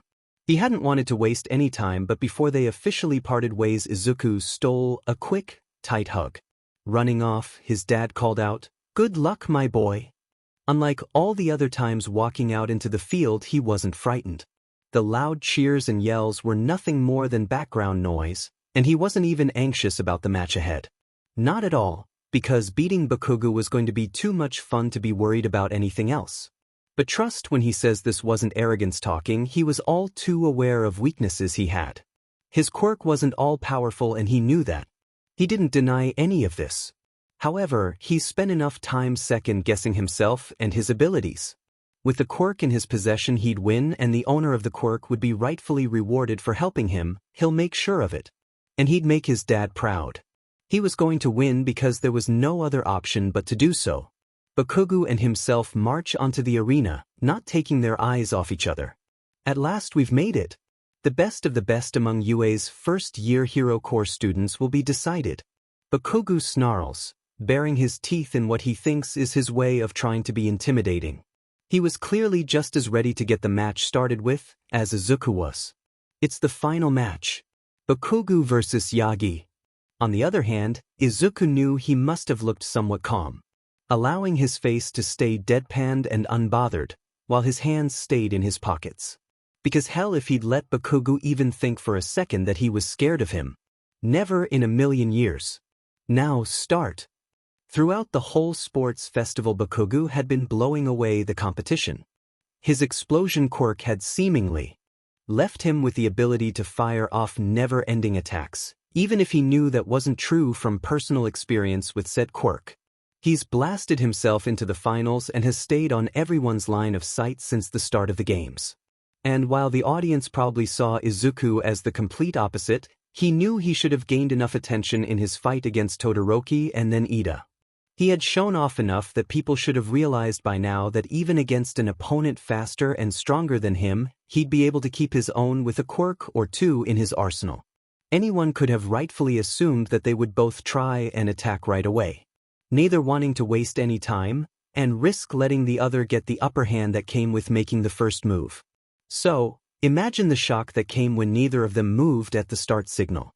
Even Izuku will admit that he too was surprised when explosions didn't ring and he wasn't half blown away in the blink of an eye. With a raised eyebrow, he looked his enemy up and down. Bakugo simply had his hands out to his sides, palms to Izuku like he was going to use his quirk at any second. But he didn't. He didn't even move. He stayed there, expression almost unimpressed, eyes narrowed. He must have been expecting something from him, waiting for him to make the first attack. Well, that wasn't going to happen. About a minute or two passes of neither of them moving, just staring at each other. Slowly the crowd had started to calm down until there was nothing. You could hear every yawn and awkward cough they let out. It was so quiet you wouldn't think there was something supposed to be happening, let alone that something was meant to be fighting. He does a look around at the stadium, wishing he had some Zoom quirk so he could single out his friends and dad. But that wasn't the quirk he had. Speaking of which, he should probably do something already if Bakugo wasn't going to at least try. Taking a deep breath in and out, he rolled his shoulders before pulling his hands behind his back to crack several bones. Then he turns his attention to his feet, hitting his shoes together, jumping up with a slight increase of height from his skates activating. Slowly but surely he started gliding closer towards his opponent. He had half expected Bakugo to attack, but he only ended up moving back, sidestepping to get further away, even if he wasn't anywhere close to being able to take his quirk. No matter. He was about in the center of the field when he stopped altogether, bringing his hand out of his pocket, running it through his hair before putting it back in. He didn't miss how Bakugo raised his hands, ready to counter an attack that wasn't coming. Rather, he scoffed, "You're just going to stand there like a dumb ass the whole time?" The vein that popped out of Bakugu's forehead was as sudden as the small explosions he began to release, in what he thinks is a warning. The hell up and dash. The explosion stopped, Bakugu's body going unnaturally stiff, his eyes becoming completely white as they cloud over.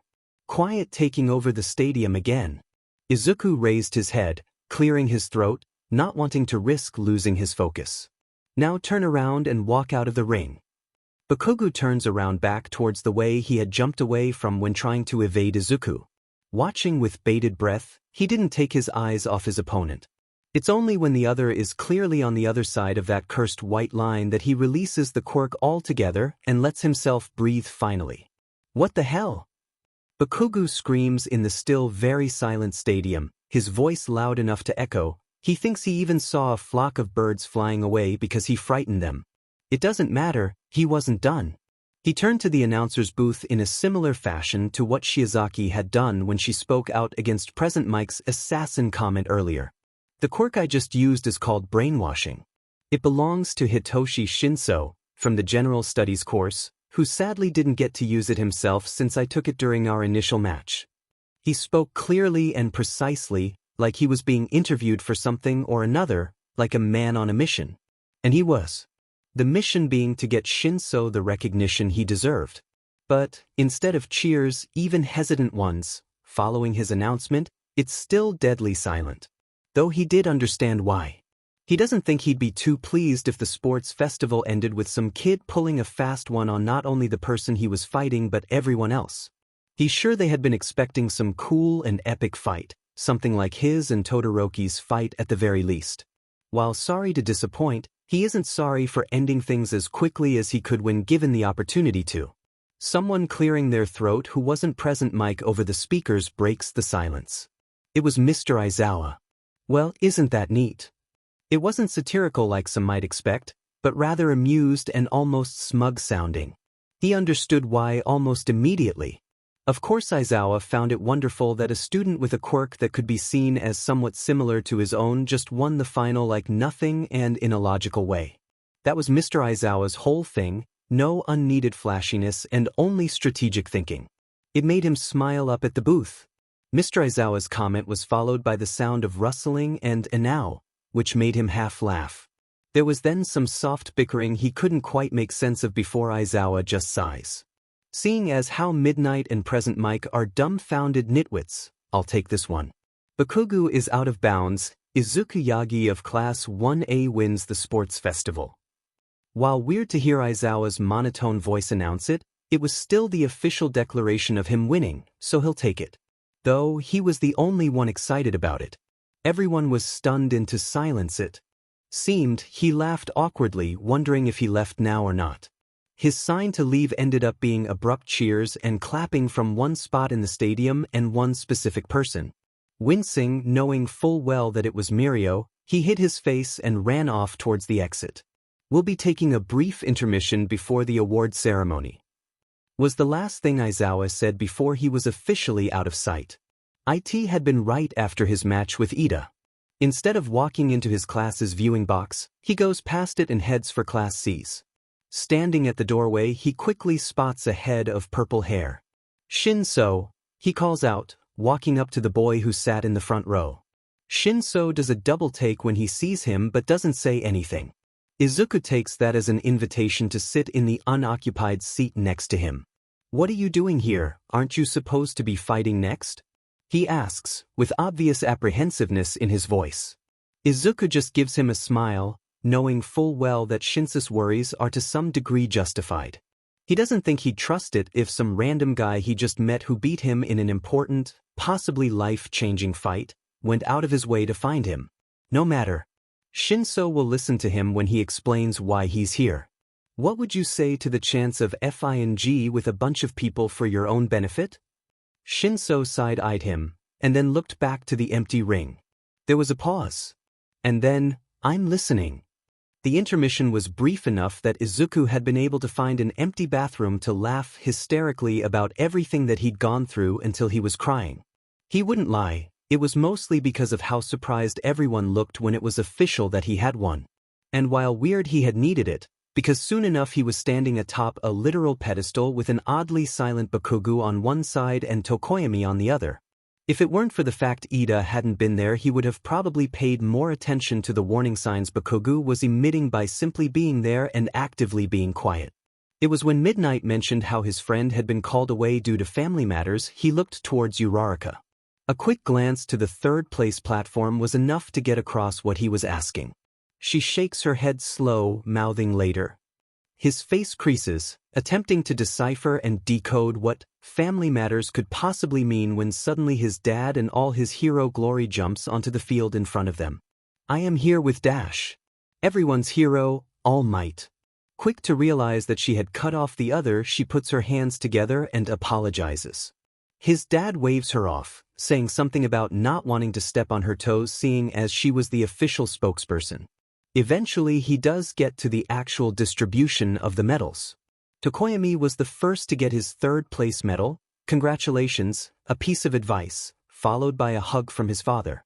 Relying on a quirk isn't something that will always work. Honing your natural strength will benefit you in the long run. For a split second he and his dad's eyes met, but they quickly looked away before anyone could notice.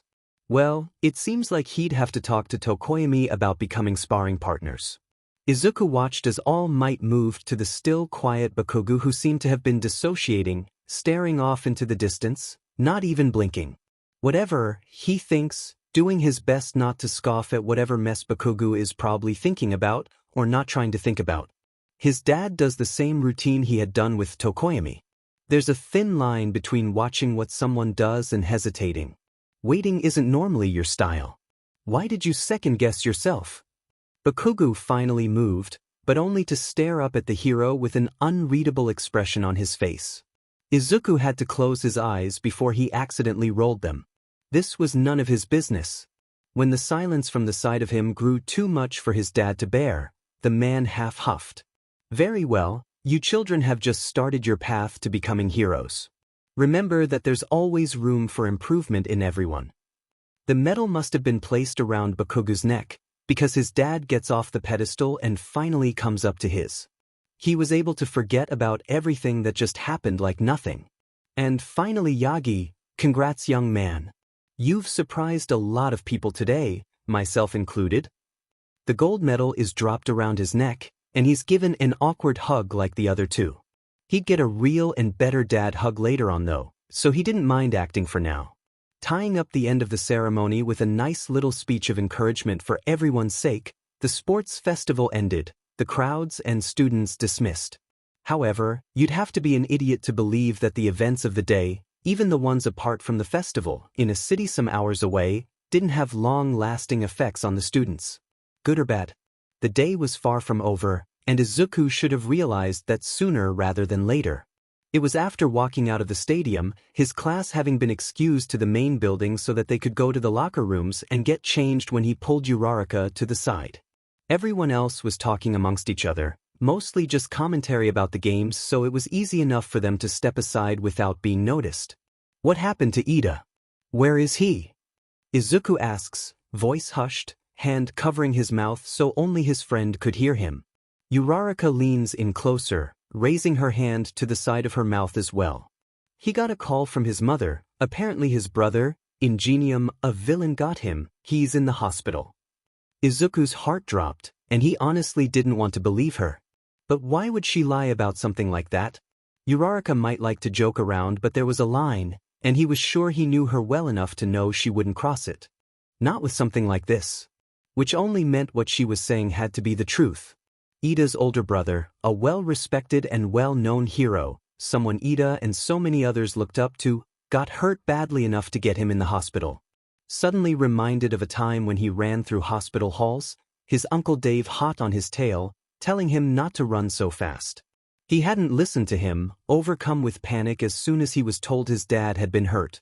Recovery girl had to grab him before he could run down the hall towards the room he had been told he was in. Herself and some of the other adults who knew about everything had to help calm him down within the privacy of the private waiting room before he could be escorted to the room. He and his dad had a lot of people there for them back when his dad got his time-limiting injury. And they were both eternally grateful for them and their support. Ida was going to need people like that there for him. They had to be there for him, no matter what. But before he could actually say anything on the matter, they were interrupted by Kaminari. Because the world just doesn't stop turning when something terrible happens. Kaminari had almost appeared out of thin air in between them, swinging his arms around their shoulders. It made both of them jump, but Kaminari didn't seem to notice. "We're over here singing both your guys' praises and you're ignoring us? It's so very rude really." Kaminari adds an exaggerated throwing his head back in distraught. Sharing one last look of worry for their friend, they both just end up laughing awkwardly so no one would question them. The sports fest was so last minute. Uraraka slurs her words out, waving her hand in the air for emphasis. Izuku snorts. Kaminari barks a single laugh. "So does that mean we can't even talk about what a little trickster your best friend here is?" And just like that, he was in the spotlight once again. The two standing next to him looked at him with sinister smiles, and a number of others looked his way. Just like that, his face was burning and he'd lost all of the staged confidence he'd built up all throughout the tournament. He sputtered as he ducks out from Kaminari's arm. Walking away and ignoring everyone's looks, even bringing up his hand to shield the side of his face like he did back with those reporters. He could hear Uraraka smack her lips and say something about not liking the shy boy stereotype before coming up behind him to try and pry his hand down. He leans away. Out of pure stubbornness he stays like that, no matter how ridiculous he must look as he scrambled to get away. The game of cat and mouse lasts up the stairs of the building and half down the first hallway of a handful to come before they reach the locker rooms. It all goes downhill after that. Izuku had been doing a good job maneuvering away from getting tagged by Uraraka, most of it being done while he walked backwards and with his hand on the side of his. In his mind there had been a decent chunk of space for them to keep messing around like this without bumping into anyone. But since he had already gotten used to all the quirks in the immediate vicinity, his quirk didn't help him realize he had been wrong. He felt it when he bumped into someone's back, quickly stopping and jumping forward like he had touched a hot stove, finally bringing his hand down as a sign of surrender to Uraraka. It's when he's already turning to apologize to whichever classmate it had been he had hit that he's met with narrowed red eyes turning at the same time. The smile he had fell upon the realization that he had knocked into Bakugo. In the blink of an eye, he was pulled forward like he weighed as much as a rag doll, a fist wrapped in the collar of his shirt. Just like before the final match. But unlike then, they had an audience, and unlike then, he wasn't lucky enough to get away unscathed. Izuku is thrown back and he feels two different arms on his shoulders helping to steady him. It had been Uraraka, and strangely enough, Todoroki. Multiple voices mixed together, but none of them were clear, the sound of his own heavy open mouth breathing and heart in his ear loud enough that it made it impossible to hear anything else. And instead of being able to see everyone else in his peripheral, it had become dark and all he focused on was Bakugo, who was wearing a blank stare, his chest heaving up and down like he just finished with some grueling exercise. It's when he reaches up to touch his nose, having felt something cold slipping down, and sees red on his fingers when he pulls it away that he finally registers what had happened. He just got right hooked in the face. Far too dazed to think about anything other than the fact he just got punched, and how he probably has a broken, or at least fractured nose, he didn't pay any mind to the two new quirks coming closer. Not until one of the owners spoke up. "Bakugo, teachers, punch." Now. He managed to turn to see his dad in his hero form alongside Mirio marching down the hallway. Neither of them looked pleased. His dad's orders had also managed to bring him down from the adrenaline rush. Without it, he was faced with just how much his nose hurts. When some stray drops of blood end up falling on the floor, he looks up, trembling hands hovering over his nose and mouth without actually touching the sensitive area. Gasping for air, not being able to get any from his nose. "Togata, please take Izuku to Recovery Girl. She should be back in her office already. Bakugo, let's go. The rest of you need to get changed. Aizawa still wants to talk to you all." He could hear All Might escort Bakugo away. And he was far too busy trying not to cry to worry about if anyone noticed the man had used his given name. And fortunately enough, it seemed like everyone was too busy fussing over him to realize it. While his classmates spoke over each other, he kept his head up, hands over his face. He would have grabbed Mirio or said something if it weren't for the fact he was sure if he spoke he'd yell at someone in anger-induced pain. And if he wasn't too focused on trying to breathe and get enough air into his lungs. However, Yaoyorozu seemed to have been able to keep a leveled enough head for them all. A loud whistle makes everyone else shut up. He only knew it was her because she handed him a rag before addressing the class in true vice rep fashion. We really should follow All Might's instructions. This was finally when Mirio was able to step in and pick him up. I've got him, kids, please don't worry. Katsuki was supposed to be the best. He was supposed to surpass All Might and become the #1 hero. That has been his goal ever since he could remember. He always had the best quirk, was strong, smart, and was the best at everything he did. And everyone around him had always agreed. So, how did a DMN small fry come out of nowhere and get the upper hand on him? How did a nobody go and beat the son of the goddamn #2 hero and then go on to beat him? How did he get a higher score than him in the entrance exam? How did he beat him in the first ever training exercise they did?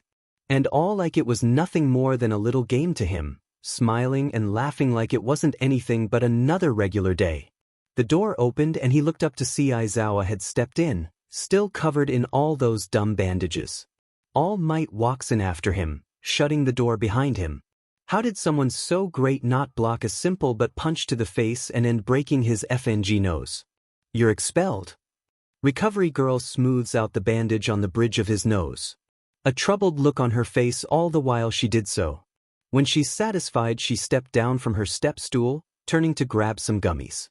He watched as she picked out the blue ones, knowing those were his favorite flavor. As strange as it might sound, Recovery Girl had always been a big part of his life as well as very protective over him. She was always around, healing his dad and making sure they were both taking care of themselves properly. And as of last year, Mirio has also been added to that list. That wasn't what was weird, it was the fact that she so clearly acted differently when it came to him. From his dad and Mirio, and other students, he, for whatever reason, had always been treated differently. Of course, she was an overall caring and kind-hearted woman to any of her students, but it was different when it came to him. Almost like she felt personally responsible for him, even more than any of the other students. From childhood sickness or injuries to the entrance exam when he fainted for a moment, she always healed him no matter how small the injuries were, even when they didn't need to be. So much so that whenever she came around she greeted him with a kiss on his cheek before anything else. And if there was even the smallest bump or bruise on him, it was gone. He wanted to blame it on the nature of her quirk. She was a healer, that was her whole thing, she was just doing her job. But he's seen how she gets when his dad got hurt for what she labeled as acting recklessly. Half-hearted threats of never healing him again. She had even started to act like that with Mirio, treating him like she would his dad more than she did with him, his own son. And obviously he knew it was just a testament to how close she felt to them. But his only question was why he was the exception. When he came in with a sprained ankle, her first instinct was to almost fret over him, same for when he just arrived less than a few minutes earlier with his confirmed broken nose. He worried her in a way that no one else was able to worry her, and he didn't know or understand why. "Here you go, dear," the older woman says as she hands over the candy. "How are you feeling?" Plopping the gummies in his mouth, he gives her a big thumbs up, standing up from where he sat on the edge of bed. Looking him up and down, not seeming to believe him, she turns to Mirio, who had been quietly waiting off to the side. "Will you please escort the boy home?" See what he means? "Wait, no, I can't go home yet, I need to talk to Nizu." The sudden outburst made them both look at him like he had just said the most outlandish thing in the world. He supposed since they didn't know the details, then yes, it would come as a surprise that he wanted to see Nizu of all people. But right now he doesn't have any time to waste on explaining. "I promise I'll be fine, but I can't go home without talking to him first." Recovery Girl exhaled. "Very well, but as soon as you're done you head right home, young man." Straight home. As he wandered through the empty halls of UA, he couldn't help but wonder if he missed anything important since the rest of the class had had to meet in their classroom with Mr. Aizawa before they'd be officially allowed to leave for their 2-day break. Though he's sure whatever it was could wait until after the 2-day break. And if not, then Uraraka was sure to tell him by text. He didn't worry about it too much. When he reached the big wooden door on the highest floor of the building, he didn't hesitate to knock. Not after everything he had been through today. This was probably the least threatening and easiest thing he's done all day long. "Come in," Nizu's voice calls from inside. Sliding the door open before closing it, Izuku walks up to the principal's desk where he sat until he stood right in front of Nizu, who didn't seem all that surprised to see him. Nizu had been shuffling through some papers, his computer open to the side, but whatever he was doing must not have been too urgent because he stopped, folding his hands in front of him. "What brings you by, young Yagi?" Nizu asks. "Oh, and congratulations, of course." The principal nods to his shirt, making him look down to see the golden medal he had forgotten was even there. Tishika's head slightly like he was shaking away the comment. "Thank you, but sir, I need to tell you something important. And before you say anything else, I know I said I don't want any type of special treatment. And while that still stands, I know I wouldn't have the courage to even begin to think about what I am about to without knowing for a fact you'd hear me out." Nizu clears his throat, shifting in his chair, nodding for him to continue. "Here goes nothing. I'm sure you saw how I won the last match of the festival." Having lowered his head in respect, he glances up to see if Nizu gave any confirmation, which he does in the form of a small nod and matching smile. Weird, but he kept going. "Well, I think since it was his quirk that led to me winning, Hitoshi Shinso should take the available spot in class. He's still got really far considering he isn't a part of one of the hero classes. And he really wants to be a hero. With an amazing and powerful quirk like his, it would be a shame to let him slip out of Hero Society's hands." Once he was done, he allowed himself to let a shaky breath out. Taking notice of how his hands had begun to sweat, he wiped them on his pants. He said his piece already, and he honestly wasn't too sure why he had gotten so nervous. It's not like Nizu was just going to dismiss him like nothing. He'd take what he said into consideration, he knew that much. A cheerful short laugh makes him snap his head up, straightening up. "I will definitely have to look into him if All Might's own son is recommending him." Even if he knew the principal was only teasing him, he felt his face start to burn. Maybe adding the special treatment point was useless. There was no denying the people who knew weren't totally impartial when it came to anything involving him. But at least this was actual confirmation. And at least the special treatment was helping someone else other than himself. Nizu sighs almost fondly, moving his hands so that his head was resting in them instead. "I am happy you came to me, Yagi. Don't ever hesitate to come and pay me another visit. Whatever you need. Enjoy your time off school." Perking up, he nodded before bowing down. "Of course, sir. Thank you for listening, and likewise." "No need for such formalities, Izuku. No one else is here," the principal chuckles. With a soft laugh he hums, turning to leave. A light feeling like Uraraka had been near consuming him as he made his leave. How nice when things work out. The moment was short-lived. All ruined by the sudden feelings of 3 familiar quirks that made him stop, a violent shudder running through his whole body since he hadn't been expecting them. He looks back to a now very concerned and apprehensive-looking Nizu, but before either of them could say anything, the door opens. The 3 people whose quirks he had just felt stood in front of him. His dad looked unnaturally grumpy, working his way to what he looked like at the USJ.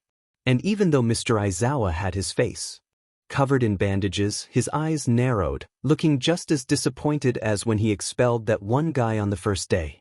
But hands down the worst was Bakugu, who was pale and clammy like he had just seen a ghost, or like he was very ill. With a gulp he stepped to the side, letting them come in before quickly slipping away. Because while he knew he was technically the main reason for the 3 of them coming to the principal's office, he had not been asked to stay. And if he could avoid being in the same room as the hostile atmosphere radiating off the 2 men that had led to an actually scared-looking Bakugu, he would. Katsuki listened when he was told to sit down on the couch inside the principal's office. For once he listened to an adult without any back talk or sass. For once he had been quiet and obedient. He even sat down properly, feet touching the floor and not slouching, hands folded in his lap, and legs not spread out more than needed. He sat staring at the couch that matched the one he was sitting on. The teachers behind him explained what he had done to the principal. Why did he punch him? Yagi hadn't done anything but accidentally bump into him. Why did he punch him? Yagi had beaten him fair and square even if it wasn't in the way Katsuki had wanted. Why did he punch him? Yagi had been able to beat him twice now with his own strength and abilities that were completely different from Katsuki's. Why did he punch him? Now he was going to get kicked out of the best hero school in the country. Why did he punch him?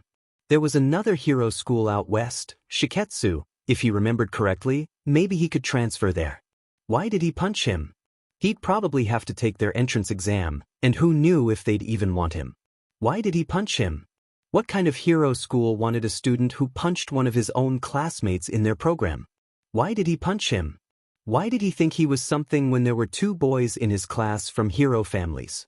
When he'd lost twice to a boy who he'd previously thought was weak? Why did he punch him? Why was he sure he was the greatest in his class when even before the first day at UA it had been obvious he wasn't? Why did he punch him? Yagi had beaten him by 16 points in the entrance exam after all. Why did he punch him? Because Yagi's strong, and Katsuki subconsciously labeled him as a threat not only to his goals but to his pride and ego, and he got mad and lost his temper when Yagi didn't give him the type of fight he wanted. When he beat him like nothing. The door behind the couch opposite to his suddenly opening brought him out of his head. He was met with his worried-looking parents and some teacher he wasn't familiar with. From behind him the principal greets his parents and excuses the other teacher. Katsuki, what dash? Mr. and Mrs. Bakuga, please take a seat, we've got some issues to discuss. His mom ends up taking a seat to the right of him while his dad takes the left, the teachers and principal sitting on the once empty couch across from them. All Might told his folks about what had happened. It was even accompanied with security camera footage shown on a computer. His parents, even his mother who had always been as loud and assertive as him, hadn't said anything the whole time. Whenever he'd glance up to try to get a read on them or catch a reaction, they just had blank expressions, listening to All Might as he explained what had happened. It's only when the computer is shut and All Might is finished that his dad spoke up. Are we sure the other kid didn't do something that could have led to this? There was a sudden shift in the energy the hero was giving off, no longer as professional and held together, expression hardening. For a split second when the light from above caught his eyes just right they saw an angry glimpse in them. Just as fast as it appeared it disappeared, Principal Nizu clearing his throat. While young Yagi had accidentally fumbled into him, there was nothing else. Not unless there is something Katsuki has to share that could have possibly led to this happening. While it didn't sound condescending, it almost felt that way. Not that he didn't deserve it. Because why did he really punch Yagi? How would he explain he had felt threatened by him? There was no explaining it, and definitely no excuses for it. No, he didn't do anything. His voice sounded so meek and weak. If this had been any earlier in the day he would have hated it. But right now he didn't care, couldn't care less how he sounded. It was all me. Why did he have to punch him? There will be consequences for this, of course, Mr. Aizawa started, and Katsuki already knew what he was going to say. He had already said it. Now he was just going to repeat it for his parents. His parents who had done nothing but support him for his whole life. If it hadn't just been how they showed their love, he would have started to question why he acted the way he did with them. He was reminded of this simple fact when his mother placed a hand on his knee and gave it a squeeze. And not the "we're having a long talk about this when we leave" kind. It was more "we're here for you and aren't mad, just disappointed" kind of way. He really needed them right now. Screwing his eyes shut, he willed himself not to start tearing up. This was not going to be the reason he cried for the first time in who knew how long. He brought all of this upon himself. After school detention for the remaining days when the students come back from the 2-day break and the full week that follows. Katsuki's eyes snapped open. What? Your expulsion was never going to happen, and even if it did you would have been re-enrolled right away. And he couldn't stop it this time. Silent tears falling that he was quick to wipe away. A weak and pitiful sigh leaving him, sniffing and begging the tears to go away. This whole thing was just so pathetic and he hated it. When did things become like this? He's sure he deserves it, but still. When did everything go and change from the fantasy of the world those around helped create in his head? He was no longer looking through rose-colored glasses that he hadn't even realized he had been wearing in the first place. The glasses were now on the floor and he needed to make sure he didn't pick them back up and put them on again. He had to step on them and break them if he wanted to actually accomplish any of the goals that had just almost been taken away from him like nothing. It was abundantly clear that he had some re-evaluating to do. And thankfully he was getting a chance to do so. Whoever said you shouldn't use your phone 30 minutes before bed could shut their mouth. No amount of science was going to stop Izuku from reading an article highlighting some of the more interesting aspects of all 3 UA sports festivals. Even if he should be asleep in the next half hour if he wanted to get the right amount of sleep. And even if he was there for 2 out of 3 of them. He'd let himself read for as long as he could before he nodded off for the night. Though he was already half asleep, to be honest. Laying sideways, his blanket pulled up and his phone in the palm of his hand with low brightness so he didn't completely ruin his eyes. Still he read on and on until eventually he closed his eyes long enough that he didn't have a chance of opening them again. The last thing he managed to read was the caption of a picture of Mirio, the first-place winner of the 3rd year's competition. He drifted off wondering whether or not Mirio had any regrets about running into the spotlight so suddenly. He didn't do the best in his last 2 festivals, after all. He'd have to ask. A void of darkness the color of the night sky, or perhaps deep outer space. In that case he must be on the light side of the moon, with a missing sun of course, the only light around him only reaching around an invisible dome. If it weren't for his pounding head, like Shinso had been close only his quirk feeling wasn't going away, he definitely would have felt more frightened about the endless void. But with the way his head was throbbing like it had a pulse, he was just focused on trying not to pass out. Not to mention how fast his actual pulse was, like his heart was trying to escape from his chest. He was grateful he was already sitting, because if he wasn't he sure he would have fallen from dizziness seeing as it felt like the whole world was spinning. In an attempt to keep from passing out he shuts his eyes and tries to focus on his breathing. In for 4 seconds, hold for 7, out for 8. He repeated a few more times until the throbbing was down to a mild ache, his racing heart calming down. When he mustered up the courage he opened his eyes, the world no longer spinning. However, he immediately regretted opening his eyes, and not because he was faced with the endless void of black but because a man of crimson shadows appeared right in front of him where he previously wasn't. He was a few feet away from him at best. He thinks he was within quirk range. Izuku couldn't be sure because either he didn't have a quirk or his wasn't working. He couldn't feel or pick up any other power present. The whole thing felt so familiar, but for the life of him, Izuku couldn't place his finger on it.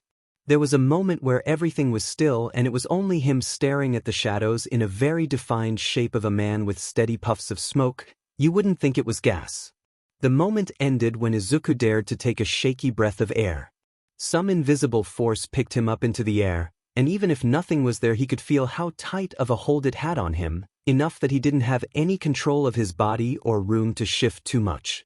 He wants to scream and yell, thrash around, but all he managed to do was let out a meek gasp, absolutely paralyzed. When the ghostly force around him starts to pull him close to the human-shaped mist, he thinks he might pass out. All kinds of alarms screamed in his head and he kept trying to get himself to do something, anything, but instead what happened was he felt himself go completely limp as he stared at the man. He was less than a foot away from the man when he came to a standstill, still being kept in midair so that he was face to face with a faceless being. The hands of mist reached towards his face, cupping his cheeks, and if he thought he was terrified before he was petrified now. He was powerless and had no control over what was going to happen next. A bone-chilling shiver was sent down his body as the new pressure on his cheeks greeted him. Then came a poking sensation like his cheeks were being pressed into with dull fingernails that weren't there. Because it wasn't a real human being in front of him. And yet all the pain of being scratched was there. Found you. Toshinori has been through a lot of terrifying and traumatic things in his lifetime. But being woken up in the middle of the night by a gut-wrenching scream coming from his son's room was by far the worst thing he's ever experienced. He's jumping out of bed calling for the assistant of what's left of One for All in his blood to puff him up before he could even really comprehend what was happening. In the blink of an eye he's shoving the door to the room across from his open and turning on the lights. He wasn't sure what he had been expecting, maybe something along the lines of a villain or some kind of threat. What he got instead was his son thrashing around in his blankets while screaming, his eyes wide open with a glassy stare. A night terror. Those haven't happened since he was letting one for all settle back down. Toshinori slowly approaches the bed, carefully sitting down on the edge. As soon as he sees his opening, he grabs a hold of Izuku's hands, even while he struggles, and even if he's in his weakened form now, he keeps a somewhat tight and strong hold on his wrist. Because a weakened Toshinori is still stronger than his teenage son who's technically asleep. When the terrors had been a more common occurrence, he had done as much research as he could on them. Sometimes they were just a part of child development and went away with age, but that hadn't ruled out the possibility they were caused because of the emotional trauma caused before he was rescued. Every counselor they would see in Izuku's youth had tried to uncover what could possibly be the cause, but they always came up empty-handed. They were adamant that he had either just not remembered or was blocking it out. Eventually they stopped and Izuku was given a clear bill of emotional health for someone his age. Toshinori had never been too willing to just accept that fact, but there was nothing else he could have done. That wasn't the point though. Because even if they had stopped a long time ago, it was happening again, right now. And thankfully Toshinori hadn't just forgotten how he had learned to deal with them and what to expect in Izuku's case. It was hard to hear Izuku screaming, but it only lasted so long, his throat giving up on him. That's when the whimpering and tears started, the thrashing slowing as well. He couldn't help but sigh, not out of anger or annoyance, no never, but out of sadness that he couldn't help his son more than this. "Izuku kiddo, I'm right here," he whispered, pulling his son against him. He let the terror run its course, knowing it was better than waking him up, not to say he won't, he knew he would. If this was anything like the ones he had as a young child, he would at least. So he sat there, patting down Izuku's bed head as soft hiccups left his son. And then the gasp of air finally came. "It's me, I'm right here, buddy," he says quickly so as to not confuse or frighten his son even more. When two small hands clenched onto the back of his nightshirt, he knew it got across in time. They give each other a tight squeeze.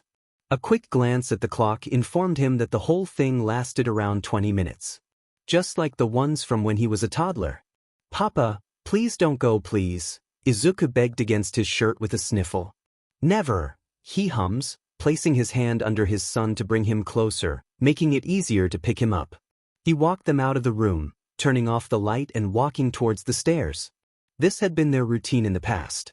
A night terror had happened at most once a week since the day he first found Izuku. His son always managed to wake up after an episode, which was seen as uncommon, but nonetheless possible. When he woke, Toshinori would bring him downstairs, put him on the couch and turn on the nature channel, go to grab him a glass of water, and lay with him until he fell back asleep. And years later he repeated these exact steps. Set the boy down on the couch, he turned on the TV to the same channel, a documentary about the ocean playing. He made sure to lower the volume a good amount before going to grab a blanket from the closet and a glass of water from the kitchen. Once he was back, he handed Izuku the water and draped the blanket over him. Toshinori took notice of the soft scratching sound coming from the screen door. Reminded that they in fact had a dog, he went to open the door, more than glad this was one of the days where they opted to have Choco sleep outdoors in her doghouse. He doesn't even want to think about what could have occurred if Choco had been present when everything had happened. Thankfully, instead she was there afterward to hop on the couch next to Izuku and rest her head in his lap and give him comfort. Izuku immediately took to petting her head as he placed his empty cup on the side table. The scene makes Toshinori smile. Grateful Dave had insisted they get a dog in the first place. After he took the cup to the kitchen, he sat down on the couch, his son immediately leaning against his side, both of them now watching the television in comfortable silence. It isn't until he hears soft snoring next to him that he allows himself to drift back off to sleep. It was raining the next morning. Izuku liked the rain. The smell, running around without an umbrella to get intentionally soaking wet, watching it from the window while curled up in a blanket. He liked it, but when he was running on less than his normal amount of sleep, half of said sleep below subpar, it was hard to enjoy, seeing how it just made him want to curl back into bed. The house was unnaturally quiet that morning. The only sound was the soft pitter-patter of slipper-wearing feet and dog paws, the rain hitting the roof, as well as all the sounds that came with cooking a balanced breakfast. Izuku was more than embarrassed about the whole thing from the night before. He knew he had night terrors when he was a kid, but he didn't recall much about them. And it happening again as a teenager was just mortifying, and he knew if he mentioned that to his dad it would just make everything 10 times worse. Just because there was nothing to be embarrassed about didn't mean that that wasn't how he felt the next morning. He just didn't want to talk about it, and his dad had seemed to respect his silent wish. That was until he came into the kitchen, dressed in his school uniform, just trying to get a cup of water. It was quiet while he grabbed a cup from the cupboard, quiet as he poured the water, and quiet when he moved to stand by the sink to chug it down and then wash the cup. "Maybe you should just stay home today." His dad's voice was low and caring, like if he were a toddler who had just gotten hurt and he was trying to calm him down. And yet it still struck him to his very core, because once again he didn't want to think about last night. Because this wasn't like when he was younger and vulnerable, because for whatever reason this felt less acceptable, even if the whole thing was unavoidable and unpredictable. While Izuku didn't subscribe to the version of masculinity that says he couldn't be vulnerable or show his emotions, this was different from being able to cry freely or respecting people. This made him feel like he was a helpless little kid. He's faced villains, won the sports festival, he shouldn't feel this weak and helpless. And his dad shouldn't treat him like he was. "I don't want to," was all he said before leaving the kitchen altogether. That's how he found himself in an overcrowded train cart on his way to school, hand gripping onto a handle close to the door. And if he caught himself closing his eyes and yawning more than he should be, that was his business and his business alone. He had every intention to power through the day and take a preferably short but refreshing nap as soon as he got home. He liked that plan. It was in the middle of him yawning into the palm of his hand when he felt someone tap him. He's met with a young woman, probably around his age, with long light pink hair and hot pink eyes. "Are you the kid who won the sports festival? Something Yagi?" She smiles, head tilted to the side with clear curiosity. Izuku found himself chuckling nervously, hoping she hadn't seen how dead on his feet he truly was. Because apparently he had an appearance to keep up now. Before he even gets the chance to open his mouth, if only to confirm that she had been correct, he's interrupted by a number of other passengers. "Hey, it is him. Great job, kid, you're a real underdog.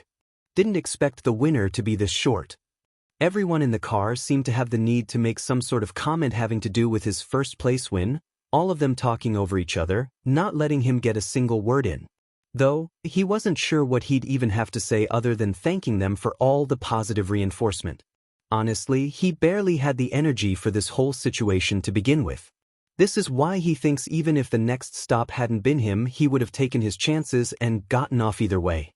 However, it was so he wouldn't have to walk in the rain any longer than he normally would have to. Just as the doors open, several of the strangers on the train come to an agreement and shout, "Good luck, hero!" in unison. He smiled and waved at them as he squeezed his way out the door. When he steps out, he turns back around and gives another bigger smile. "Thank you so much." It was all really nice at the end of the day, having people cheering for you even when you don't know them. He supposes there was always the positive side of being recognizable and in the spotlight. Not to say he thinks he'll really ever get used to having people look at him like he's some sort of celebrity. He thinks he'll still prefer to be a nobody for as long as he can. Most of the class was already there when he walked in, all except Uraraka, who always cut it close when it came to arriving before the bell rang, and Ida, who normally got here way before everyone else. He exhaled through his nose before making his way to his seat. He kept side-eyeing the two empty seats like if he were to look away they would magically appear out of nowhere. "Morning, nerd," Bakugu half-grunts as he passes his seat. Far too busy worrying about where both of his friends could be when there was less than 10 minutes before the bell, he didn't notice how weird it was that Bakugu had just told him good morning. "Good morning," he repeats on command, because multiple of his other classmates had also given their own form of greeting. For example, Yaoyorozu, who smiled at him when he walked up to her seat since she sat in front of him. "Good morning, Yagi." Todoroki nods as Izuku takes his seat. "Good morning, Todoroki." Just as he spoke the last syllable, it dawned on him what had just happened. Not only did Bakugu tell him good morning, well, just morning, but he digressed, but also Todoroki. The two equally as strong as they were antisocial, People in the class just acted as if they were on good terms with him. Like one of them didn't punch him the last time they saw each other, leading to him getting after-school detention for over a week, according to his dad. And like he hadn't beaten the other in a pretty important tournament when he had previously declared war on him. The only logical explanation was that they made a pact to jump him and beat him up until he couldn't see the light of day, and those gestures of acknowledgement had simply been their way of telling him he was dead meat. They were going to kill him. Almost immediately he began to evaluate his next options, which included asking the two closest people to him to protect him, those being Yaoyorozu and Tokoyami, and possibly writing down a will. Or maybe he can manage to steal their quirks and outrun them, get on a plane to Island, and live out the rest of his days with Melissa and Uncle David. His possible escape plans were cut short by the bell. Everyone who had previously been out of their seats rushed to them and quieted down. This was when Izuku looked back to his friend's desk and saw they had made it just in time. Aizawa opens the door not a second later, though he doesn't step in just yet. Instead, he scanned over the room with narrowed eyes. He no longer had bandages covering his face.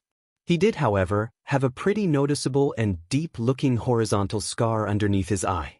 "Morning," he says in his normally deadpan voice. "We've got a new student joining us today." Izuku felt himself perk up instantaneously, and before he could even doubt himself and tell himself that he was just getting his hopes up, Aizawa stepped into the classroom with Shinso following behind him. He had to cover his mouth with his hand to keep from cheering and squealing. You'd assume it was his life being changed drastically rather than Shinso's. "Everyone, this is Hitoshi Shinso. Some of you might remember him from the sports festival." He swears he saw Aizawa smile slightly at that. After having aced a mock entrance exam, as well as receiving several in-school recommendations, it's only fitting that he fill the empty spot in the class roster.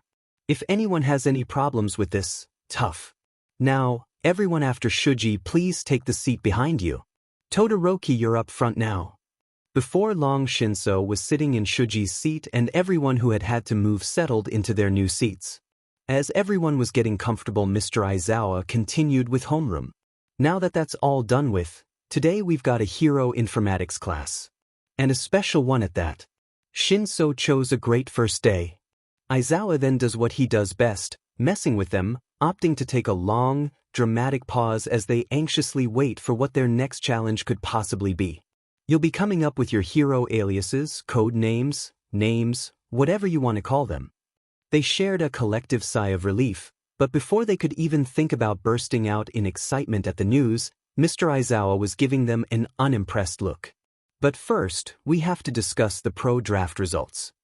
His minimal yet helpful explanation of the draft was easy enough to understand. If a hero thinks you're ready for the hero workforce, they've extended an offer to you as a way to show their interest in you. Like investing in your future. But they can just as easily lose interest in you. And here are the results. Don't let them discourage you. Izuku wasn't sure what he had expected. Only half of the class got any actual offers. He was lucky enough to be on the board. He'd admit he was lucky in that aspect of things.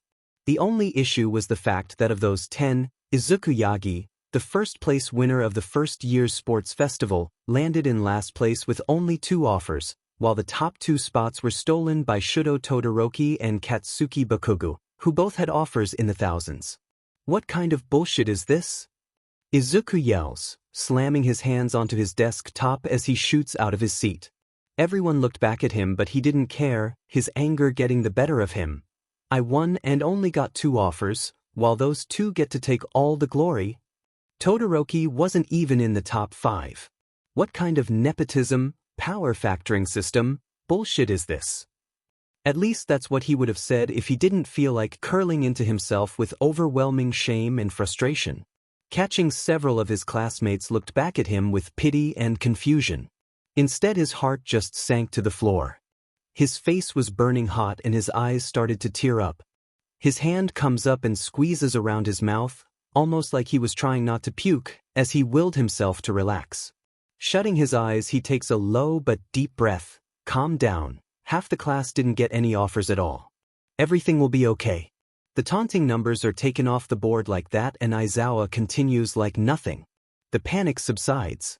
"Every one of you will have a chance to work alongside pros. While it is true you've all already experienced more than most other first years, seeing pros working in person, taking some part yourselves, it will prove to be very influential in the long run. When the door opened, everyone turned their attention to it in time to see Ms. Midnight stepping in. And that's where your hero names come in. Hero names are fun, he thinks as he pushes away all the emotions that had threatened to drown him just a moment prior. Aizawa almost immediately slips into his sleeping bag, leaving them in Midnight's apparently very capable hands to help make sure they come up with reasonable enough hero names. Armed with whiteboards and markers and 15 minutes to start off with, they get to work. This part is easy enough. He already knew the name he wanted. And he hadn't needed a speech about how his dad's name was something to take a look at as the perfect name to know that. He's already become far too attached to it to even think of using another one. It came to him a couple months prior. The name even made it to his dad and Mirio, who while at first didn't see the appeal, eventually grew to like it. He doesn't think he'll be able to come up with another name he liked quite as much. Writing it down, he flips over the board and waits for everyone else to be finished. All right, who'd like to go first? Midnight claps as the time comes to an end. Izuku, not in a rush to present, only half raises his hand. The hero only sees Aoyama's who took the initiative of standing and proclaiming that he'd go first. Fair enough. Can't stop twinkling. The name was different? Izuku couldn't help but try and come up with a number of other names that Aoyama could have used. He clearly wanted something flashy, or in this case, twinkling. He could work with that. Shooting star turned into comet, and then back to just star into dazzle and sparkle. But if Midnight approved and Aoyama liked it, he wasn't going to say anything. To each their own. It was when Ishido's alien queen was denied that he started questioning Midnight's credentials when it came to helping them with their names. But again, he didn't say anything because apparently a number of his classmates had also disliked the name. Tough crowd. Because of said tough crowd, he sat back for a while before he had to face judgment. Though he did make a vow to himself then and there that if it was denied he'd fight to keep it. Respectfully, of course. Froppy and Red Riot were the first two to be met with zero negativity from anyone, student or teacher. Sue and Kirishima did a pretty good job, he'd give them that. Just as Kirishima sat back down and before anyone else could volunteer to go, Midnight zeroes in on their newest classmates, swiping up his board and reading what it said with a blank and unreadable expression.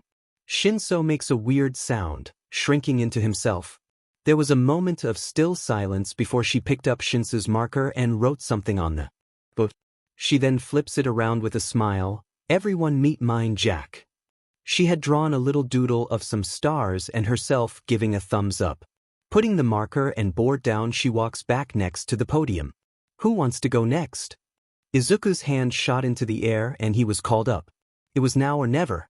He slams the board onto the podium and stands tall, not looking at anyone and instead focusing on the wall in the back of the room. This is what I've got. It went quite and right as he was about to look to see actual reactions because he'd started to grow impatient. He felt a hand land on his shoulder. Hijinks, it's different, I like it. By the time lunch rolled around, Izuku was fighting against a headache as well as the urge to nod off right at his desk. He had to rub the ball of his hands into his eyes in an attempt to wake himself up more than once. The joint sensations of Uraraka and Ida's quirks coming closer made get out of his seat. Hopefully getting some food into his system would help keep him living. You look in need of a coffee. Maybe an energy drink. Uraraka points out as he yawns into the palm of his hand, his eyes beginning to water. He only waves her off because she didn't need to be worried about both of her friends right now. Speaking of which, it's really crucial to get an appropriate amount of sleep, Yagi. Ida advises with his classic hand chops and everything. Humming, he weakly nodded up to Ida. Ida, whose brother was hurt, and hasn't even told him directly because Izuku hadn't been there when he first got the call. Was he even supposed to know? The news hasn't reported on it yet, so he wouldn't be able to justify knowing. And frankly, he wasn't even sure if Uraraka was meant to have told him in the first place. Sparing a quick glance to the girl in question, he's met with a concerned stare and small, barely noticeable head shake, before she too looks up at Ida, sking in her lip. Ida doesn't seem to notice their tension and worry because he abruptly turns around and is saying something about hurrying before the lines get too long. The class rep is halfway out of the room when Izuku and Uraraka hurry after him. When they've caught up and are walking behind their friend, Izuku finds himself placing a hand on Uraraka's back in support. There was nothing they could do except be understanding and there if and when he needed them. Eventually they found themselves sitting down at a previously empty table with their trays of food in front of them. They watch as over the next few moments a number of their other classmates either fill the space at the table or other tables close by. Izuku was just about to take his first bite of food when he noticed a head of purple hair 2 tables across from where he sat. Shinso was sitting with his back facing him, head lowered more than it should have been if he was just eating, which made him believe he was using his phone while eating, though he was blocked by one of those seating dividers, so he couldn't be too sure. He might just have terrible posture. But that wasn't the point. Shinso shouldn't have to spend lunch alone, not when he was new to a class with so many potential new friends. Without a second thought, he's putting down his utensil, standing up, and picking up his tray with him. "Excuse me," he murmured. Before any of the others could respond, he's already walking towards the other's table. None of them try to stop him, but they don't try to tag along either. When he's in full view of Shinso, he sees that he had been right about him being on his phone while eating. Still, Izuku sets down his tray and pulls out the seat across from Shinso. As he took his seat, he started talking. "When are we going to spar? I'm free most days after school. And it shouldn't be hard to reserve the gym, all we need to do is ask." Once he's finished, he finally gets to take a bite of his meal, and just like all of the other foods he's had at UA, it was heavenly. "Why do you feel the need to help me?" Shinso sighs, but still doesn't make any move to leave or make him leave. He even puts his phone away. "Is it your form of pity or something? Like if I were a stray you picked up off the street? What do you gain from all this?" Izuku only smiles, taking a pause from eating. "Don't act like this is a one-sided deal. You did help me win the sports festival after all. Plus I really like you, Shinso. We're very similar, you and I both know it." There was a pause before Shinso huffs. "You only got 2 offers though. It was useless in the end." He wouldn't lie, his heart kind of fell at that reminder. "Ouch, okay, right to the point," he says with an almost self-deprecating laugh. Suddenly his food looked like it needed some playing around with. "That's my own fault. I knew what could happen when I dash. Didn't fight like everyone wanted. Didn't fight like people expected. Took the quirk of the number 2 hero. Didn't use any flashy moves the majority of the time. Didn't stand out." He doesn't say any of that. Play stupid games, win stupid prizes. SCKS how much fun it was to play in the moment, however. Now how was he meant to really learn his lesson? Who cares, at least I got some offers. Wonder who was crazy enough to want to work with the problem child, though. He snickered, which made Shinso roll his eyes, not to distract from his soft smile, of course. "Careful. That nickname might stick." A few minutes before the dismissal bell rang, Mr. Aizawa passed out the lists of heroes who sent out offers as well as another list of 40 agencies that were willing to take on interns. They were expected to submit who they wanted to work with for the week-long internships by the weekend, leaving them 2 days to decide. When Izuku read the 2 names on his personalized list, he felt like he was going to pass out. Offers for Yagi. Gran Torino, no agency, freelance. Night Eye agency. He doesn't know how long he was staring blankly at the piece of paper, but it was long enough that his eyes began to unfocus. And long enough that the bell rang without him noticing. It's only when the sheet is suddenly swiped out of his hands that he comes to, jolting out of his seat in hope of retrieving his pitiful list. Shinso sticks his tongue out at him with a sort of smirk. "Let's see who asked for the problem child." Izuku would have laughed, because while they have an inside joke now, if it weren't for the fact this could possibly be the reason everyone found out about his connection with their heroics teacher. All it would take was an All Might superfan or even just a quick search to see the relation between the 2 of them. He could hear it now. "Wow, Yagi, how'd you manage to get All Might's old sidekick and past mentor to request you? You too close or something?" Yeah, that was his freaking father. He was so done for. Just let him crawl under a rock and die at this point. But then Shinso held the paper out for him to take back. "Where'd I hear the name Night Eye from? And what could some random freelance hero want with you? He asks, though going by the way he says it he doesn't sound too curious. Or at least not curious enough to look it up. Just as he got the list back, Bakugo appeared out of nowhere, making him jump away, because he really didn't feel like getting punched again. Bumping into the side of his desk with a sigh of relief, he goes to look down at his sheet only to realize he was no longer holding it. He shrieks, seeing that Bakugo now had it in his possession. And even if Shinso had just finished looking at it, he still looked over his shoulder, as if he had managed to miss something. The weirdest thing was probably that Bakugo didn't even seem to mind it. Night Eye? As in Sir Night Eye? As in All Might's former sidekick Sir Night? A sort of light flashes in Bakugo's eyes, and he's sure it wasn't anger-related. Izuku thinks that frightens him even more. He gulps as the two look up at him. This is it, this is when Bakugo beats him up. When Todoroki suddenly manifested between the two of them, Izuku remembered that it wasn't just Bakugo who had made him think he might need to run away. Todoroki takes his own look at Izuku's draft picks. Did All Might put in a word for you or something? The three look up at him with pure curiosity. He gulps. Which, in hindsight, did not help him keep up the "I am not hiding anything" at all facade. Two sets of scoffs make them all turn to the side. Looking back at them was an irritated-looking Yaoyorozu and Uraraka. He relaxed. His heroes. The latter snatches the paper from Bakugo, giving him an added glare before placing it back into Izuku's hands. Thanks, Raka. He sighs, earning a pat on the head. Yagi got an offer from Night Eye because he deserves it. Yaoyorozu snaps and he thinks he saw Bakugo and Todoroki shudder.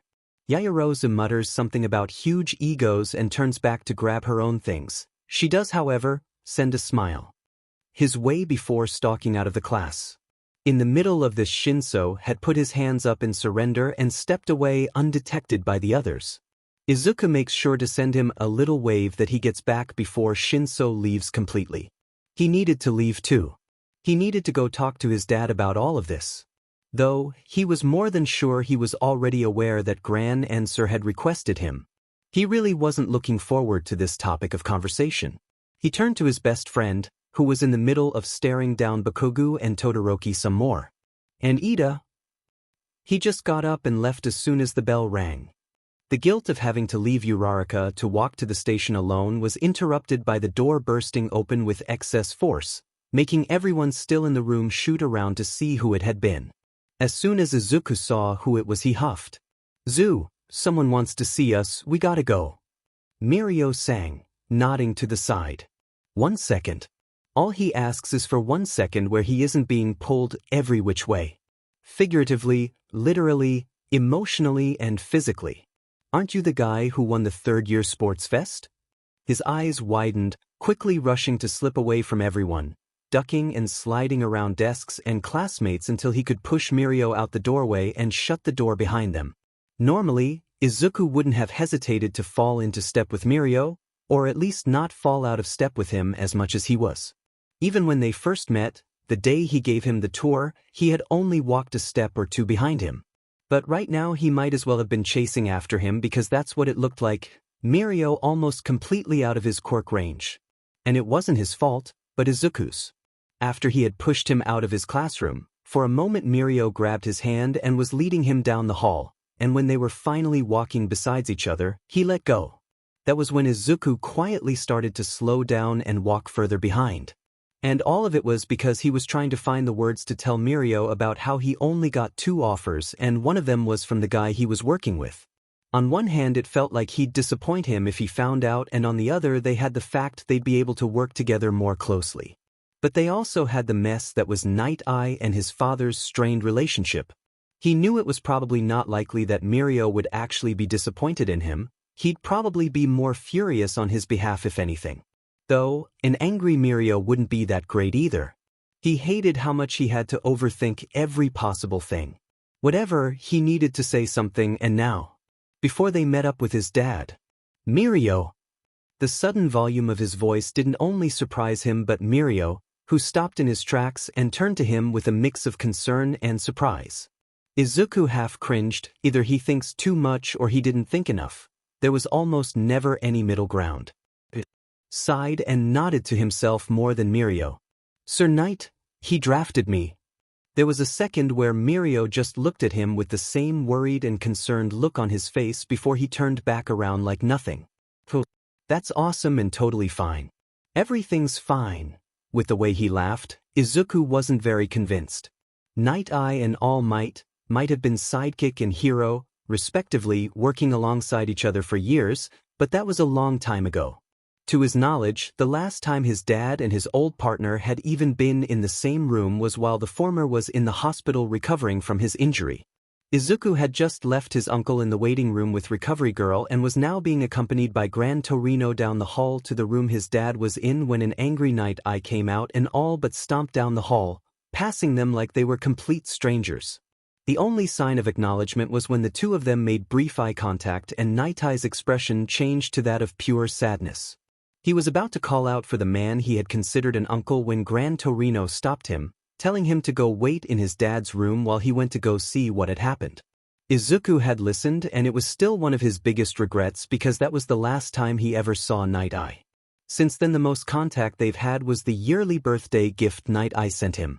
It was still crazy to him how some argument he knew nothing about led to a man that had been a part of his day-to-day life to disappear like nothing. And he knew better than to ever ask his dad about it.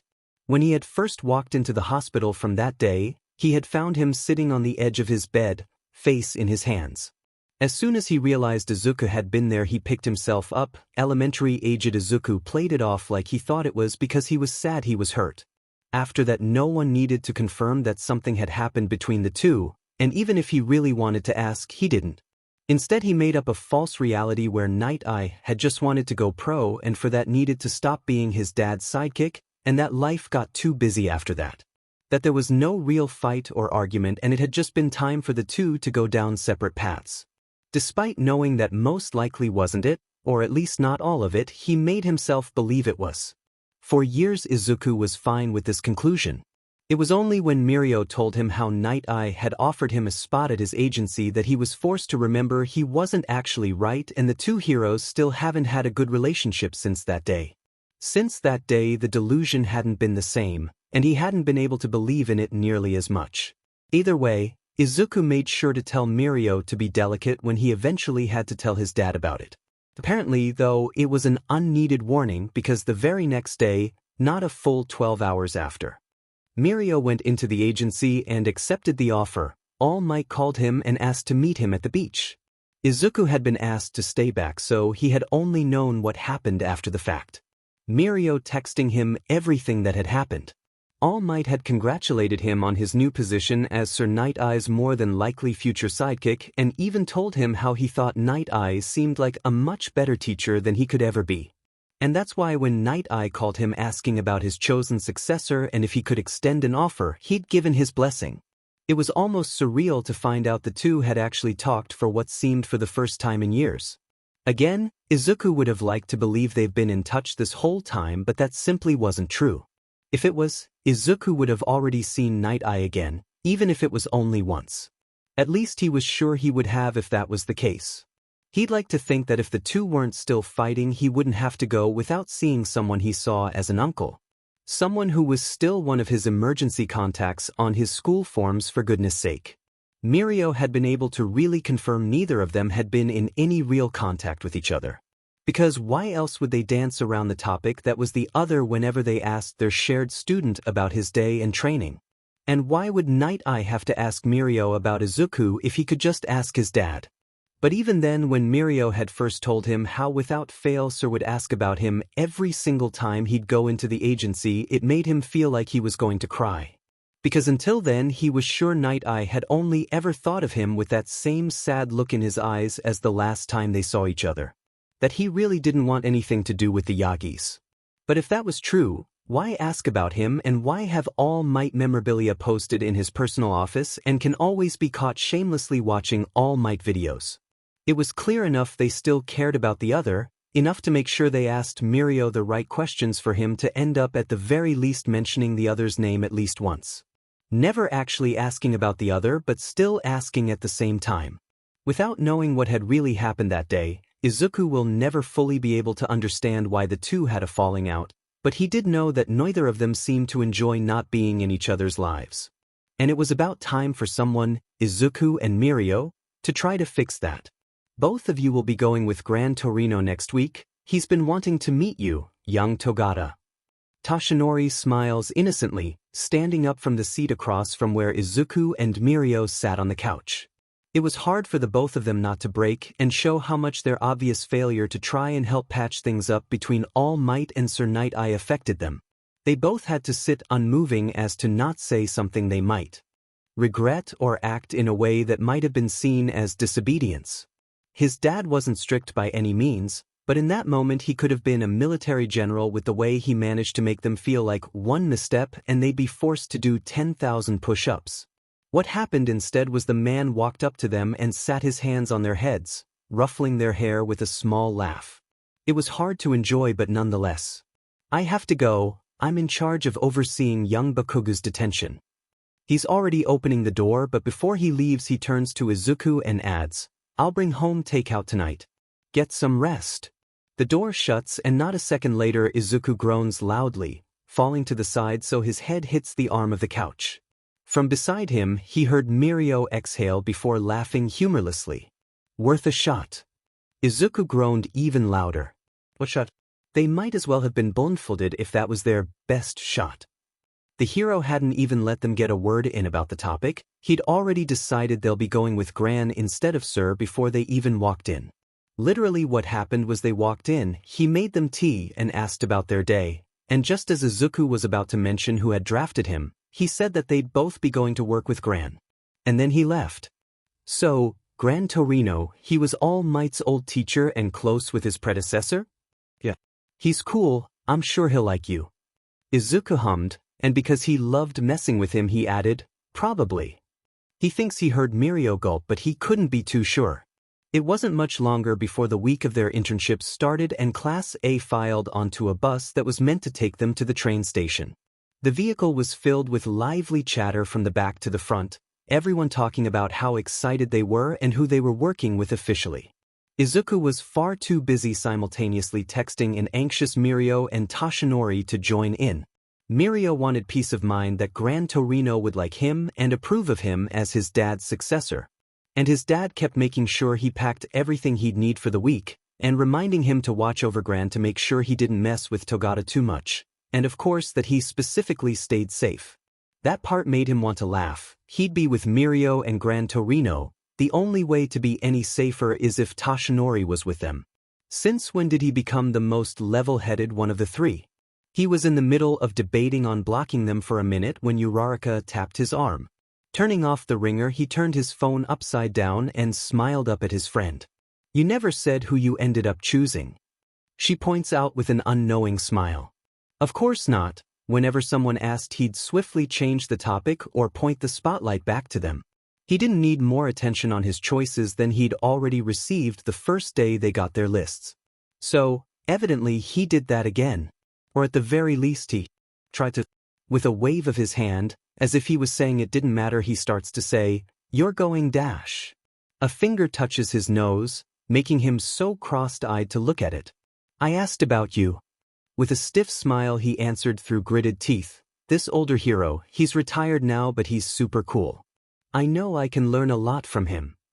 What? Izuku jolted as everyone looked towards the back of the bus where Todoroki and Bakugu sat, the two having been the cause of the sudden outburst. That was incredibly random. What was it with them recently? They haven't been keeping within their normal lanes of flying solo. He swore that he thinks he's seen Todoroki trying to get the courage to come and sit with them during lunch, as well as quietly using his fire in training. No one wanting to be the reason he stopped using it, said nothing on the matter. And Bakugu hasn't been yelling nearly as much when people ask him something and has been openly talking with more people. He's been hanging out with Kirishima a lot recently. And just now, they openly admitted to wanting to take part in a class-wide discussion, commenting on what Izuku, of all people, said. Just like that it all clicked. They're trying to make friends, aren't they? They weren't being mean the other day by asking about his work options, they are trying to have an actual conversation. And when they had told him good morning, they were really just trying to be nice. God, he really was an idiot sometimes. It was too late to go back, but hopefully it wasn't too late to make up for lost time. As he said before, he much rather have allies than enemies, and now that they were actually being nicer, it'd be much easier to accomplish that. And so he laughs, "You two really like Night Eye, huh? Well, come on." He was All Might's sidekick. Bakugo had his arms crossed, but flipped out his hand in it. "Are you being serious right now, Manor? Surely you could learn just as much from him. I don't get why you'd choose some geezer over him." Izuku could only imagine Gran Torino's reaction to being called a geezer. He'd probably hit Bakugo with the sole of his foot and tell him to learn some respect. Before he could defend the man, Bakugo scoffs under his breath, "You don't deserve that All Might keychain." He laughs out of pure confusion, because that was a pretty random thing to bring up. This only seems to make Bakugo even more crossed, however, leading him to glare at him with much more intensity than ever before. "Your keychain." Todoroki pops up from where he sat alone in the set of chairs across the aisle from Bakugo. "It's really rare. It's one of the first official pieces of merch All Might ever released from years ago. Less than 1,000 were ever made and sold." All attention travels down to the now taunting decoration hanging from his bag sitting on his lap. It was a circle, enamel keychain with the upper half of his dad in his Silver Age costume, his hair pieces, and a little bit of his elbows, since he was flexing, poking out from around the circle. He had like 10 of them sitting in a drawer at home. "OMG, you're loaded!" Mina suddenly yelled, and Izuku felt like he was going to pass out from the shock about the value of the keychain alone. Of course he and his dad were comfortable. If the Todoroki family was as rich as they were then, one would assume All Might was even wealthier. Not that this was a competition, it certainly wasn't. And plus, money had nothing to do with his keychain. That was because his dad was All Might. "I always wondered what your parents did if you were able to go to Kurusen." He slowly turned to Todoroki with wide eyes, wondering what compelled him to mention they went to the same middle school now of all times. Uraraka all but jumps onto his back, arms resting over his shoulders, cheek pressed on the back of his head. "You went to the same private school as Shuto Todoroki, son of Mr. Number 2? We were in the same class, actually. Your dad a hero too, or something?" Uraraka laughs into his ear, and everything seems to freeze in that moment. This was it. This was finally where everyone found out. He was certain it would have happened last week, but nope. This is where he was backed into an actual corner with no other way out. "Yeah, and he's All Might." "What?" Everyone on the bus, even Mr. Aizawa, who had apparently been eavesdropping the whole time, echoed. Uraraka immediately pulls away from him, allowing him to scan over the entirety of the bus. This was where he noted that it wasn't just everyone in the bus who'd come to a stop, but so did the bus itself. They'd finally arrived at their stop. Izuku stood and let out an incredibly loud set of laughs as he walked to the doors. He was laughing so hard his eyes started to water. "Got ya? The looks on your faces. You really thought." He struggled to get out as he stepped out of the bus. As soon as his back was to the bus, he let out a deep sigh, thank goodness. It took another minute or two for everyone else to finally get off after his little prank. And thankfully no one pushed about his personal life anymore on the relatively short walk to the station and onto the platform. It was too short of a walk for anyone to even really get the chance to question him really. But it had been long enough to see how antsy Ida had suddenly become. Even when Aizawa was giving the classic field trip lecture about representing their school and making sure they followed the proper protocol when it came to their costumes, he was barely paying attention. But then again, who was Izuku to judge when he was also only half listening? He and Uraraka, who was once again next to him, kept looking over at their friend who wasn't standing too far from them. The news only officially reported on Ingenium the night after they got their offers. It talked about how the hero was forced into early retirement after having been severely injured by a villain who had already murdered 17 other heroes and permanently injured 23 others. He went by Hero Killer, Stain. The poor Idas, his dad smacks his lips. He was leaning over the couch beside where Izuku had been sitting. He agreed with a small whining sound as a picture of Ingenium in civilian clothing popped up in the corner of the screen. He looked just like Tenya, minus the glasses and with a bigger smile than he's ever seen on him. He was such a bright young hero, it's a shame. There was a moment of silence where they both just listened to the transition from Ingenium to the villain responsible. The picture that flashed on the TV was enough to make Izuku shudder and Cruel further into himself. However, he could practically hear his dad start to fume. His anger is short-lived because in the next second he's sighing heavily. "I'll send some flowers," he breathes, walking off. As soon as Mr. Aizawa dismissed the class, the two ran up to Ida before he could slip away. "Ida, please, if you ever need to talk, if it just becomes too much, we're here for you. We're friends, right?" Izuku says as quickly as he could before Ida could manage to change the topic or wave them off. "Please, don't hesitate, Tenya," Uraraka nods. Ida finally turns to face them with a smile. A forced one, he could tell. "Sure," was all he said before turning back around and starting back on his way.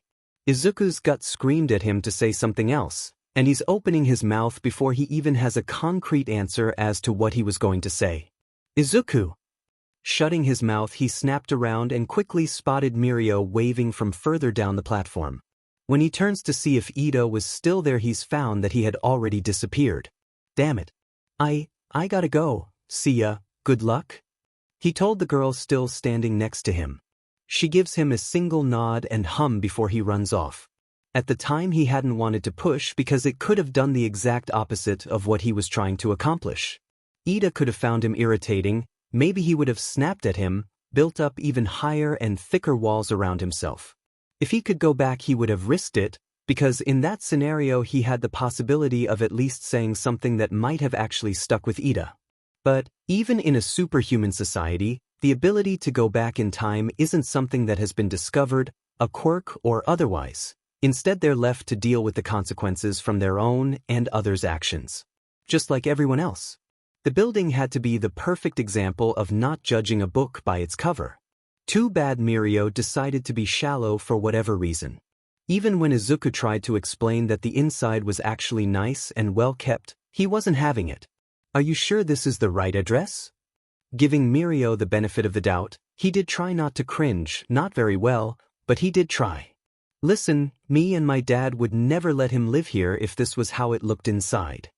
Izuku walked up the stairs, trying to encourage him to actually have a peek inside before he passed final judgment. "We'll really be sleeping here?" Izuku legitimately gasped. Mouth opened as he gave Mirio the best, "Are you serious right now?" he could manage. He had half a mind to tell him to spend that money he's made from his paid work studies to get himself a hotel since he's so put off by sleeping in a shabby and run-down-looking apartment building. But instead he huffed and spun back around. It was when he brought up his fist to knock on the front door that Mirio stopped complaining and came to stand beside him. Izuku is only half surprised when the door opens when his fist has barely touched it. "Hey Gran, it's Izuku, I'm here with Dad's successor, Mirio Togata," he announced as he pushed the rest of the door open. When the light from outside shined into the dark room it revealed something, well, for lack of a better word, unexpected. Gran face down on the floor with a big splatter of blood underneath him and shards from a broken plate. Or at least that's what it seemed like. He stood there without making a sound or move to walk further in, but that didn't stop Mirio from putting his arm out in front of him to keep him where he was. But, from what Izuku could tell you was that corpses don't have quirks, and this one sure did if the jet of non-existent air that washed over him was any consolation. Though, before he could tell Mirio this, he was already inching forward, probably to try and assess what must have happened. He reaches forwards, possibly to try to find a pulse, when the old man springs back to life with an, "I'm alive." Mirio yells and stumbles back, falling on his butt. Izuku has to bite down on his lip to keep from laughing. The retired hero slowly stands, bringing out a cane that Izuku knew for a fact he didn't really need to help, saying something about being clumsy for tripping while holding ketchup-covered sausages. "Who are you?" Gran asked, pointing the end of his cane at Mirio. Mirio clears his throat, standing back up, bowing in greeting. "I'm Mirio Togata from UA, sir. I'm All Might's successor." Gran looks at him with narrowing eyes and says, "What?" Mirio laughs, seemingly growing uncomfortable once again. "I'm Mirio Togata." "And who are you?" And no, that wasn't aimed towards Izuku. And just like that, Mirio gives up with a loud, frustrated groan and scrunched up face, fist and ball held up to the side of his face. Gran's response is to plop back down onto the mess of ketchup on the floor and declare that he was hungry for lunch. And while Izuku was hungry, he stood there without a word, knowing well enough this had to be some kind of test that he certainly couldn't help with. He'd rather be as far away from the affairs of One for All users as possible, thank you very much, because while his father might be a holder, that whole power scared him.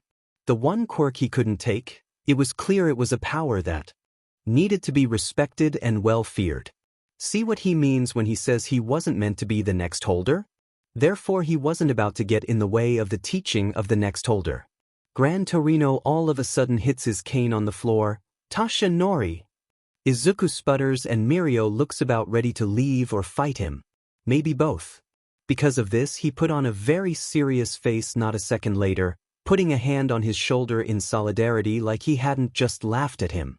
Mirio gives him an unimpressed look that also says, "Do something please." Then again his dad had asked him to make sure Gran didn't overdo it with Mirio. Okay fine, he'll get involved just this once.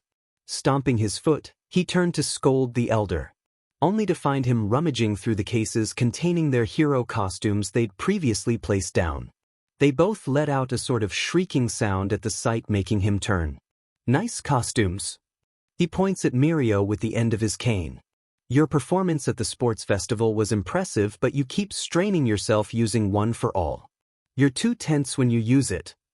And you, his head snapped to stare down Izuku, looking at him for the first time since they'd walked in. The cane came flying towards him before he knew what was happening. Thankfully, it missed completely and ended up flying out the still wide open door. How dare you and your father not visit me? I've missed you too, Gran. Izuku didn't get the chance to actually put on his costume before Gran was throwing money in his face, demanding that he go get them lunch at a nearby cafe. He would have complained more if it weren't for the fact he remembered eating at said cafe once with Gran and his dad, and he had a pretty tasty sandwich. So, noting down their orders, he marched his way down the street. It was a nice little cafe that smelt like coffee and vanilla. A young woman took and made the order while he sat down at an unoccupied booth and wasted the time waiting on his phone. His name is called less than 15 minutes later, and he's on his way back to the apartment-converted house before he knew it. He spent the majority of the walk, skate, to and from preparing to see a half-destroyed room when he returned, sure that the retired hero had taken the opportunity to try and beat Mirio up. Not to say Mirio wouldn't be putting up one hell of a fight, using his permeation quirk to avoid crazy fast attacks. Strong enough to theoretically handle his own against the man who gave All Might trouble at the same age. Theoretically, at least. A loud laugh echoed through the quiet alleyway he had been passing. It made him stop and stare into the path. It took another second before he realized it was in fact himself who laughed loud enough to echo.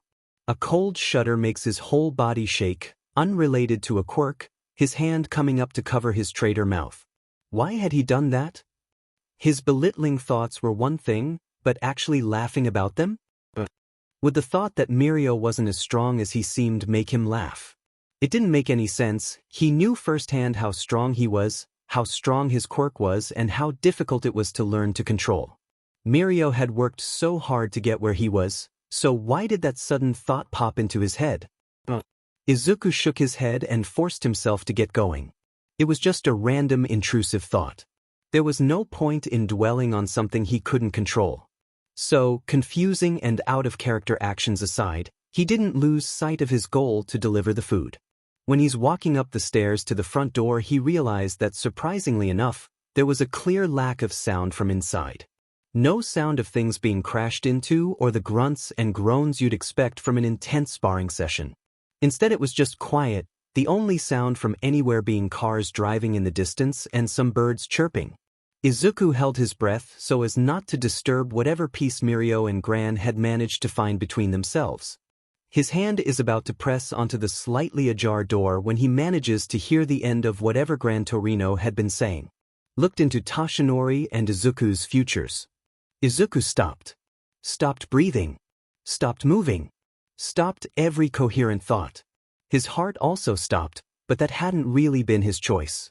Were they talking about Night Eye? Well, okay, obviously it had to be him. Who else had the power or opportunity to look into Izuku and his father's future? And how would Gran know if it hadn't been him? Did his dad know about this? And if he didn't, why would Gran tell Mirio? What was going on? What did he see? Mirio's voice had such urgency to it, as if he were on the edge of his seat. He's probably worried that Izuku was going to walk in at any moment before he got an answer. Little did he know. It's not my place to talk about Toshinori's future. But Izuku's, Gran sighed. He'll get strong. Stronger. Strong like Dash. The way he had been holding his hand up, ready to push the door in, had been straining his hand more than he'd care to realize. Before he could stop it, his hand twitched and touched the surface of the door enough to make it creak and make the voices inside stop. Without any other option, he leaps to the side, gripping onto the railing and jumping over. Landing on his feet, he crouches down between the corner of the building and the cement wall that made up the railing. What the hell was happening? Why was Gran telling Mirio about something that Night Eye saw when he, unbeknownst to him, looked into his future? What did it matter if he got stronger? Was something going to happen to him? Or his dad? What about his dad? What did Night Eye see when he looked into his dad's future? How far did he manage to look? He remembered hearing the further into the future he looked, the less accurate his predictions were. Could that be the case? What was happening? Hearing the door being shut makes him stop. It ends up having to take several deep breaths. Whatever.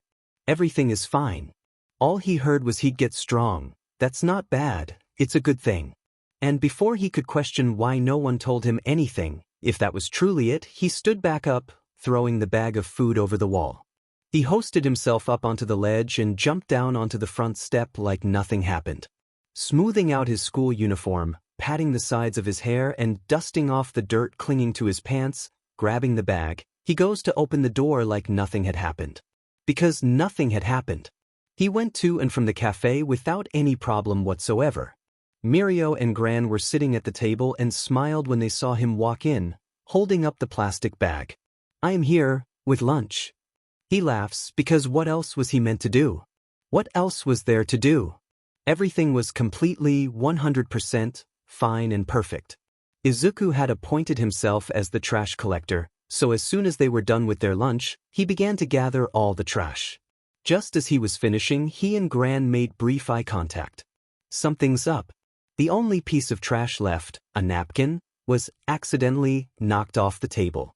He has to get out of his seat and crawl under the table to pick it up. And just like he thought, something was up, because as soon as he was underneath, he looked up to Gran's seat and saw he was gone. Not a second later, Mirio is knocked down with his seat and he could hear Gran start to bounce all around the room. When in doubt, always assume your enemy will attack. He advises, crawling over to a dazed Mirio. But before he could help him, he feels Gran Torino's quirk getting close, though he was too fast and he's met with a kick to his side, shoving him away before he could even try and take his quirk. Izuku gets on his knees, trying to keep track of where the old man was going. He's met with a kick in the back, making him fall face first onto the floor. Now right next to Mirio, who was shaking his head, finally seeming to be coming to. "Mirio, permeation would help a lot right now." Izuku grunts, flipping around to see the shooting star that was their teacher of the week zooming around. A hand is placed on his face and before he knew it, everything faded to black. When the light reappears, he and his friend are standing up in the middle of the room, back to back. Gran immediately comes to try and kick him in the face, but he only ends up passing through him and Mirio. Everything but their feet were intangible. Gran yells, not having been expecting that, which was when Izuku was able to take his quirk. Izuku barks a single laugh when he breaks from Mirio and looks to see Gran has fallen onto the couch. Him and Mirio high-five at their victory. The hero grunts as he sits up, shaking off his loss. "Alright, first round to the two of you. Good job." Not enough heroes use the teamwork thing to their advantage these days. "Just call us the Wonder Duo." Mirio chuckles, swinging his arm around Izuku. He winces, "I don't like it, it doesn't feel right." "We'll work on it." Izuku meant this as respectfully as possible, but Gran Torino, being as old as he was, fell asleep quickly that night. After their first initial fight, Gran had asked for Izuku to step aside so he could fight Mirio one-on-one about 3 different times. Though he wasn't completely useless because apparently he wanted to fight Mirio with nothing but one for all, therefore Izuku took permeation and practiced with the quirk from where he sat on the stairs watching them, out of the way. Mirio was already a master at his own quirk. Now it was a matter of making it so he was as comfortable using one for all. Apparently Gran believed he wasn't using it as effectively as he could be. Pretend like this is your only option. Permeation is no longer a possibility to use. Gran had told him as they got into position for their match. Maybe acting like you never had permeation to begin with will help, Izuku suggested. The step he was sitting on was right next to Mirio's head so he could hear him perfectly. The older of the two makes a sound of acknowledgement and the blue sparks appear all around his body. The fight began. Neither of them could go to sleep so easily or so early. And thankfully, since Gran had set them up in a guest bedroom, they didn't need to worry about bothering him. And hey, would you look at that? The room was nicely kept, arguably the nicest part of the whole house. The floors were made of tatami mats, with clean beige wallpaper and 2 futons waiting for them. All in all very Japanese. It was safe to say Mirio got an ear full about judging based on first impressions. That and the added history behind the house. Because, fun fact, the apartment used to be Gran's old hero agency. So yes, while the exterior wasn't all that, the interior has been remodeled too many times to count. Izuku swore when he was younger each time he'd come by there was something different about the place. I don't need this abuse, Mirio jokingly scoffs as he throws the pillow Izuku had just thrown at him back in his face. He laughs and lets the pillow fall in his lap. But when he stops laughing, the moment is over with, seeing that Mirio had suddenly gotten quiet and wasn't looking at him. Under his breath, barely above a whisper, he says, "I'm gonna go out." "Wait, what?" Izuku stutters, hurrying to stand, half stumbling but making it towards the other, grabbing onto his forearm for support. Mirio didn't look at him. "Are you serious? You're going to go and what? Patrol the area?" While yes, Mirio already had his hero license, that didn't mean he could just go out looking for trouble, not without some sort of authorization from an actual hero at least. For a second he was sure he had been annoyed that they hadn't been able to do something necessarily heroic. It was barely the first day, though. Gran had to have something more than just quirk training in store for them. He was sure of it. "What? No, I mean to practice with one for all in a more open space." His voice sounded like he wanted to laugh but didn't. That was when he knew Mirio was being serious, and even if he misread the situation, that didn't stop him from worrying. "Then I'll come with you." Mirio only hums. They make their way out into the night and to the entrance of the alleyway beside the building, to which Mirio immediately started to stretch while scanning the path up and down, a very methodical look taking over his normally lax features. Before he could ask what had gotten into him, Mirio was gone, the air pressure from his sudden takeoff blowing into his face. Time seemed to slow down for everything except the flash of blue that started jumping around the walls from the house and the adjacent building. It was so fast he couldn't make out it was Mirio. It was like watching a living thunderbolt. Just like watching the jet stream that was Gran Torino. Maybe he hasn't been watching Mirio as closely as he thought, because he's never seen anything like this before. That was when it clicked.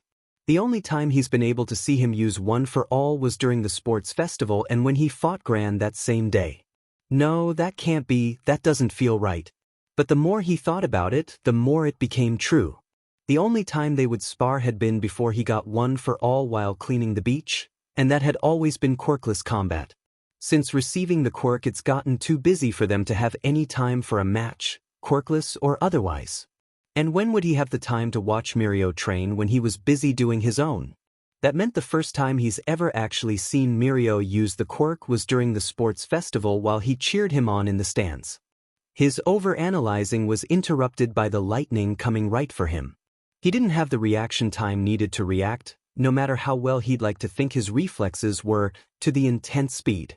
Lifted into Mirio's arms, he's carried up to the top of Gran Torino's house and put back down before the blue sparks disappear back down into the alleyway. It happened so suddenly and ended just as quickly that Izuku didn't even have time to properly be frightened.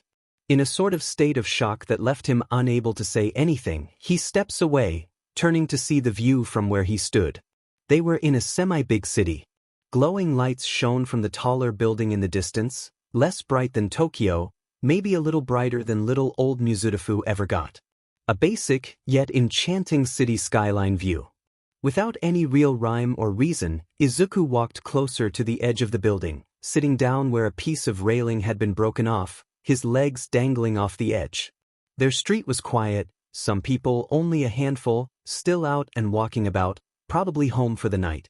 And it wasn't too cold, there was a slight warmness that wasn't thanks to the rambunctious hero bouncing around close by. That thought made him realize that summer was around the corner. Which meant he's been in high school, training to become a hero, for around a month already. Look at him, he had faced villains in the first week, won the sports festival, and now he was interning under an actual hero. Granted that hero was retired and someone he and his dad consider family, but that didn't make it any less cool in his mind. A small laugh left him. He wasn't too sure how much time passed before he felt Mirio's quirks. The warm breeze coupled with the almost overwhelming goosebump-inducing buzz of power from one for all that used to belong to his father, instead of the dull zap it was now. Without saying anything, Mirio comes to sit next to Izuku with a huff that he took as him being done for the night. He doesn't take his eyes off the surrounding city. Finally tired yourself out? Mirio lets out a sort of chuckle mixed with a sigh at that. He took that as a yes. Don't put too much pressure on yourself, okay? Izuku wasn't too sure what compelled him to say that, but he did. Because he wasn't blind, he saw how stressed Mirio was making himself, thinking he needed to perfect one for all, possibly and more likely feeling the need to show his dad he didn't make the wrong choice. In all honesty though, he didn't think Mirio could do anything that would ever make his dad think that. His dad cared about him and just wanted to see him grow into an amazing hero. Not worry himself to death about being perfect. You were doing just fine before One for All. Gran and my dad just want to make sure you're adjusting well without hurting yourself. Izuku humus as he rubbed his abruptly hurting eyes. It was getting late. He must have somewhat been able to get through to Mirio because from the corner of his eye he saw his previously tense shoulders fall, followed by his head. Half invasively, he placed a hand on his shoulder and leaned in to be able to peek at his expression. Mirio's just smiling. When he did lift himself back up, it was sudden and made Izuku's heart leap into his throat. Mirio doesn't look at him, but he doesn't need to, because just by looking at his side profile he sees the relit spark in his eyes. He doesn't need to say or do anything to prove that he was taking what he said to heart and to its full extent. With a sort of new fulfillment, Izuku lets his head fall and rests on Mirio's shoulder. They stay staring off at the city in silence until Izuku lets out a poorly concealed yawn, only for Mirio's to do so the same. And if Mirio managed to phase them through the roof into their room because they were a little too lazy to go in the way they came out, that was their business and their business alone. On the second day of the internship, Izuku finally got to get in on some more of the action, which specifically meant being able to fight against Mirio, alternating from quirkless to with quirks.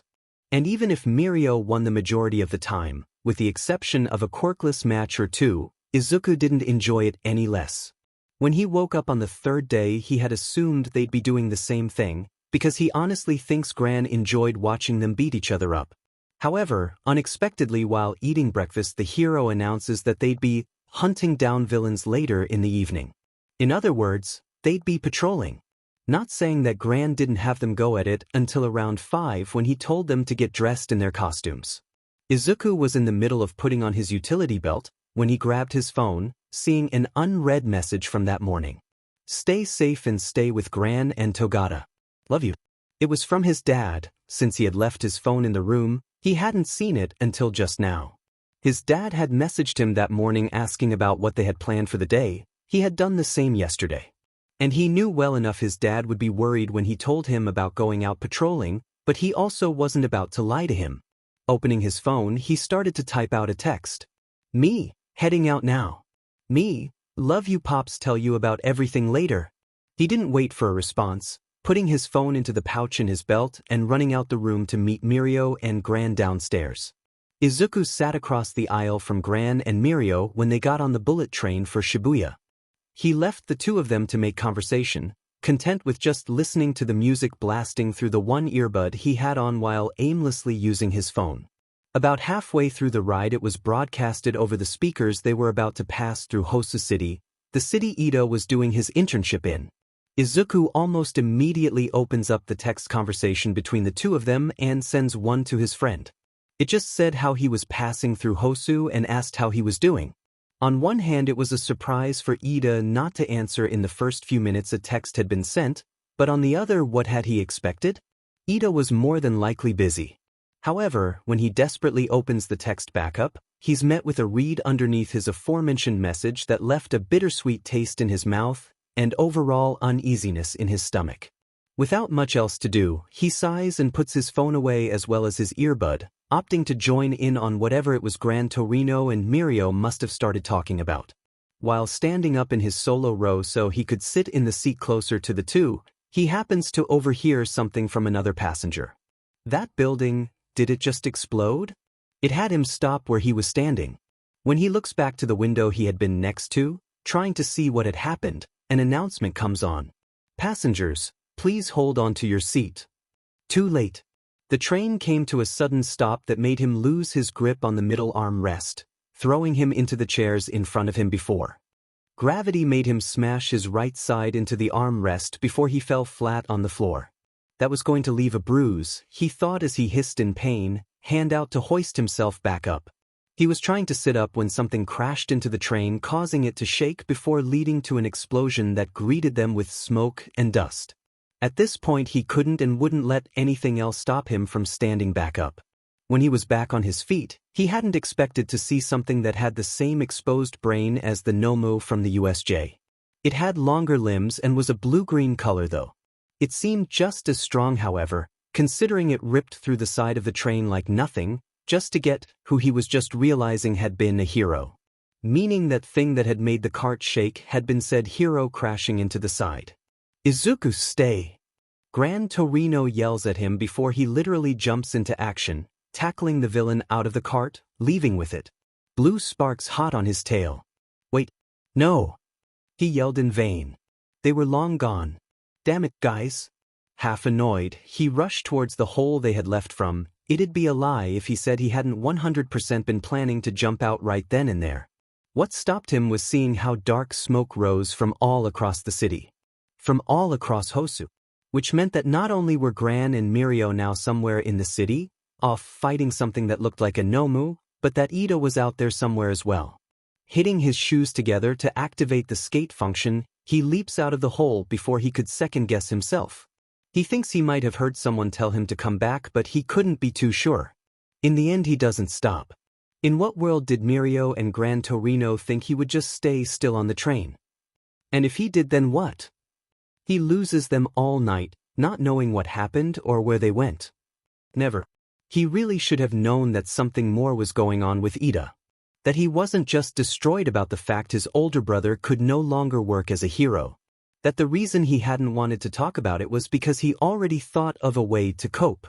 Getting revenge. He was going to go after the hero killer. The more he thought about the more it made sense, and he was kicking himself for not knowing sooner. Hosu was the last place that Stain attacked. He normally hit each location at least 3 times, he remembers reading that somewhere. So Ida chose to intern in the same city in hope of finding him. And yet the only reason he put 2 and 2 together was when he happened upon the hero Ida was mentoring under, the hero manual, calling for his friend in the middle of a Nomu battleground. Ida would have never just left with Nomu copies running around the city square. Not unless he actually happened upon something worse. Hero killer, Stain. So, while all the pro-heroes in the vicinity were dealing with the chaos causing Nomu, Ida ran off without telling anyone. Izuku didn't even want to think about the possibility that the League of Villains and the hero killer were working together. Even if he wanted to though, he couldn't waste any time with theories, because he needed to make sure Ida was okay, find him before he does something stupid. From what he had heard on the news, the villain attacked in back alleys away from prying eyes and heroes. Izuku skated as fast as he could around Manuel's agency, using his grappling hooks every now and then. "You're just the villain who hurt my brother." Izuku heard Ida yell just as he was about to leap around another corner. Thankfully he was able to stop himself before he exposed his position. Already bringing out one of his bow staffs, he slowly peeked around the bend. However, what he saw made him throw all caution to the wind. Hero killer, Stain, his foot on Ida's, who was unnatural still and stiff, not trying to get away head, keeping him down, seconds from driving a blade right into his neck. Izuku's moving as fast as he could. Hurrying out from around the corner, bringing up his left fist to shoot out his grappling hook that grabbed onto a pipe on the side of a building, before the hero killer could notice him. With a press of his thumb he zipped forwards, bow staff in his free hand. While he had been being pulled at a relatively fast speed, it wasn't fast enough that the villain didn't have time to dodge his warning swipe. But, as long as he didn't get to Ida, that was fine by him. Once he'd called his hook back into his gauntlet, deactivated his skates, he stood his ground in front of Ida, getting low and holding his staff in the standard front position. Yagi, what are you? Why? Don't worry, I'm here, Ida, I've got you.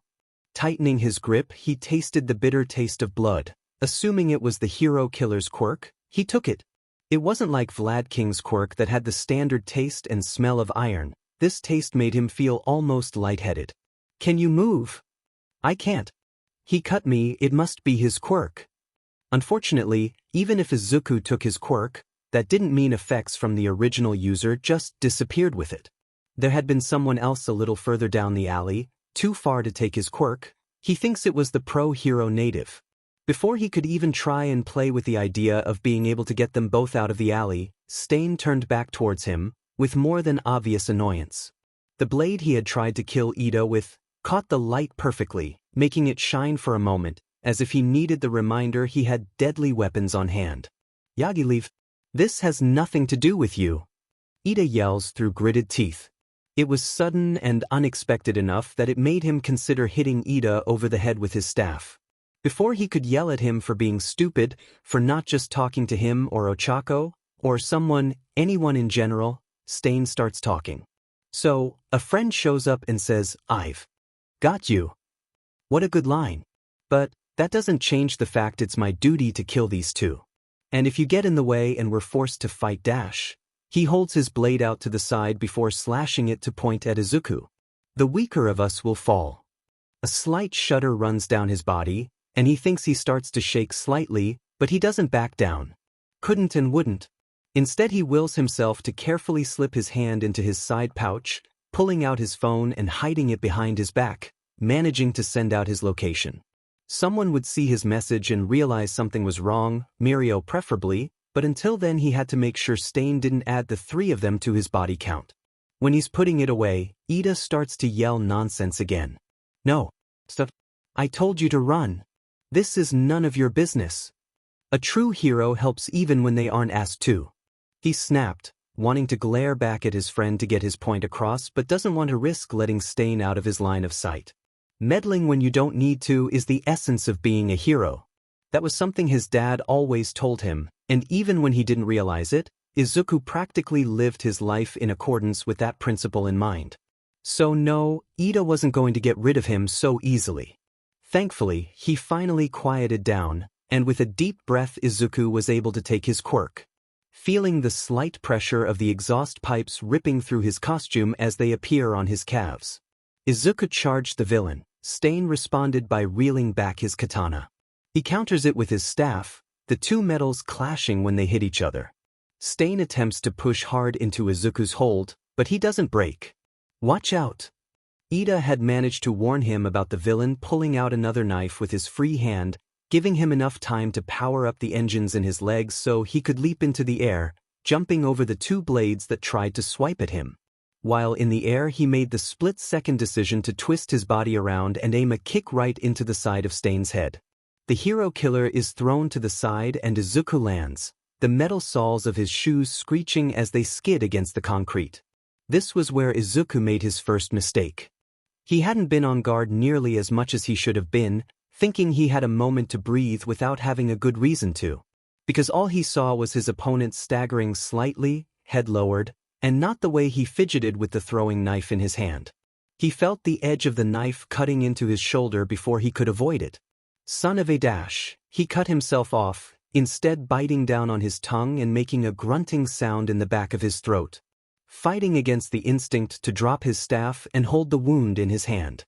Because even with the adrenaline pumping through his veins, he does his best to focus on his hold on his own weapon rather than the throbbing pain. What Stain does next takes him back, completely jumping over Izuku. The villain grabs the weapon he'd thrown.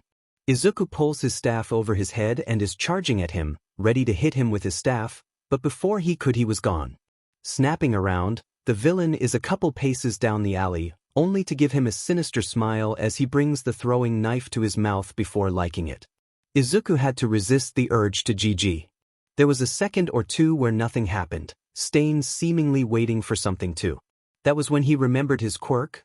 Whatever it was had made it so Ida and Native couldn't move. The hero killer had tried to use it on him, but it didn't work. It didn't work because Izuku had it. That's a neat trick. No wonder he's interested in you. But before he could ask who the hell was in reference to, a flash of electric blue from down the alley made them both look back. Before either of them could even blink, the sparks were in front of him. A warm breeze, buzz of power, and taste of peppermint sent a very much welcomed shiver down his back. Gran Torino threw the villain into a nearby building and Mirio immediately grabbed the two civilians almost caught in the crossfire, running them further down and away from the danger. As soon as he puts them back down, he hurries to help with the villain, only to nearly be caught in a blast of flames that seemingly came out of nowhere. Without a moment of hesitation, he uses permeation to phase through the ground and pops up close to Gran Torino. He jumped up, catching him midair since he had been forced to fly back after having to suddenly change directions to avoid getting burnt to a crisp. "Endeavor, why are you here?" he asked, probably more rudely than he had meant to sound. Then again, he doesn't really appreciate him and his mentor almost getting cooked. The number 2 hero grins, opening his mouth to answer him. But before he could listen to whatever his answer was, he felt his phone buzz. Any other day on any other patrol or during any other fight he would have ignored it. But he didn't know what it was, maybe the way his head suddenly got sharp pain like an oncoming migraine or how something inside made his stomach flip, something told him not to ignore it. As a hero he knew better than to not listen to his gut, so in one swift motion he whipped out his phone, faced with a message sent by Izuku not too long ago. It was just an address, and when he pressed on it, the map pinned some random back alleyway. He didn't know what, but something was wrong. "Gran Torino, it's Izuku," he says as the hero in question leaped out of his arms, and before he could even get a response he was powering up One for All once again. "Go now." And with that single piece of confirmation he was off, leaving the monster in Gran Torino's and Endeavor's capable hands. According to the map, he was close by when he ended up running into a boy with half white and red hair running the same way he was going. He remembered correctly that was Shudo Todoroki. He was in Class 1A with Izuku. He was also the son of the hero he had just left. He slowed down so he ran beside him. I know you dash," Todoroki starts. Mirio cut him off. "Are you heading to Izuku?" It took Todoroki less than a second to realize who he was talking about, nodding, before running even faster like they were in a race. Without explaining, Mirio grabbed him, pulling him back and onto his back, pulling his arms around his neck and holding them to make sure he didn't go flying off. He raced off. Todoroki lands right in front of Izuku, grabbing his hand and pulling him back towards Ida as Mirio basically tackles Stain. Izuku could laugh. "You really should learn how to be more specific, Yagi." Todoroki half-sighed and Izuku couldn't help his shaky smile, even if Todoroki couldn't see it because of his mask. Todoroki takes a second, looking him up and down before his eyes land on his shoulder. Izuku had already forgotten he had been hurt. Not knowing what else to do, he was fine. He pushed his staff in on itself, putting it away, going to grab Ida. "Damn it, Yagi." Ida groans as Izuku picks him up and drags him to lean against the nearby wall. Todoroki seems to understand what he was doing, sending out a sheet of ice toward where Native was. The ice elevates and the hero comes stumbling down limply. They catch him and help him towards where Ida was. "You kids are insane," he thinks he heard Native breathes. With a humorless laugh he doesn't know what to say. And before he could decide what to do, he heard Mirio curse under his breath, subconsciously following his voice. He's met with the sight of Mirio pulling out a dagger from somewhere around his stomach. Izuku couldn't see, but he saw the blood-covered knife before it was thrown to the side. Izuku wanted to scream, asking why the hell he didn't use his quirk, but then he saw Mirio grab hold of Stain's foot that he had been trying to kick him with. With all his slightly slowed-down strength, he swung him right into the ramp of ice. And it wasn't until later that Izuku realized the reason Mirio hadn't used his quirk was because it would have given the villain a clear path towards them. The villain is slammed against the ice, but that didn't stop him from using one of his knives to stab into the pillar, gain balance, and jump to stand at the very top.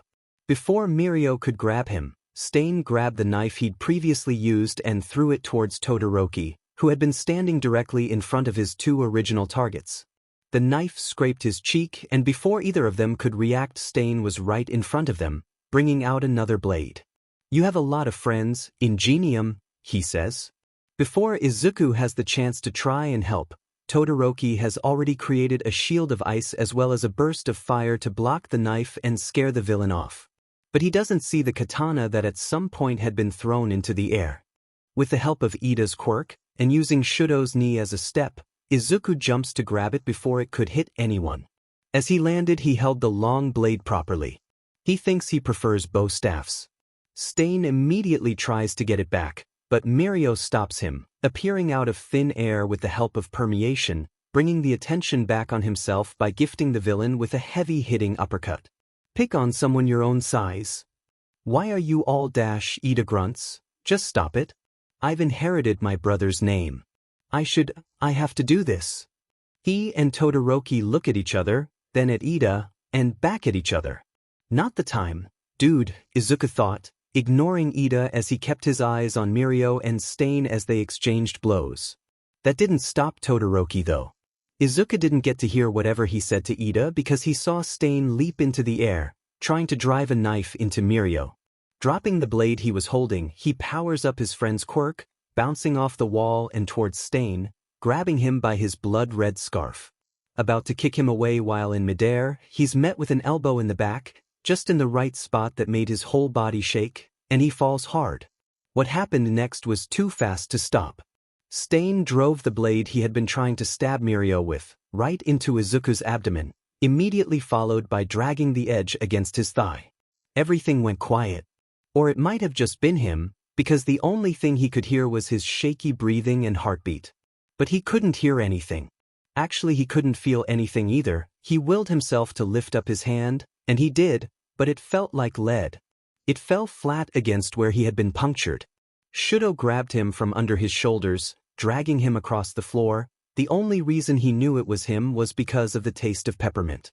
Plus, when he stopped moving, he was met with Todoroki leaning over him. He started to say something, but Izuku couldn't comprehend it.